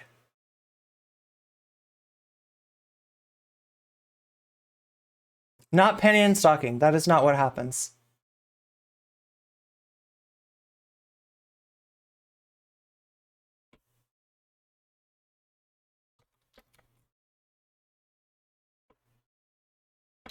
So I always do cosplays for my goals, right? And this is the cosplay that I'm gonna do, right? You get me to 200 sub points, okay? And I'm gonna do Colonel Nanuchka from the gorgeous Ladies of Wrestling, okay? You ready for this? Here she is.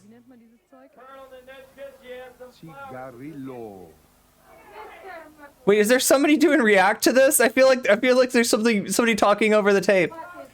Oh yeah. So I'm gonna do that. That is the exact cosplay that I'm gonna do. Yes, chat, complete with the hammer and sickle tattoo, just to trigger the debate bros, just to piss them off, just to get them calling me a tanky, because I love to hear it.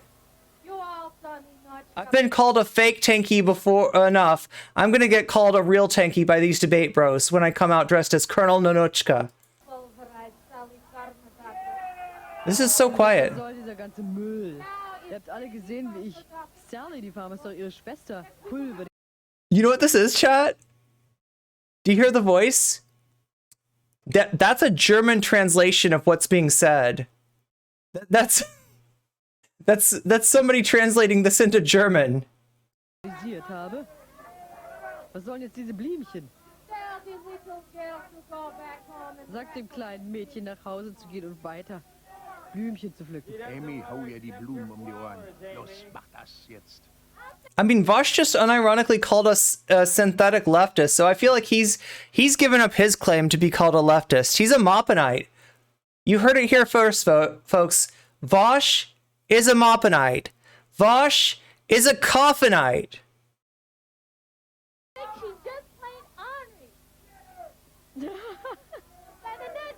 Sie sagt, es ist einfach nur schlecht erzogen. Die Notchka, das ist hier ein Geschenk, meint sie, das nimmst du jetzt an. Geschenke hat man auch. But yeah, there's the cosplay that I'm gonna do, Nonochka. Zigarre da jetzt reinsteckt. Es ist also echt This is unironically how the debate bros see me, though. abgebrochenes. Oh. Und das auch noch. Notchka, wie kann sie nur? Notchi. Okay, anyway, we can't watch the violence. We can't watch. Well, I don't know what Twitch's stand on fake wrestling violence is, but yeah, that's what we'll do if we get to 200, just to piss off the debate bros. Would be Anyway, black separatist types on Twitter. I saw this recently. So there are two TikTok entertainers. One of them's skinny, one of them's very muscular. They're both black, and basically they do minstrel of themselves. Like they're two black guys, and they'll do the whole shuck and jive watermelon fried chicken thing. I love how Dat Katie is steamrolling Vaush. And you know, it's a free country, but they have angered a lot of black people. They have a lot of choice words for those two individuals.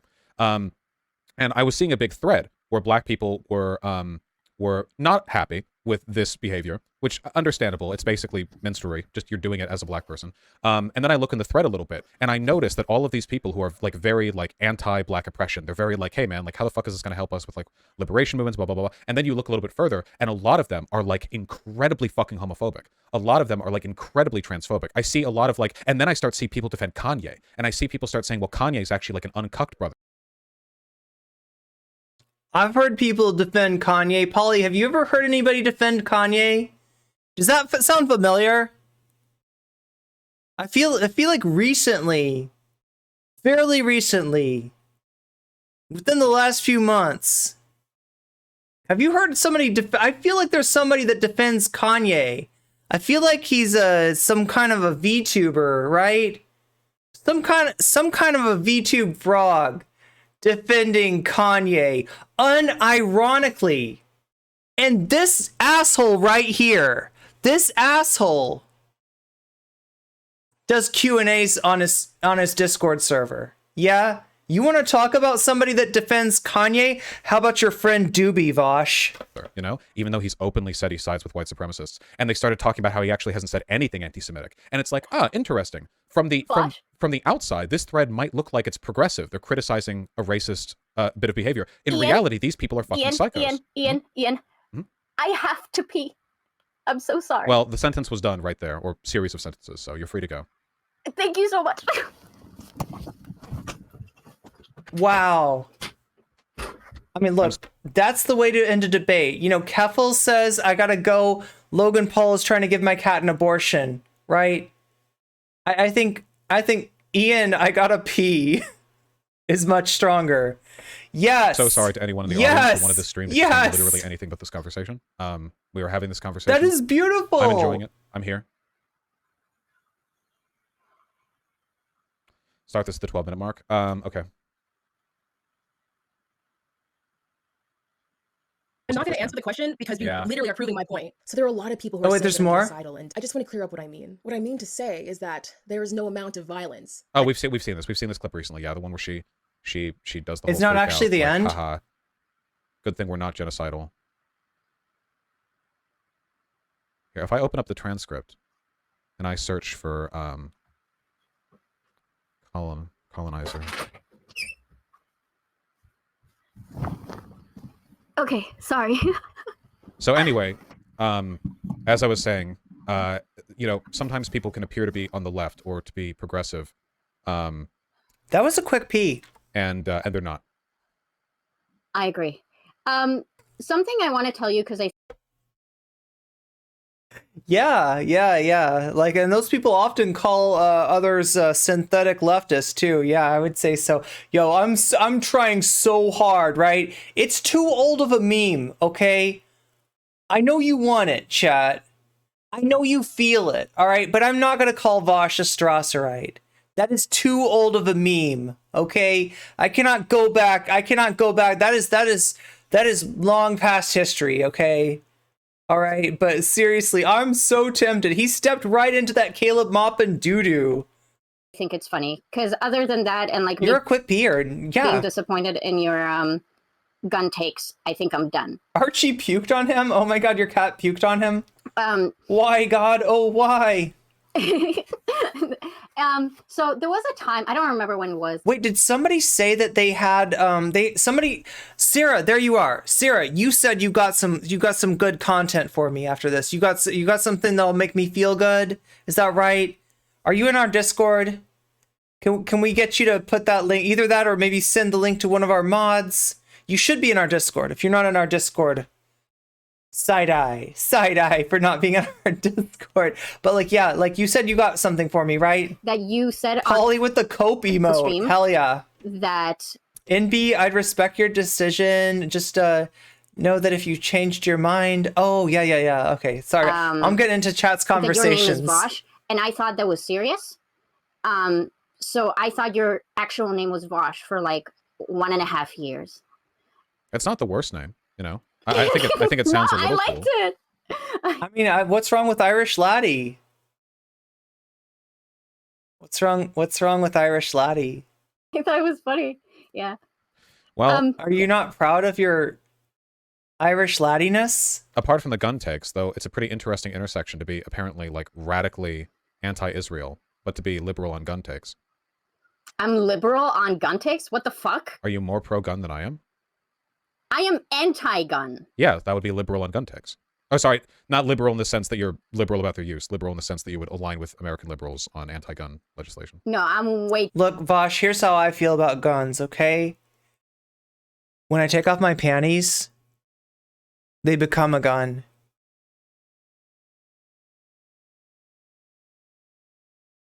Okay? To the left of like... He's so brain broken. Well, I guess you would claim that some leftist anarchists are pro-gun. I would say the leftist position is to be pro-gun, and that it's a liberal position to be anti-gun. Okay, well, my progressive position is that... No, the real leftist position is you gotta fillet guns, right? You gotta put a condom over the nozzle and just go down on that bitch. Guns are dumb, and I think it's... Considering... This is such an American thing to say, Amera brand. You've literally stated that you agree and have looked at the research, and there... I don't think you like guns like I like guns, Vaush. I have a very intimate relationship with guns. There is more harm in having guns in the general population. For you to be willing to sacrifice that for the leftist context, and I would sacrifice anything for the leftist context. Well, I believe that... God, am I being extra edgy tonight? What's up with me? Chat, who do I blame for my edginess? Your explanation to why you ended up kind of having the position that you do is because you think it is... I'm just feeling extra edgy. I don't know. To like confiscate the guns from the general population, right? Well, there's like 400 million guns in America. Any practical effort to disarm the population would not be successful. What's more, the population that I want disarmed isn't just random people, it's far-right militias who would literally rather die than give up their guns. So no, the guns are here to stay. But as long as these guns are already here, I would rather them be in our hands and not theirs. Well, then just a quick clarification. Would it then be fair to say that you are anti-gun on a moral level, but like pro-gun on a pragmatist level, kind of like how you are pro-one state, but you don't think it's a legitimate like IRL solution, so you are actually for 2 states? It depends on the circumstances. Look, to be honest, I don't have much of a choice when it comes to guns. Like, we live in a state, the United States. And that state is full to the brim with hog cops, all right? And any kind of legislature, you know, taking guns away from people, they're not going to take the guns away from the hogs, right? They're going to take the guns away from the marginalized people. Like any gun that's in a truck rack is staying, okay? Realistically speaking. And like I said, like, look, I've got a lot of heaven coin to collect, okay? Before I can get back to heaven. And I'm gonna need those guns. We got Elf, we got Cat Girls. But do we have that content that you were telling me? You had some really good content for me, right, Sarah? You had something for me to watch after this, because I'm going to need something. I'm going to need something to take my mind off of this garbage that Vaush is spitting. Yes, it's in my DMs. Yes, Sarah, you are so on this. You are so on this. Sarah, you are on this. Dat Katie, you are on this. Everybody is on this, right? And here I am just trying to cook my food, getting stun locked by everything, talking about collecting heaven coin with my panty gun. Like that's where we're at, chat. That's unironically where we're at. And both of my conditions here are pragmatic. I've like literally got a gun in my panties. That's how pro gun I am. Morally, my belief that people owning guns is good or bad is going to be determined by the outcome. It is a hype day. Yeah, it kind of is. I don't think that people in like the UK, like lefties in England, I don't think they should be like fighting for laxer gun laws. I don't think there's any purpose to that whatsoever. I think it would be completely yeah, people in UK just need to be working on your MMA skills and your no, just kidding. Do that. But in America, where gun ownership is already near ubiquitous, I'm fully in favor of making sure that the right people have them. Okay. I assume you don't have anything to say to me since I came to shit on you. Well, I'm not as familiar with your prescriptions, so probably not. But I'd say it's been a pretty robust conversation. Yeah. Yeah, I really appreciate the time and the space. Is that how you characterize it, Vaush? I'm really happy. Robust. I feel like it was productive, even if you might not. So, yeah. No, I enjoyed the conversation. Thank you. Do you want to shout yourself out? Yeah, I think I did the beginning. I'm on Twitch. It's Dat Katie, DATKATEE. It's always hard for me to spell that out because I'm an ESL.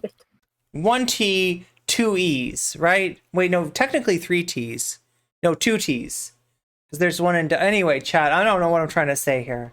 You know what I'm trying to say, though. So I think I You got know it what right. I'm trying to say. And yeah, thank you so much. I enjoyed it. Yeah, have a wonderful day. I did as well. You too. I will absolutely DM you the bullshit about Professor Flowers. Feel free. Thank you. Oh. My name is my name. I know. I just wanted to like make sure, like usually the hard things are like which letters are doubled and which letters are singled, right? Like, because like if I could see anybody messing up your name, it'd be like forgetting the two E's, or it'd be like putting two T's in there. But they're kind of are. Yes, Slade, exactly. That was brutal. That was absolutely brutal. That was sick. What a sick hit. So what do I have in my... Let's see, what are in my DMs? Chat, you don't want to know. You don't want to know what's in my DMs, okay? None of the debate bros want you to know either what's in my DMs. If I were ever to just get super edgy and just start releasing DMs, there'd be some debate bros that were very nervous indeed, right? But we're gonna look for some DMs here that are let's see, the Trans Agenda Dynasty. Let's check this out. What is this? I already made them nervous. That's enough. All right. I just have to tease it, chat. I just have to tease it. Okay, so wait. Epilepsy warning. If you react